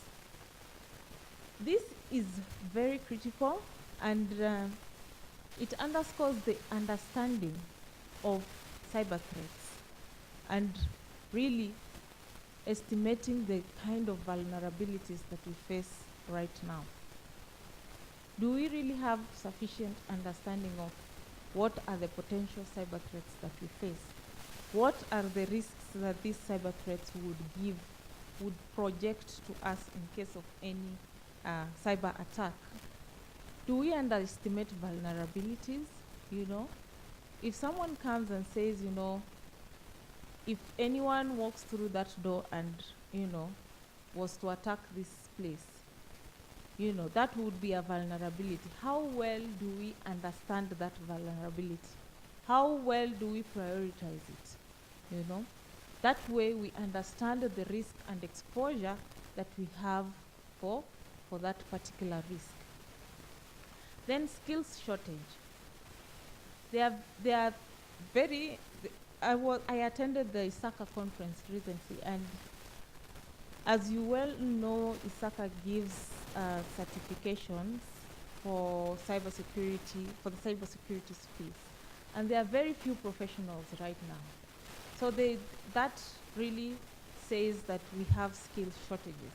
But there underlies an opportunity. We have an opportunity to keep learning, keep getting these certifications, keep, you know, updating our knowledge as these cybersecurity threats change. How well are we conversant with the new data protection law? Are we ready for it? Do we know what it says?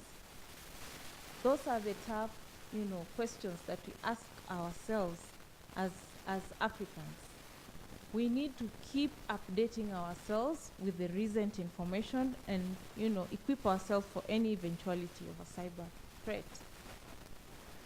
In terms of regulations and compliance challenges, there are complex legislations or there are none in certain African countries. So this is one of the greatest challenge. We need a nationwide legislation that will guide the way cybersecurity is handled in many African countries. In terms of cyber insurance, there's limited access to cyber insurance.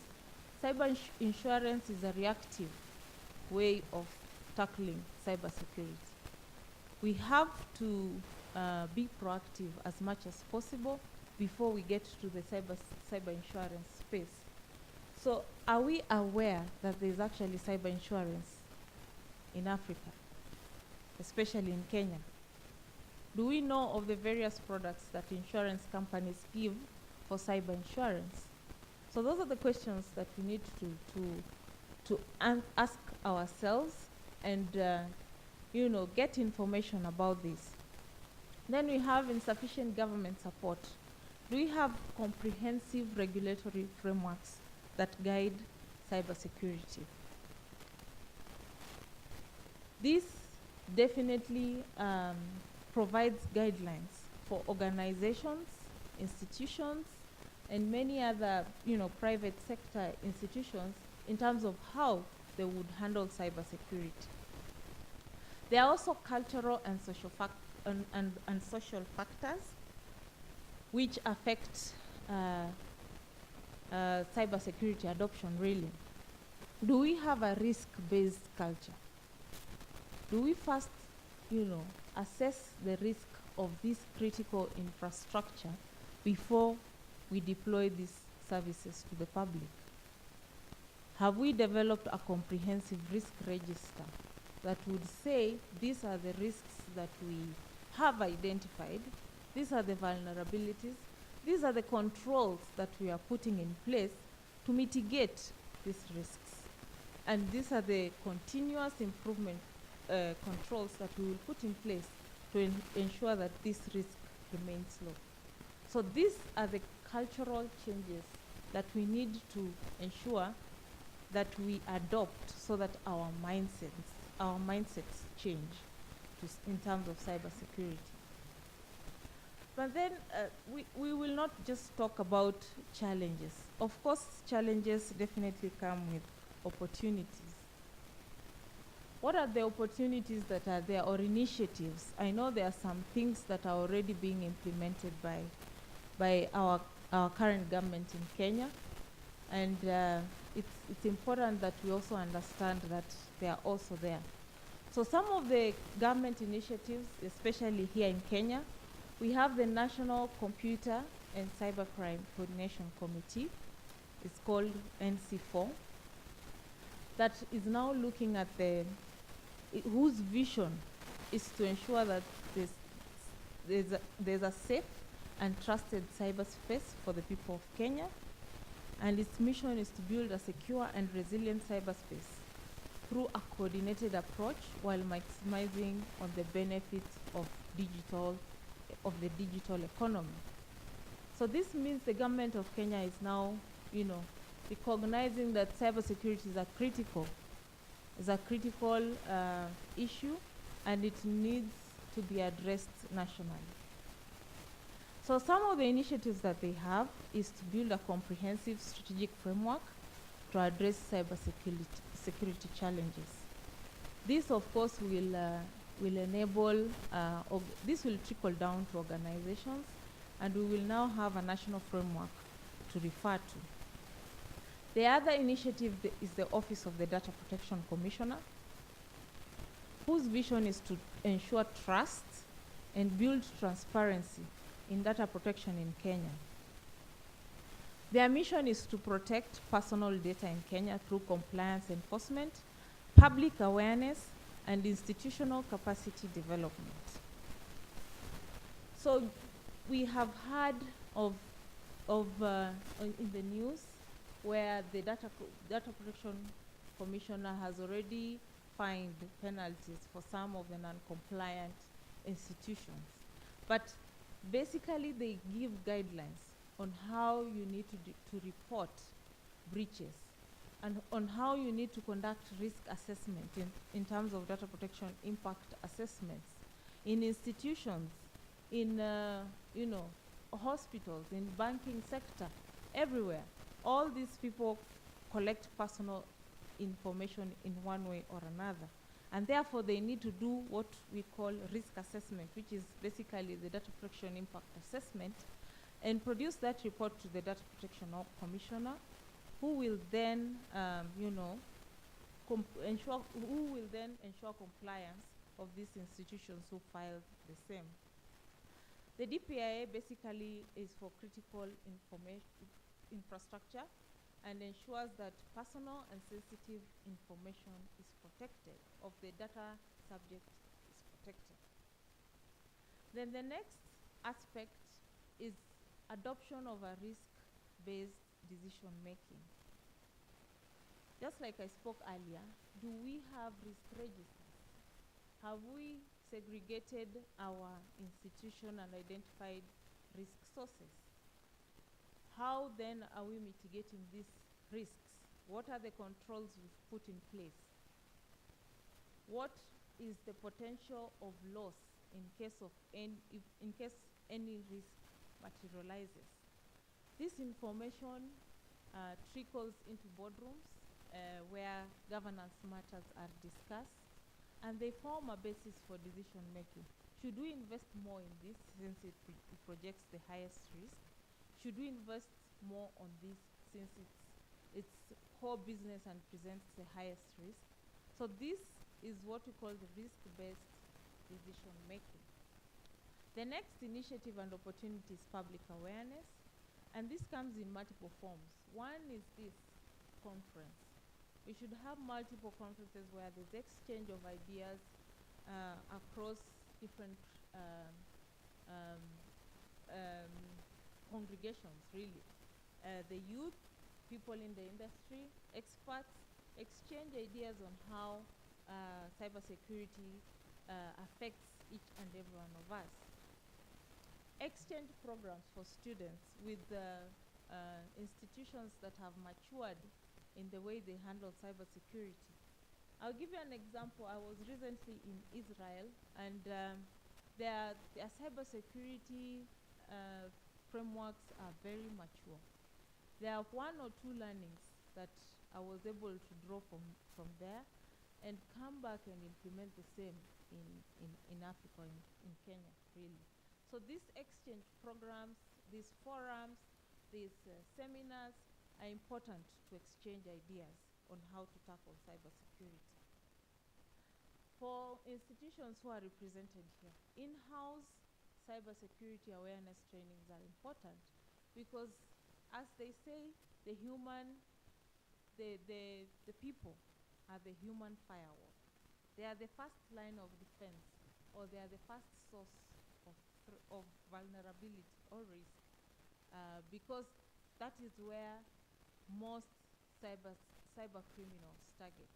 They will send you, just like the previous speaker mentioned, phishing attacks to lure you into being convinced of a certain action.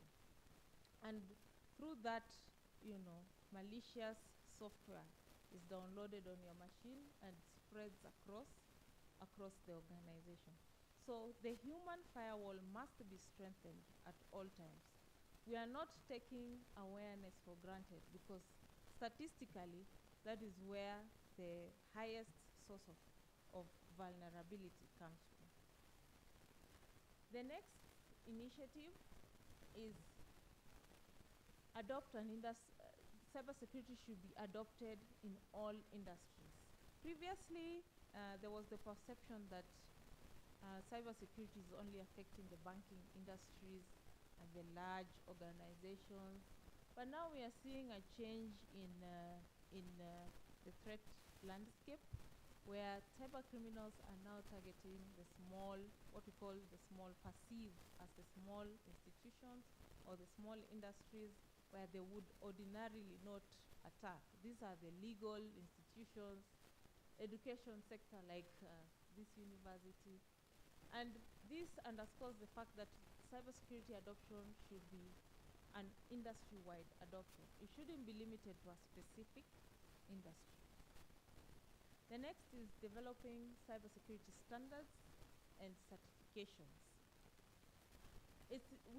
Internationally, there are many standards that would guide in the development of a cybersecurity strategy, a cybersecurity policy, a cybersecurity procedure, and these frameworks or standards include the ISO 27001, NIST cybersecurity framework, CIS controls. We have PCI standards for banking, for the banking sector. We have HIPAA, we have GDRP, we have COBIT. All these frameworks give us a base where we can start from and customize our own standards based on our unique requirements as African continent. And in terms of certification, definitely there's need to continuously upskill ourselves.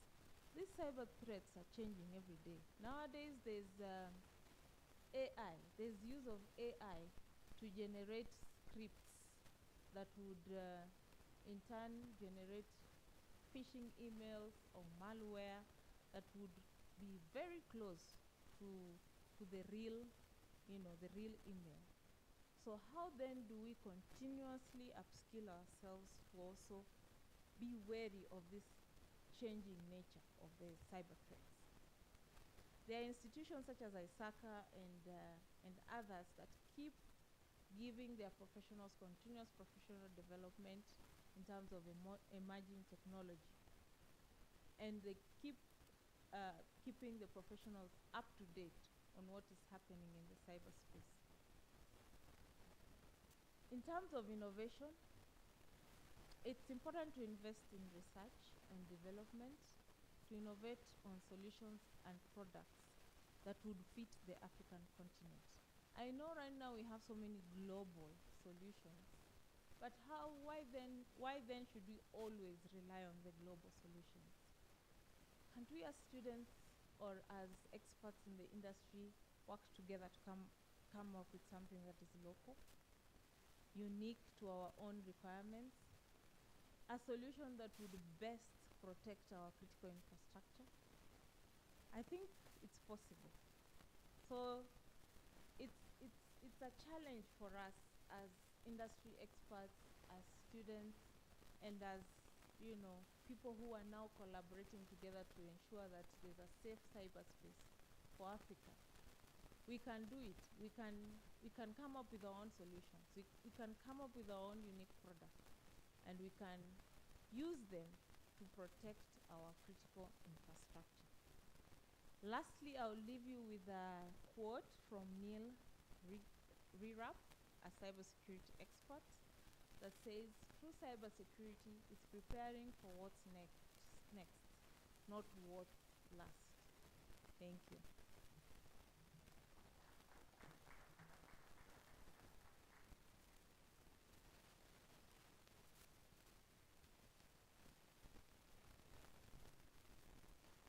Thank you. Thank you very much. You saw a description, NC4. David, Dr. David, please welcome. And tell us something about NC4 plus the topic that you're speaking about. Thank you.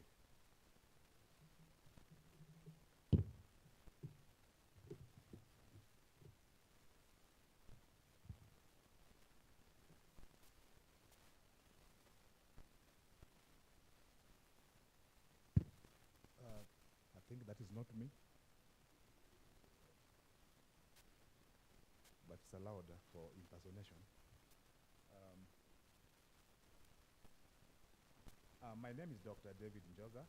I'm the head of cybersecurity policy and standards at the National Computer and Cybercrimes Coordination Committee. I hold a PhD in information technology security and audit, as well as a Master's of Science in IT security and audit. I'm a lecturer, trainer, practitioner, and also mentor in several entities in cybersecurity. Somebody helping with the slides? Okay, so today I'm here, I think for the next few minutes to discuss with us on the topic that is cyber warfare and critical infrastructure protection, but I'll also share the perspective of what we do at the National Computer and Cybercrimes Coordination Committee. We are mandated to coordinate all aspects of cybersecurity in Kenya, and we do this as a multi-agency collaborative whole-of-nation approach involving key entities in government, private sector, and academia, both local and international players, so that we can have synergy towards protection of the Kenya's cyberspace. So that is my scope, and I'm going to just look at a few of those components because of, I think, management of time, but I think we are available for more insights should you require. So because most of you may not know what NC4 is, I will take us through NC4, the establishment and the role, very briefly, then look at the area of the component of cyber warfare, and then we'll look at critical infrastructure versus cyber warfare, and then we look at how, what are the initiatives that NC4 is undertaking to protect Kenyans' critical information infrastructure. Then I think we should be home and drive from there. Like I mentioned, that is what we are as NC4. NC4 is established under the Computer Misuse and Cybercrimes Act of 2018. I like doing this survey just to be sure. Maybe from the audience, how many of you have read this act? Let me see the show of hands, please. This survey is very important to us, so that if you not read it, then we'll ask you to undertake your civic duty to read the Kenyan laws for Kenyans. And for non-Kenyans operating in Kenya, please understand the laws of the jurisdiction that you're operating in. So this act mandates NC4, like I mentioned, to coordinate national cybersecurity matters. It's comprised of 8 key entities represented by key principals. It is chaired by the Principal Secretary, Ministry of Internal Security and National Administration. There's also representation by the Principal Secretary, Ministry of Information, Communication, and the Digital Economy. We also have Attorney General, Chief of Defense Forces, Inspector General of the National Police Service, Director General of the National Intelligence Service. We also have the Director General of Communications Authority, Director of Public Prosecutions, as well as the Governor of Central Bank. So this committee is assisted to conduct its mandate by a secretariat that is headed by a director, NC4, who is the secretary to this committee. We note that cybersecurity is cross-cutting, it is strategic, therefore it requires a really well-coordinated approach among key stakeholders who also have their statutory mandates within their various laws. So that's our mission and vision.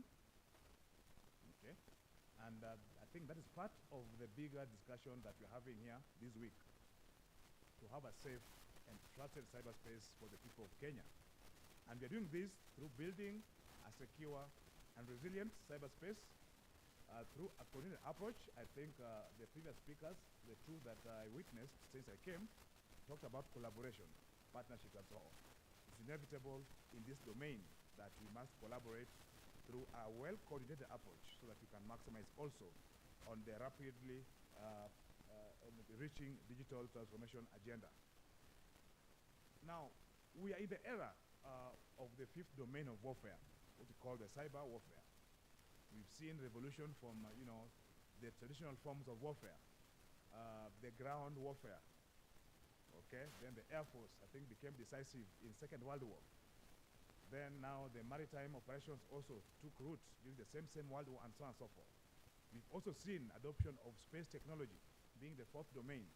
And now we are on cyber domain, which is the 5th and the most unique of those domains that is cutting across all the other 4 domains. It has its complexities and it is driven by technology, making it really, really, really challenging to manage. So we see a lot of use of digital tools. We see a lot of use of tactics, some which are used in the traditional domains. But most importantly, of course, of our interest is that we see entities launching attacks on critical information infrastructure, on individuals, government systems, and so on, with various intentions or various motives to disrupt systems, to damage systems, as well as to cause tension, and so on and so forth. So we see types of cyber warfare in espionage, in sabotage, disruption of systems of power. The other time, I think somebody opened a water dam, in a well-coordinated cyber attack, and a whole village was almost washed away, and so on and so forth. We've seen ransomware attacks, we've seen cyber terrorism, where people really get frightened, some even get into depression. It's not happening on military targets. We've seen a kind of very active military operations in countries such as Ukraine, Russia, China, Estonia, and so on. We have seen various forms of economic espionage, where various actors may want to know what other nation actors are doing. A lot of these are also state-sponsored. Again, we shall discuss some of these motives later on. We also have insider threats, also being part of this warfare, and many others. So this makes this landscape a bit challenging, and we need to be alive to the fact that with increased digitization, increased digitalization, automation, connectedness, Internet of Things, technologies, and so on, we are creating a lot of physical and virtual systems which support our day-to-day livelihoods, businesses, operations as individuals, as governments, as well as private entities. Therefore, because of this, various sectors have been identified and categorized as critical information or critical infrastructure sectors, which are supported by critical information infrastructure. Energy, for example, look at the example of Kenya. We have power generators such as KenGen. We have power distributors such as Kenya Power and Lighting. We have power transmitting companies like Traco and so on. And all of them have adopted various information systems and operation technologies to support their activities. So we look at those as critical information infrastructure. We also look at various types of challenges from the warfare, which is using various tools such as malware, forms of attacks such as phishing,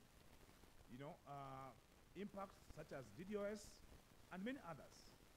And we can say that we are living in a very challenging environment where the digital transformation has created a very large digital landscape with a lot of actors, with different motives, with a lot of technologies, and it makes it very complex, ever evolving, and therefore we have to see how best to protect our various cyberspaces.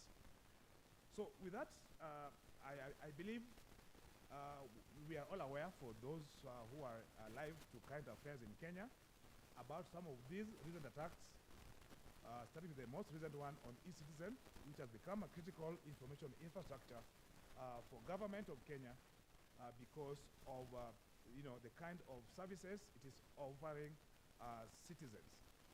As at last week, eCitizen has onboarded 13,200 services, making it very, very critical indeed.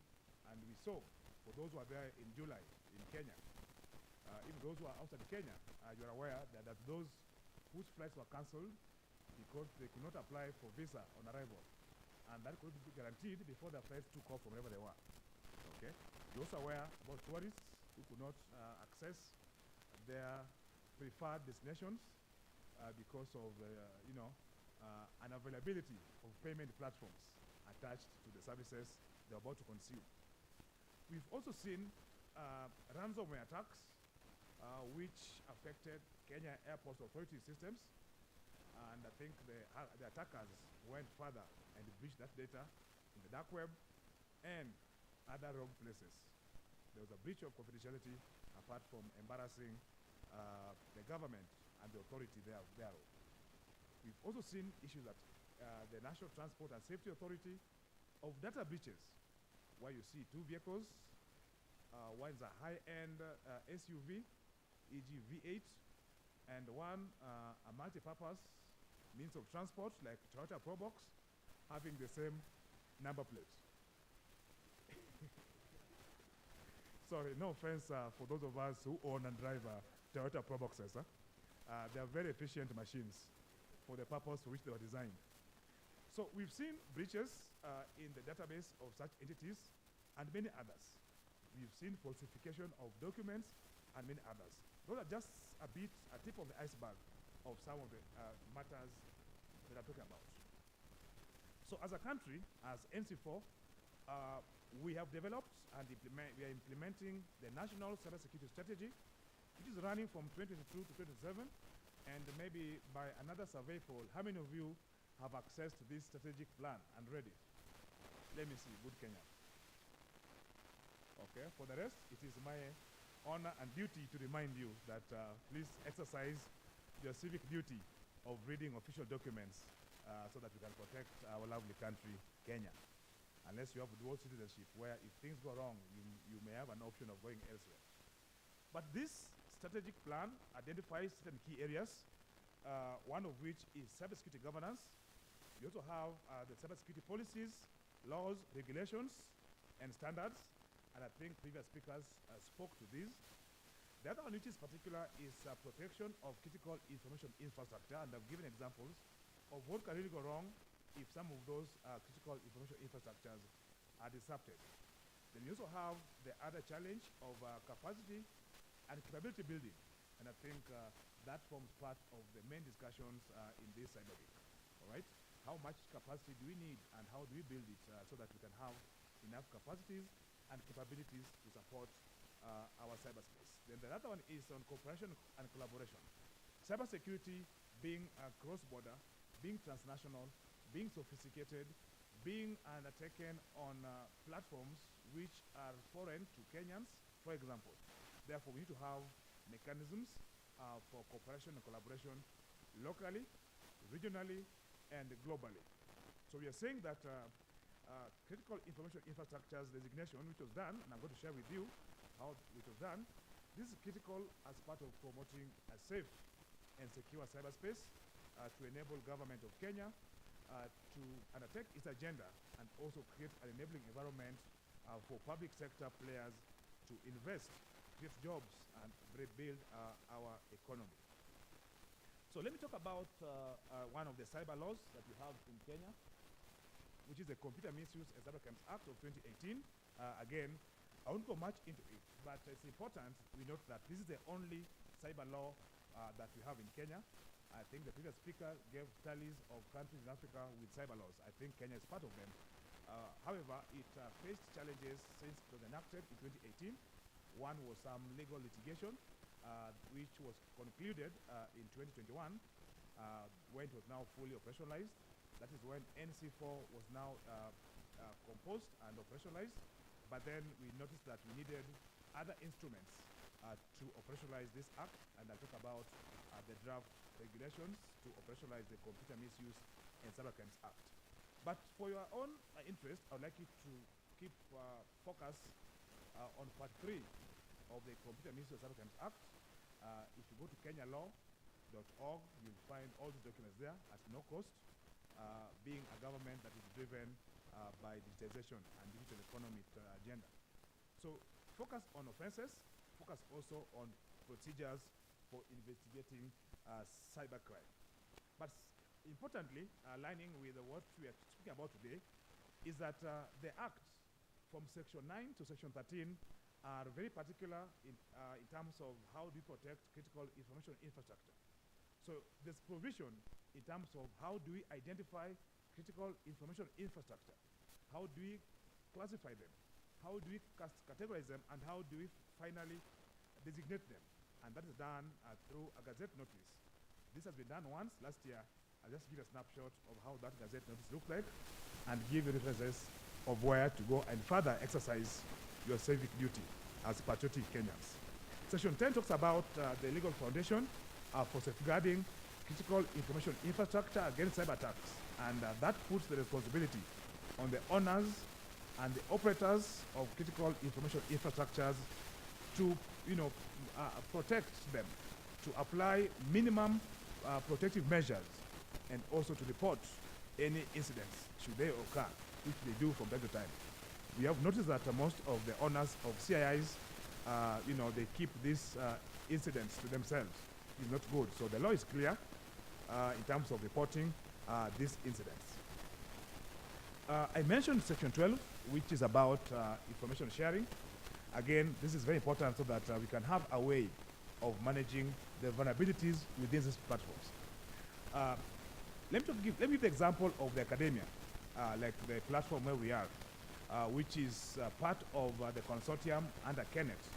And we're aware that most of the systems, the infrastructure are hosted or under Kenneth. It means that if there's a breach on endpoint devices at the University of Nairobi, it is possible that endpoint devices at Egerton University may have the same vulnerabilities. Those are possibilities. But through sharing such information of threats and vulnerabilities, then such kind of further attacks of devices, of the systems within the same ecosystem can be thwarted. So that is the provision of Section 12. Then interestingly, and very importantly, Section 13 of the Act provides the director of NC4 with powers to audit critical information infrastructure to ensure compliance. This is also one of the ways to make sure that those who operate critical infrastructure really rise up to the occasion, perform their tasks or their duties or their mandates or their responsibilities, implement controls effectively so that we can support the safety of this infrastructure so that we can boost our social economic development through the digital agenda. Now, some of the capabilities that we're also looking at is towards building a very elaborate cyber defense capabilities. One of the initiatives is Cybersecurity Workforce Development Program. I won't go much into this, but as NC4, we work in collaboration with entities that have mandates of workforce development. We have the academia, we have those from other institutions like TVET, we have those in early childhood development, curriculum development, and so on. We have professional bodies of knowledge. So we work collaboratively to ensure that they undertake their duties of cybersecurity workforce development, which is aligned with our strategy. We also have the requirement for effective incident response teams, threat intelligence, as well as public and private partnerships. This is just a snapshot of the Gazette notice, but please just go to the public domain, the Kenya Law Reporting. Look at Gazette number 1043, which was dated 31st January 2022, which did the designation of critical infrastructure in exercise of powers conferred by Section 9, 1, and 2 of CMCA. The director gazetted various sectors. One was telecom sector.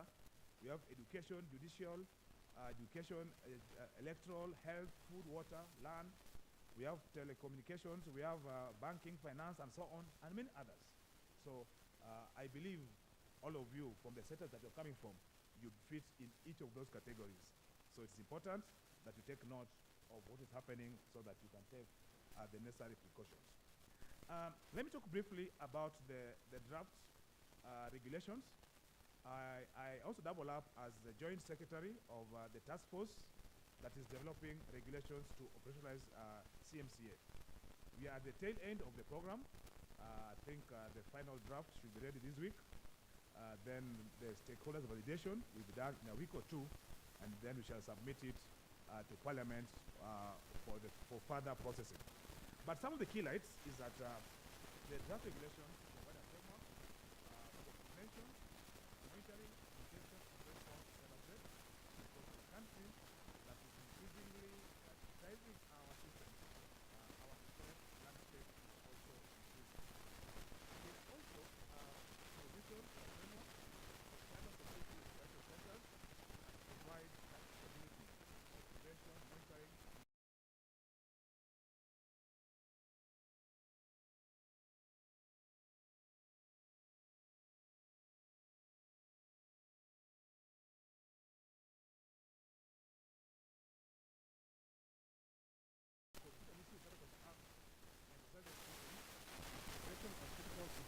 infrastructure, as well as prevention. Now, read those, around those two things, then please report. But number 5, again, the regulations provide a framework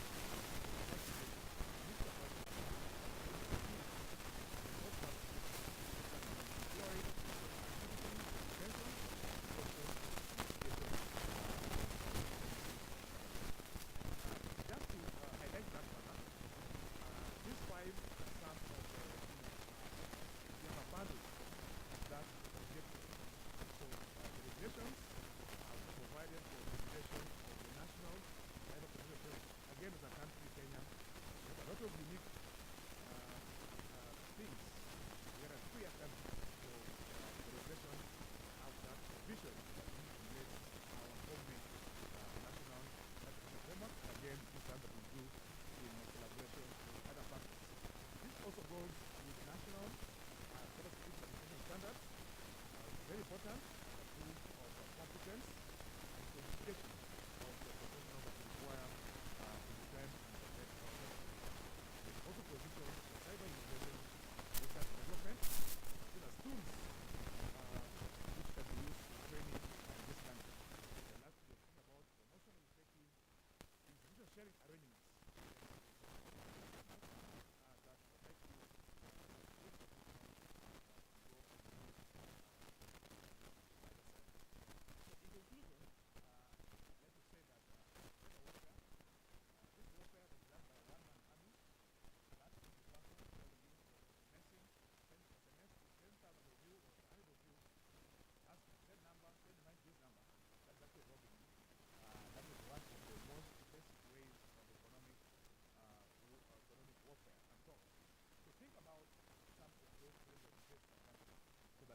together, we can put in our various mechanisms, our various responsibilities as a trainer, as a system administrator, as an investigation authority or law enforcement agency, and many others, so that we all do our part. Then we can set the minimum, standards or minimum security controls, so that we can push our cybersecurity readiness and posture to support our rapid digital transformation agenda. Thank you very much, and those are our two main universal concepts.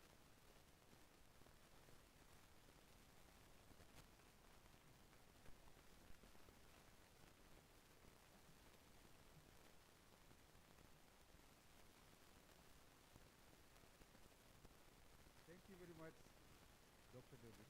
Please, we have been given an assignment. It's only less than 24 hours. He will be here tomorrow. Formulate your questions. We will ask him a few questions of what we have learned today, so that we understand more of what we have just learned. Thank you. Thank you, Dr. And as promised, we will see you tomorrow. Eunice, Aindi, David, Omaste. Please welcome David.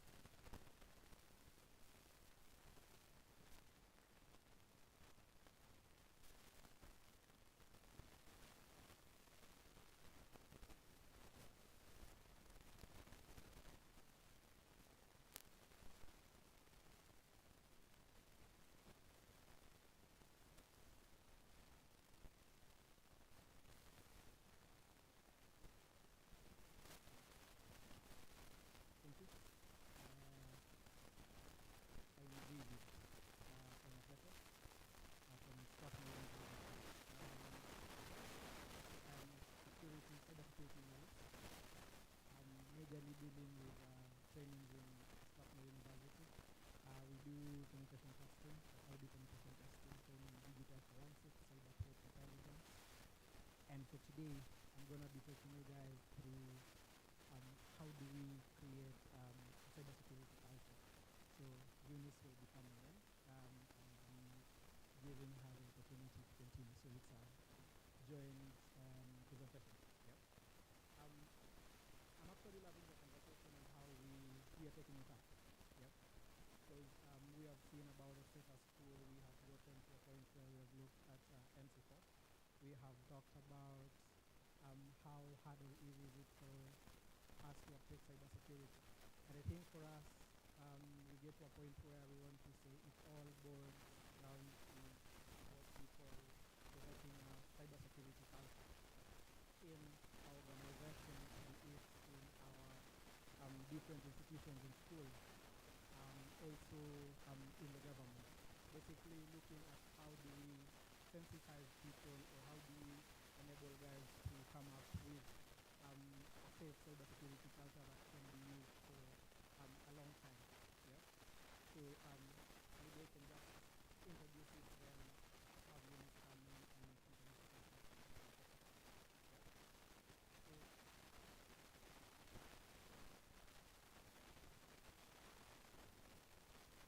we are looking at the cybersecurity. We're looking at the cybersecurity journey in relation to creating a cyber-safe culture. And in this case, we want to look at where do you start from, yeah? For you to create a cybersecurity culture for your organization. We're looking at a study from the Cobalt Strike, yeah, in 2022. Actually dictates the hierarchy of needs whenever you want to create a safe cybersecurity culture. And one of the things that they put across is the basic cyber hygiene. So in your organization, wherever you are, and this also taps into our personal life. We all use different aspects in terms of cybersecurity. So what is your personal cyber hygiene. So for organizations, we're looking at the first thing before creating a culture is where are we at? Yeah. What do we have as an organization that we can call a baseline and pick it from there? So from there we get to create our basic hygiene in terms of maybe password hygiene, in terms of threat intelligence that we're going to look in a bit. Then from there we do an documentation. Yeah. So after we have gotten it as a basic hygiene for our organization, where do we go from there?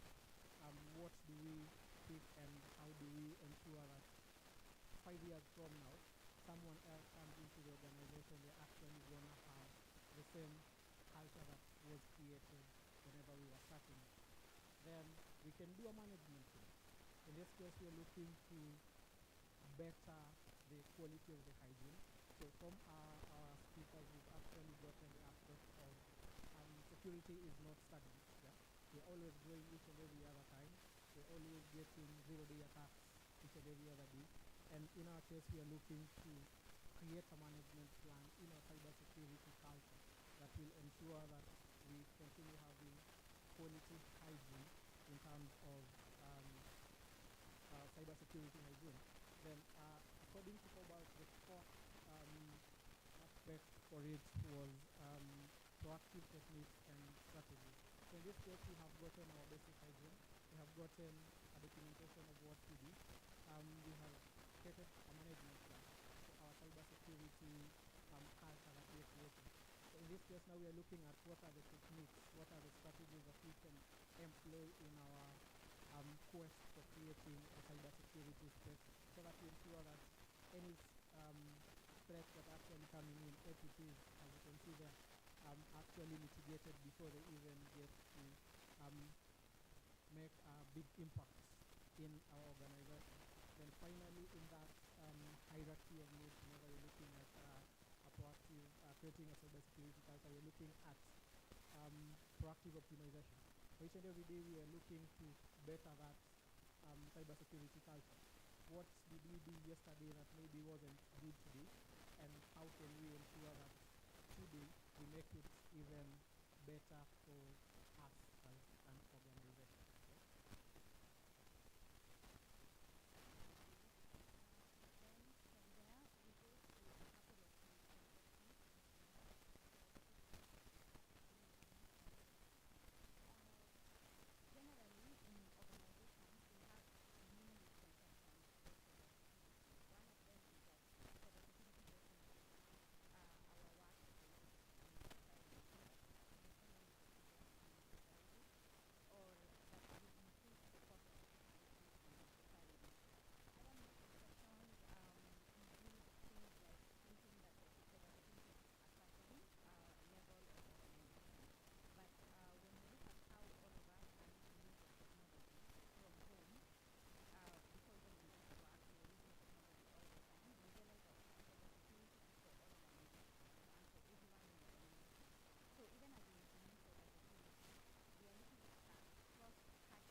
training, 90% of what people train using gamification aspect is retained.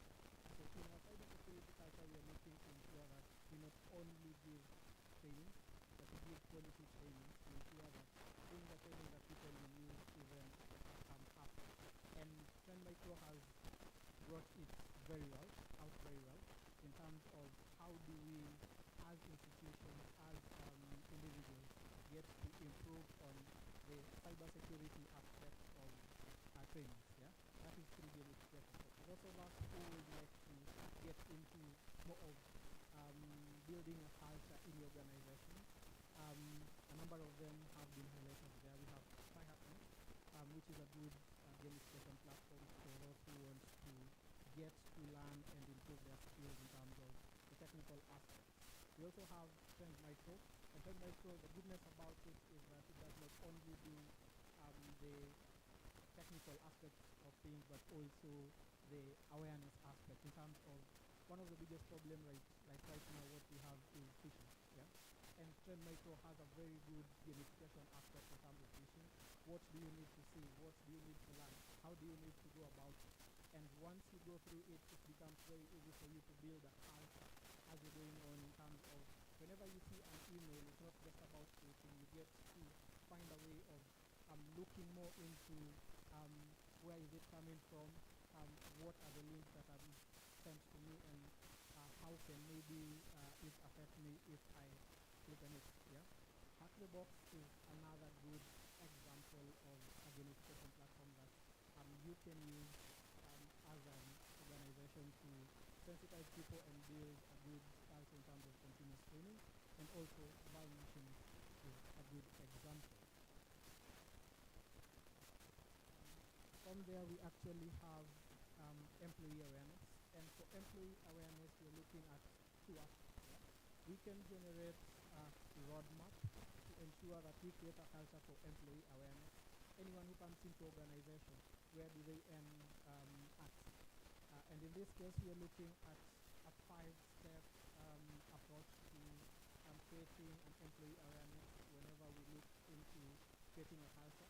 And the first one is manage risk. And this is where, as an organization, we are looking to see we don't have anything as at the moment, yeah, in terms of creating a culture of cybersecurity. So this is where we decide to gather requirements and needs for awareness. Yeah.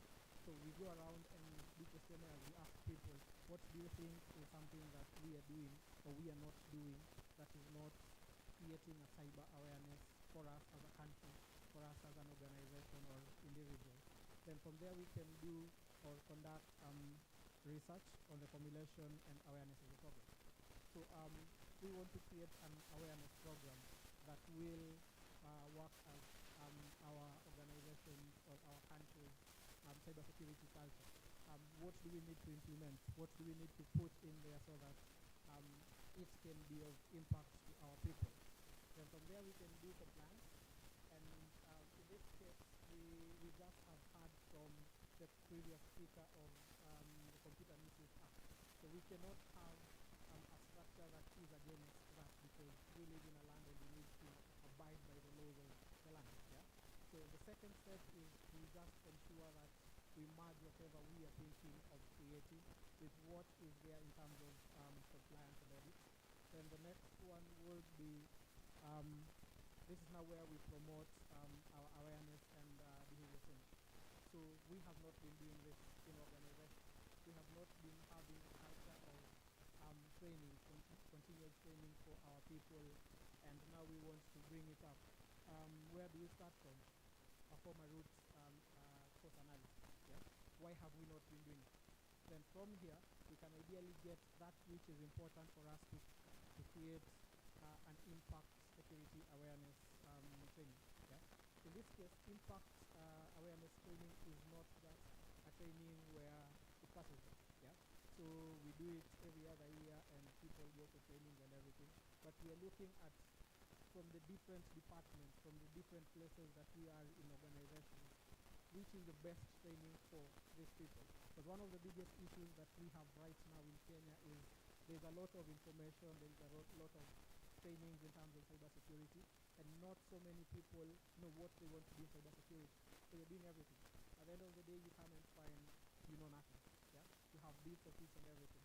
But now with this, it actually helps you hone more on what will be a good structure or training for you that will create a good cybersecurity culture and say, these are the people who can do this, these are the people who can do this in our organization, in our country, and everywhere. Then the next one is creating long-term personal or behavior change. So we have already created a behavior, yeah, for people to do. We are creating a change in the culture that we have had. How do we sustain it? And in this case, we are looking at building security awareness assessment model. So for the government or for the civil servant, what do they need to know? What's the basic aspect that they need to know that works for them and may not work for the private sector? We're looking at reviewing and updating awareness and objectives. Alluding again to the previous speaker, it always changes day in, day out. Yeah. So in this case, we are looking to review and update our objectives so that it matches with that which we have as an organization. And finally is we want to create a robust metric framework. Here we want to measure, for the past 5 years we have been doing something. How do we ensure that this is happening each and every other day? And that's where we create metrics and measures to ideally help us get to that point. The other aspect is the awareness training as of now. Now we have our roadmap, yeah? On what we need to do from where we realize we don't know to where now we have and we have a metric. What are we training our people? Yeah, and this is where we are doing brief on threat occurrences. We have heard of threat intelligence that we're going to talk about in a bit, and how do we share it? Kenya has been hit a number of times, especially in 2023. How do you as an organization use that information that has been provided to ensure that the organization again does not get hit one such an attack comes your side? Because it's just a matter of time. Yeah. And the next one will be briefing on defensive measures. So you're taking your employees on a training to what are the defensive measures to take whenever something happens in the organization. So as the previous speaker, Deborah, was talking, she actually said that people are the first line of defense. So once that has happened and someone has realized it has happened, what do they do? And how do they take action into it? Which leads into the third aspect of awareness training, which is training on incident response procedures. So yes, you've gotten it. Yes, you know the defense measures, but how do you respond to it? Yeah. Do you unplug your server? That will be the question. Or do you call someone to come and help you work on it? Or do you escalate it to the next person? Those are some things that awareness actually brings to the organization in terms of culture. From there, we can do a training on how to report and employee obligation to security. So at one point in time, you might be tired, you don't know what you're clicking, and an email comes in and you fish. Yeah? How do you go about it? Do you hide it, sweep it under the rug, so that no one will actually know that it was through you that the company was hacked? What is the obligation, or what is the obligation? In this case, we're looking at creating an awareness to our employees and saying, yes, you can be hacked. You basically take responsibility of saying, I clicked on it without looking, and actually knowing when and how to report it. Yeah? So that we do not sweep things under the rug, and at the end of the day, they end up affecting us, because that's one of the biggest issues that we are facing right now in the professional world. No one wants to be seen as a weak link in the organization. Then the last one will be the security procedures and policies to be followed. We are going to be talking a lot about compliance with policies and procedures. Yeah. So which one are you going to be following as an organization? Both the internal and the external aspects of policies and procedures that need to be followed.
communication. So communication is internal in terms of the organization.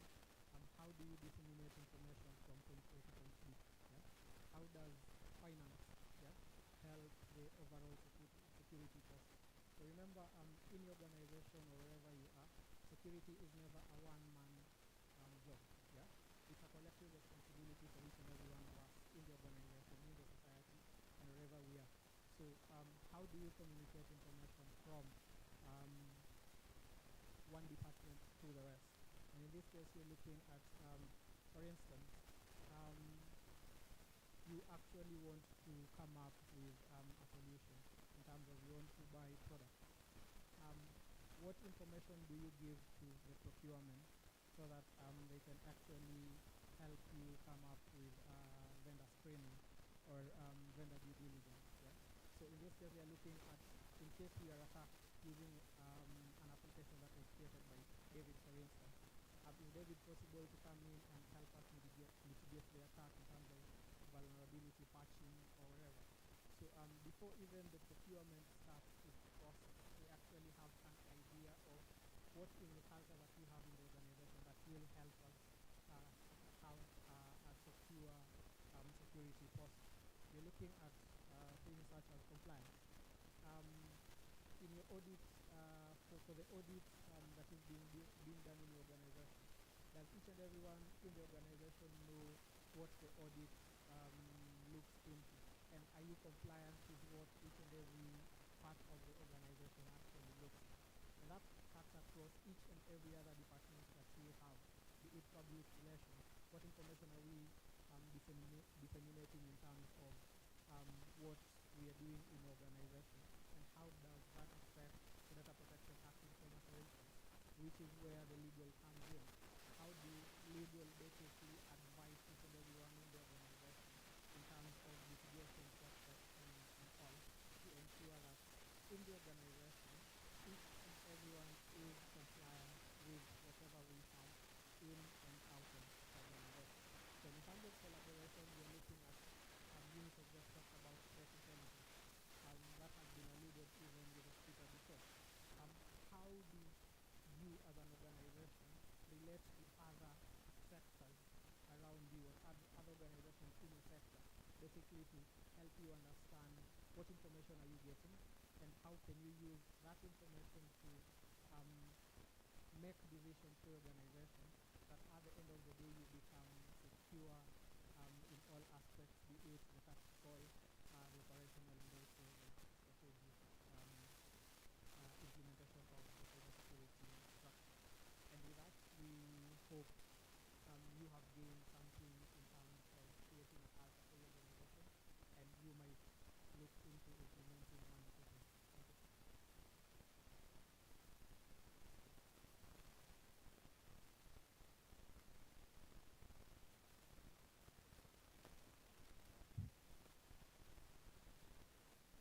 Marathon. We did marathon the last couple of, I think it's an hour. And given that one, questions, please. And we are avoiding traffic jam. Or we can stand straight for 30 seconds.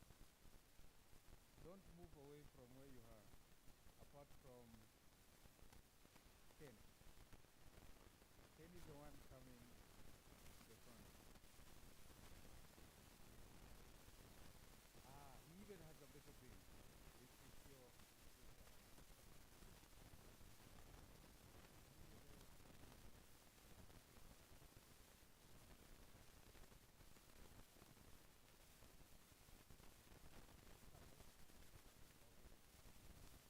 Okay.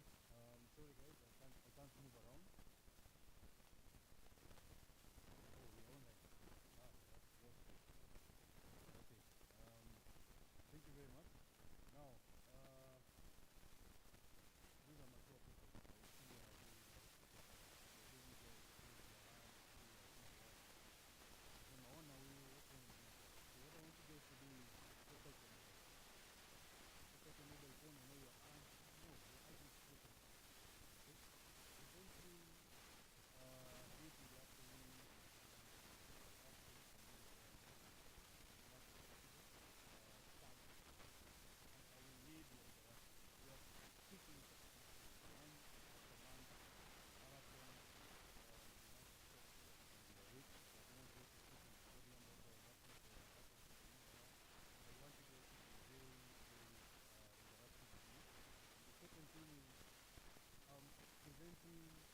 guys have already presented.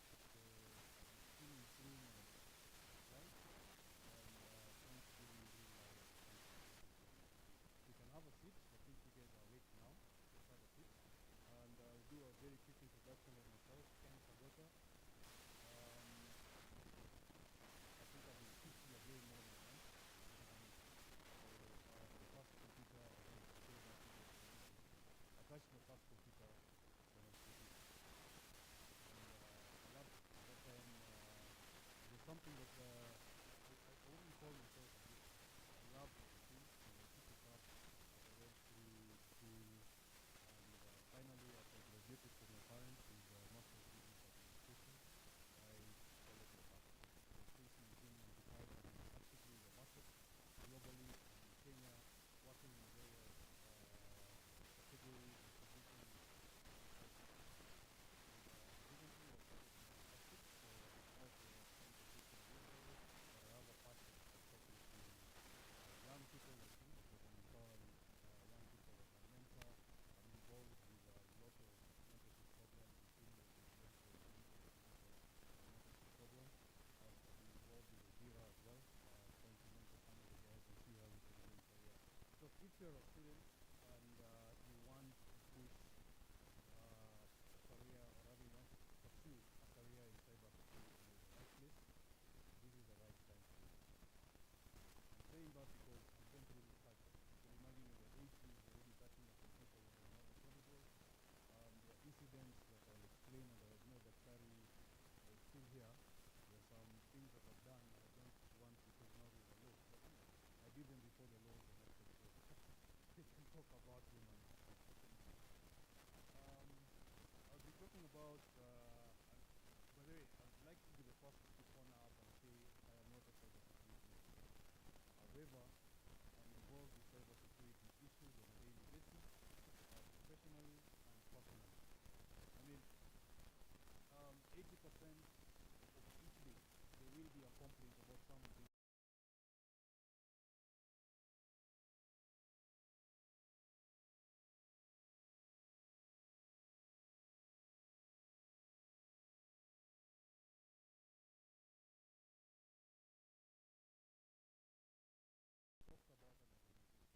The truth of the matter is that culture should start with you right now.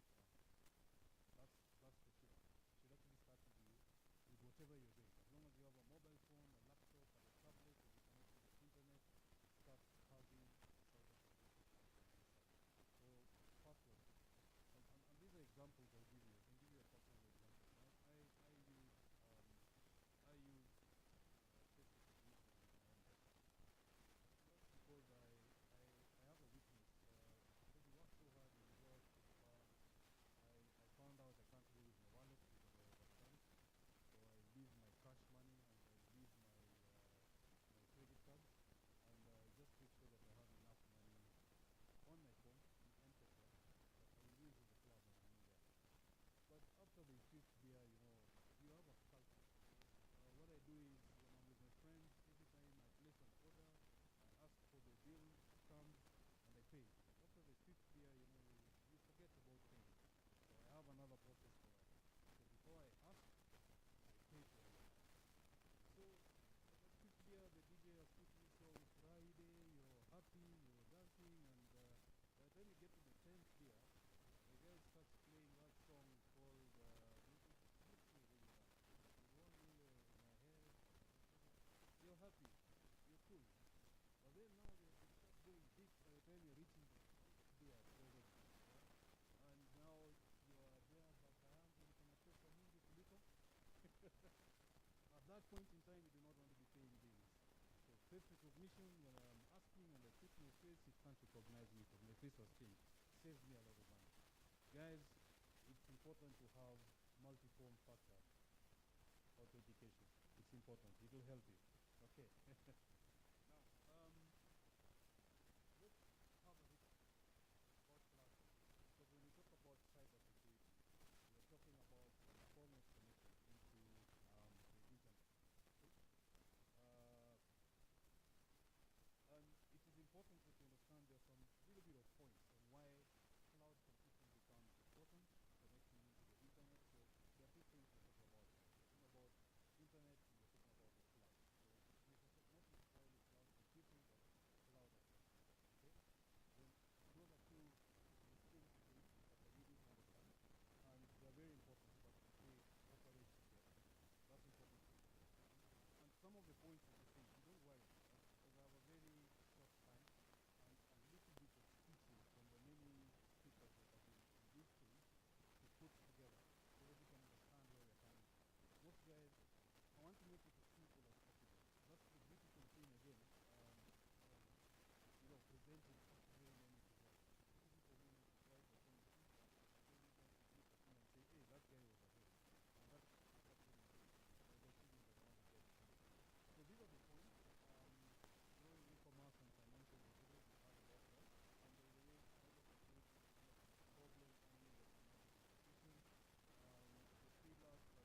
like this.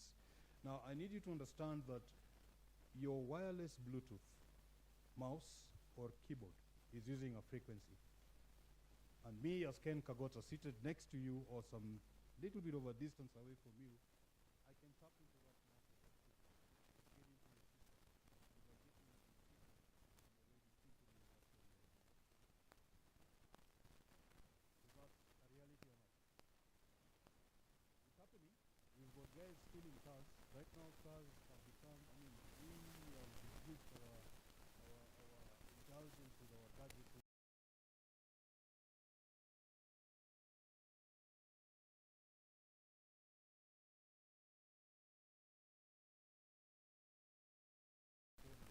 Frequently, I follow you in a different car, you park the car somewhere and you get to Robo pressure has that problem. Robo coming with a car park as well. So, it is as long as it's digital, it's done right. And now where I get very annoyed is that as a student, university student, if I ask you to buy the latest device, while one is expensive, the thing is cheap. So probably you don't have to spend 70,000 buying 12th generation, 12th